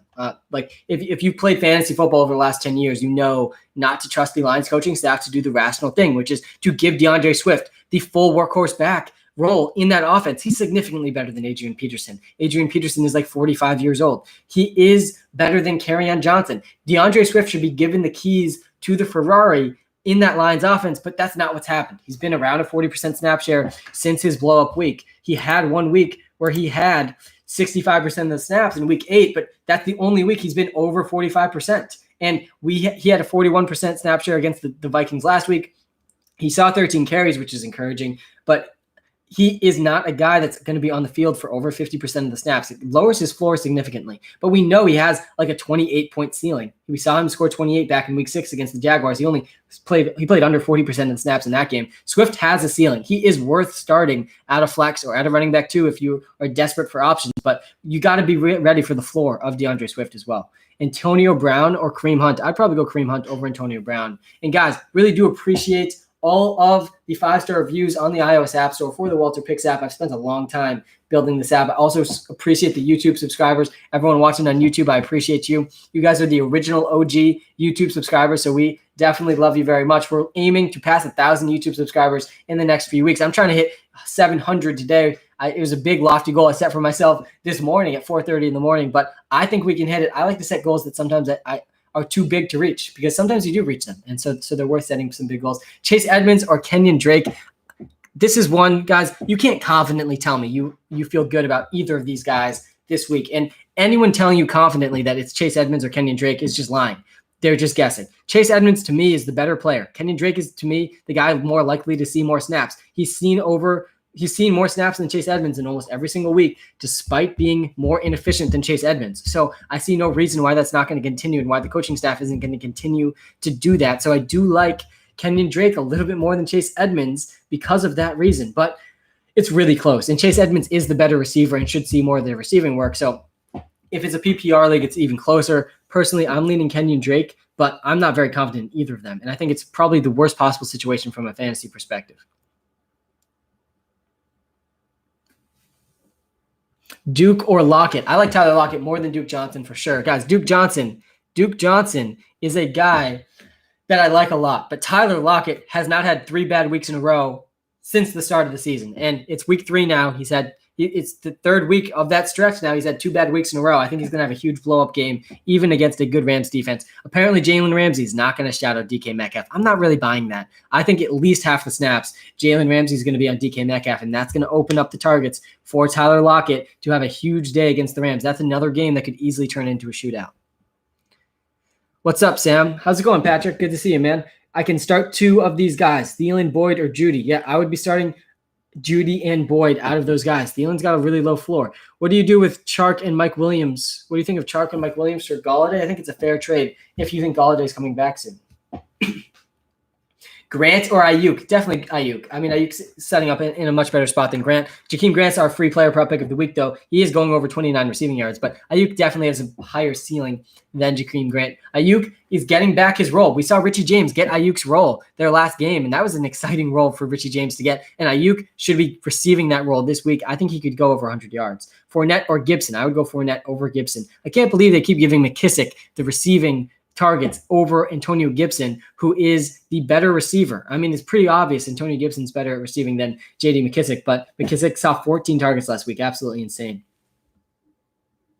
Antonio Brown or Ayuk? That's an interesting one. Again, I'd probably lean Ayuk. I think Antonio Brown might have more upside than him, but I really do like Ayuk this week, and he's a guy that you can say has a realistic chance at over 100 yards. Antonio Brown obviously does too, so I would probably lean Ayuk. I like Antonio Brown. I'm starting him in a few spots, but I'd probably lean Ayuk. I'd definitely play Antonio Brown over Brandon Cooks. I would play Antonio Brown over Chase Claypool and Deontay Johnson. I would play Antonio Brown over T. Higgins and A.J. Green as well. What's for breakfast today? Man, every morning I have a very good breakfast on Sundays. I'm live from 9 a.m. up until 12:55. So I got to make sure I am well fed. And I had a bacon, egg, and cheese omelet sandwich with A bagel. Amazing. One of my favorite breakfasts. I always have a good breakfast on Sunday.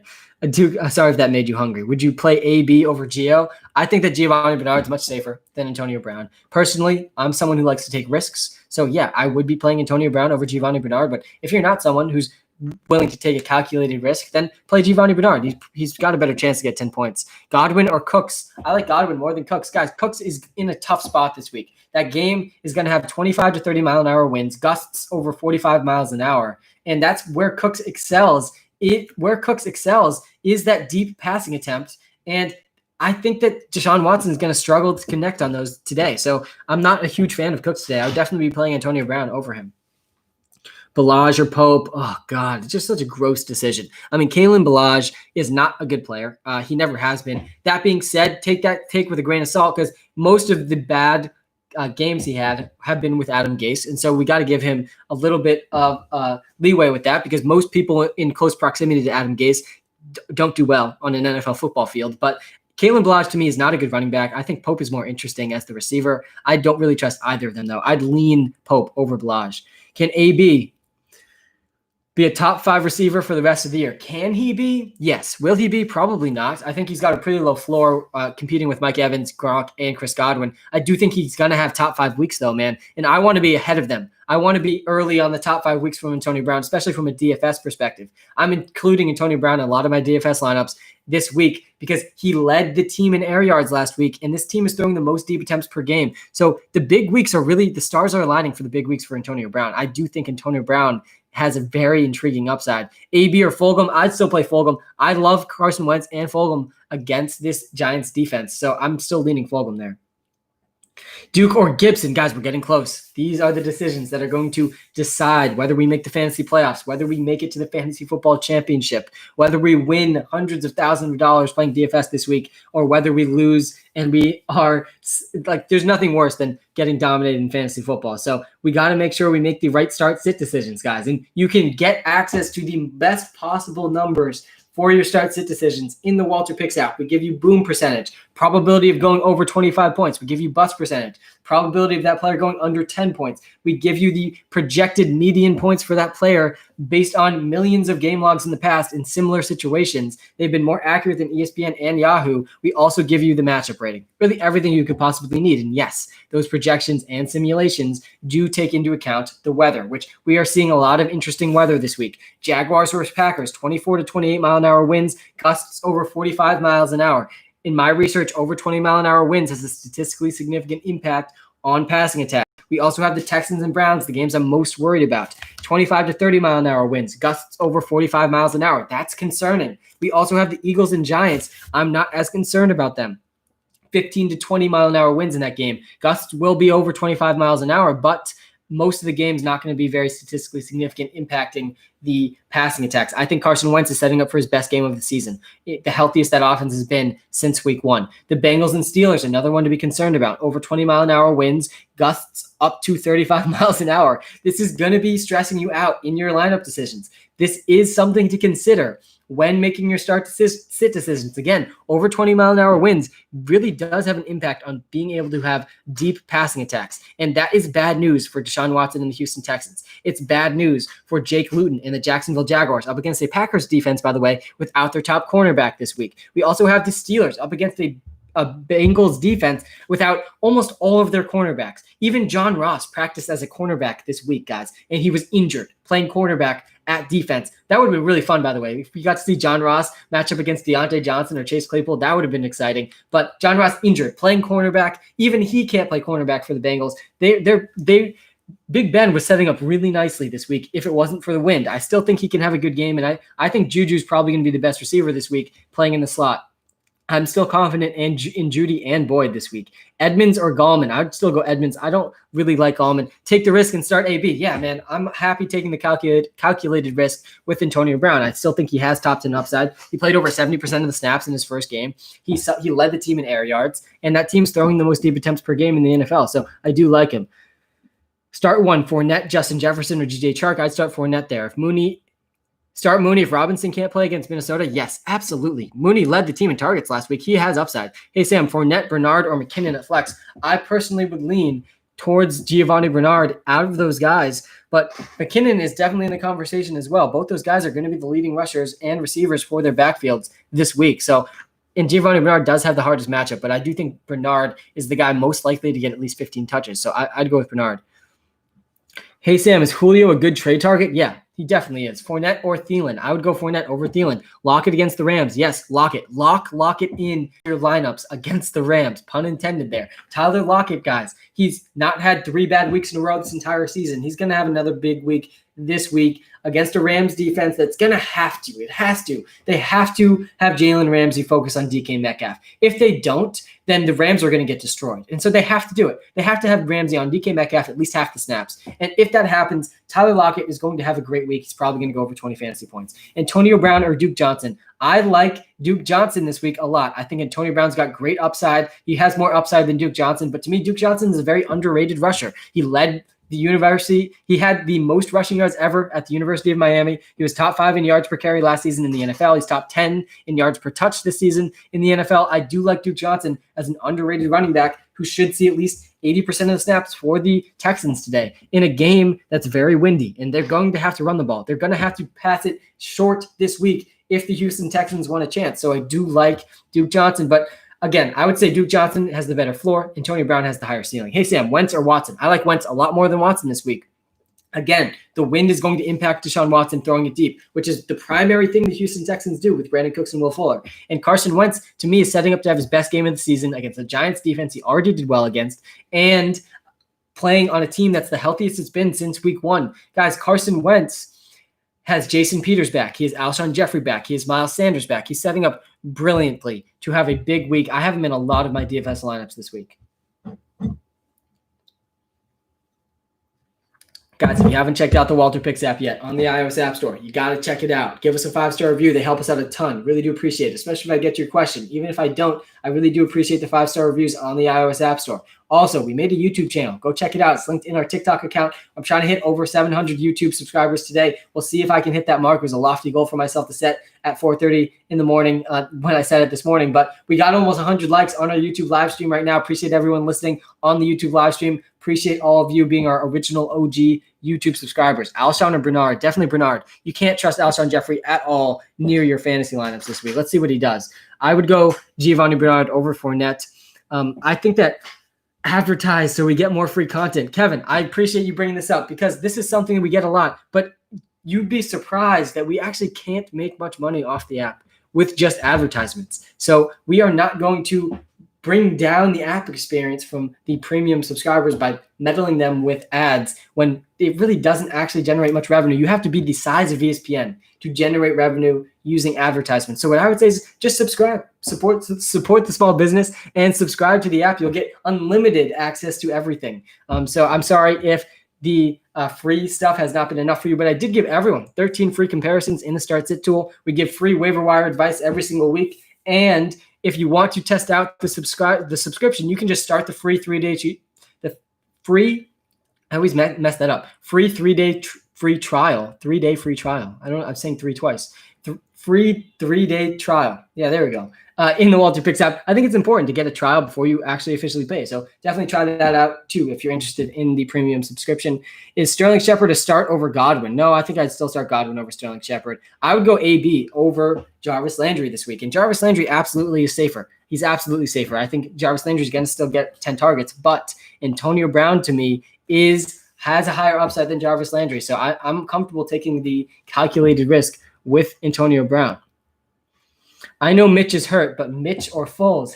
Yeah, I like Foles more than Mitch. I mean, they both have been super underwhelming. For some reason, Nick Foles is only good in the playoffs, and it's very puzzling. He was incredible in that playoff run for the Philadelphia Eagles. He's had a couple really good playoff games. He put up yards against the Pats when they beat them in the Super Bowl too. Impressive, but he's really been bad like every other time other than his couple playoff runs. So I can't believe what the Bears have done at quarterback is just embarrassing. They really should have signed Cam Newton. And again, you can answer all your start sit questions in the Walter Picks app. If I don't get to your question in time, we're coming down to the final 15 minutes of the live stream, the final minutes to make your start sit decisions. This is when fantasy football games are won and lost, when playoff seeding is decided, when the playoff seeds will be determined, and whether or not you win the championship could come down to whether or not you win this week. This is a big week. Every week left in the fantasy season is critical, and I highly recommend using the Walter Picks app to get the best possible information for your start sit decisions. Also, go make sure you subscribe to us on YouTube. I'm trying to hit 700 YouTube subscribers today. I see a bunch of you watching live on YouTube right now. We're almost at 100 likes on our YouTube live stream. That's really exciting to see. I like that feature of likes on YouTube that TikTok does not offer. Yo, Shepard or Higgins? I would probably lean Shepard over Higgins. I would go Chark over Cooks with J.R. Alexander out, but both those guys could be impacted by wind. I'm going Duke Johnson over Kenyon Drake and DJ Dallas. I would go Duke Johnson and Antonio Brown out of those four. LJ Hammy. Some of you guys' usernames make me crack up, man. I'm going to take a sip of water really quickly. Then I'm going to get right back to your start sit questions. I'm going to try to answer as many as I possibly can.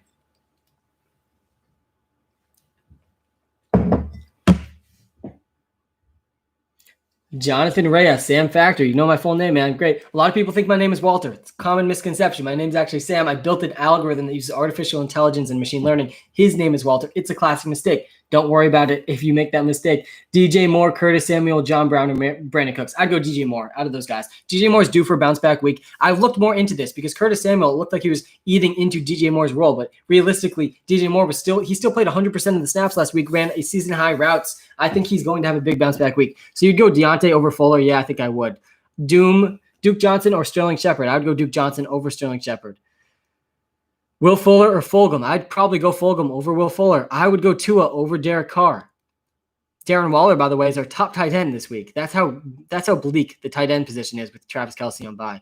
Would you start Chase Claypool or Will Fuller? I'd probably go with Chase Claypool over Will Fuller. Both those games have tough wins, but the Texans' win is more concerning to me than the Steelers win. Guys, we're at 99 likes on YouTube. My goal was to hit 100 likes on this live YouTube. We're so close. Appreciate every single one of you watching live on YouTube as well. We're going to allow comments on YouTube probably starting tomorrow night when we go live on YouTube and TikTok at the same time again. So definitely check us out on YouTube. We're linked in the TikTok account. You can find the link to YouTube. Someone can be that 100th like for us. That'd be pretty exciting. Claypool or Thielen? I like Claypool more than Thielen.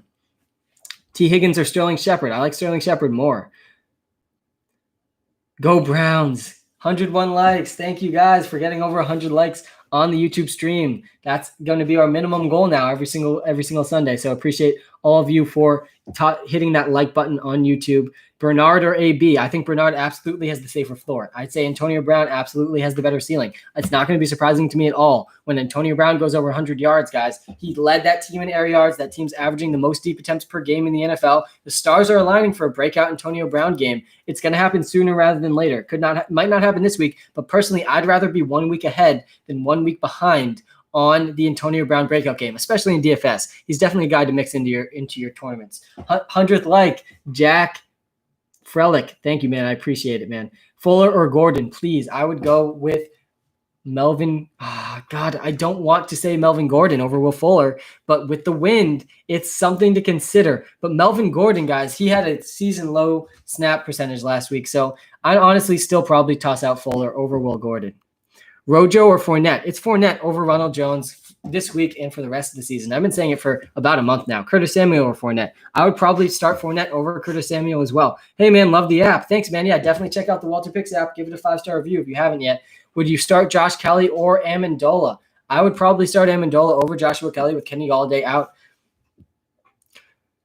Brandon Cooks or Jerry Jeudy? I definitely go Jerry Jeudy over Cooks this week. I definitely go Swift versus Fuller is another one of those really close ones due to the wind. I'd personally probably rather be playing Fuller, but because of the wind, I'm not going to knock you off. You want to go DeAndre Swift. Again, the Texans-Browns game, 25 to 30 mile an hour winds, gusts over 45 miles an hour. That's going to have a big impact on the deep passing attack. So Swift is probably the safer option versus Will Fuller. Lamar Jackson or Josh Allen? I'm going all in on Lamar Jackson this week. I think he's going to have a great week against a very overrated Patriots defense. The real storyline for the past this season has been getting dominated on the defensive side of the ball, and I think Lamar Jackson's going to continue that. Hey, Sam, on YouTube, can you turn on live chat? Josh Sims. Yep, we're going to be turning that on starting with our next live stream. I didn't want to end the stream early, so we're going to start that you will be able to comment on YouTube. I'll be answering comments on TikTok and YouTube moving forward. Starting tomorrow night, I'm always live leading up to the Monday night game and the Thursday night game. So we will be live leading up to Monday night, and you will be able to comment on the YouTube live stream starting then. Walter Pick said to start Deontay Johnson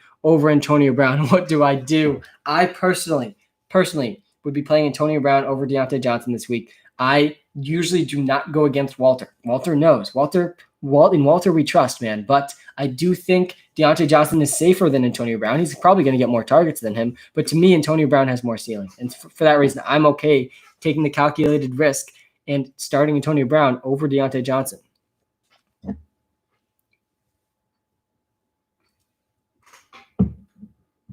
Thoughts on Keenan Allen rest of the season? Yeah, he's a top 10 wide receiver in fantasy with Justin Herbert. He's been absolutely balling out and has been one of the most consistent wide receivers in the NFL. I mean, Keenan Allen hasn't had a single bad week since Justin Herbert took over the starting role. It's been absolutely impressive what we have seen from Keenan Allen. He's locked into your starting lineups, especially in PPR leagues. Herbert or Breeze? I like Herbert more than Breeze. I think Herbert versus Tua is one of the most exciting games of the week. I think it could be a low-key, big touchdown game. I think that game could be the shootout of the week. It's going to be either the Dolphins or the Chargers. It could be the Seahawks and the Rams. It definitely could be the Bucks and the Panthers. It absolutely could be the Eagles and the Giants as well. All those games to me have the shootout potential that I'm looking for in DFS lineups, especially in tournaments. Hey, Sam, I subscribed today. Thanks, man. Appreciate that, Charlie. These premium subscribers in the Walter Picks app, they are really what keep us going. So to everyone that's a premium subscriber, really do appreciate you. Bernard or Boyd? I like Boyd as higher upside play than Bernard. I'd argue Bernard is safer, but I like Boyd more than Bernard. Boyd should still get plenty of targets in the slot despite the wind. I think Juju and Boyd set up well to benefit from the wind in this game, catching those short and intermediate passes that are going to be needed in a windy game. So I do like Boyd a lot, especially in PPR.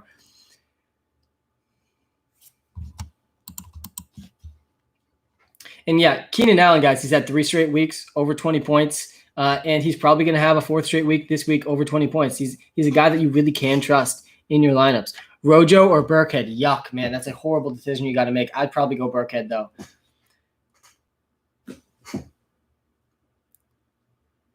Chark, Ayuk, or Mooney? 5 stars. Use the app, and it's leaning Ayuk. Johnny, thanks for letting me know you use the app. I appreciate you trying out the app. Really do appreciate it. I'd lean Ayuk as well. I think Ayuk's got the best ceiling there. He could easily go over 100 yards. We saw Richie James get the role that was intended for Brandon Ayuk a week ago for the 49ers, and that was an exciting role, and I think Ayuk could step right into that role and go over 100 yards this week. So I do like Ayuk.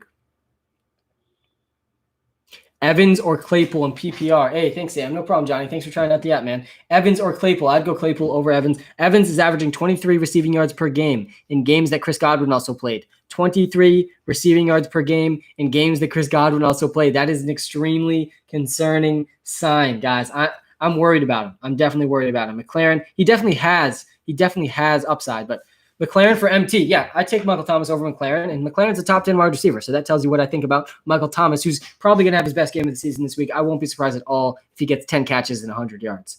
Higgins or Fulgham? I'd go Fulgham for sure. Fournette or Brandon Cooks? Guys, you can't trust Cooks this week in a very windy game. Let me recap the wind for you really quickly. Jaguars versus Packers. That is a game I'm worried about. Gusts up to 45 miles an hour. Anything over 20 is concerning in the research that I have done. They're supposed to have over 25 mile an hour winds most of that game. Texans versus Browns. That game's supposed to be over 45 mile an hour wind gusts as well. I'm most concerned about that game and the deep passing attacks in that game. I think that Jarvis Landry can still do well, but I'm worried about Will Fuller and Brandon Cooks. The Eagles and Giants, under 20 mile an hour winds. I'm not that concerned about that game. I think Carson Wentz is setting up to have his best offensive game of the season. Healthiest that team has been since week 1. I think they should be 7-point favorites. They're currently 5-point favorites over the Giants. The Bengals and the Steelers, I'm worried about that game as well. Over 20 mile an hour winds expected to be over 20 mile an hour, and the gusts can be up to 35 miles an hour in the Bengals-Steelers game. And the Patriots-Ravens is supposed to be very windy as well. Guys, I do think Mike Davis can score over 20 points this week. He is a great option. Guys, thanks for the follows on TikTok. Really do appreciate the subscriptions and the 5-star reviews and the installs on the iOS App Store. Check out the Walter Picks app. I've spent over 300 hours building this app. I've spent over 3 years building the projections that have been more accurate than ESPN and Yahoo over the last couple of years, including this season. And appreciate the YouTube subscribers. Everyone watching live on YouTube, you guys are the original OG YouTube subscribers. I appreciate all of you. I'm trying to get over 700 YouTube subscribers today. So if you haven't subscribed on YouTube yet, definitely go check us out there. Guys, all your start sit questions, they can be answered with the Walter Picks app. I gave everyone 13 free comparisons. Go check it out. It will give you all the information you need to make your start sit decisions. That is my time, guys. Let's have a great week 10. I'm excited for this week. I hope you have a fantastic week and we take one step closer to being a championship season in fantasy football. Have a great one, everyone. To my YouTube subscribers, all 10 of you guys, really appreciate all of the subscriptions, the likes on YouTube. We're going to be creating some more longer form content on YouTube for you all. Super excited about that. And we are also going to be reposting our live streams here edited for you in case you missed them. So thank you. Appreciate you guys. Let's have a great week 10.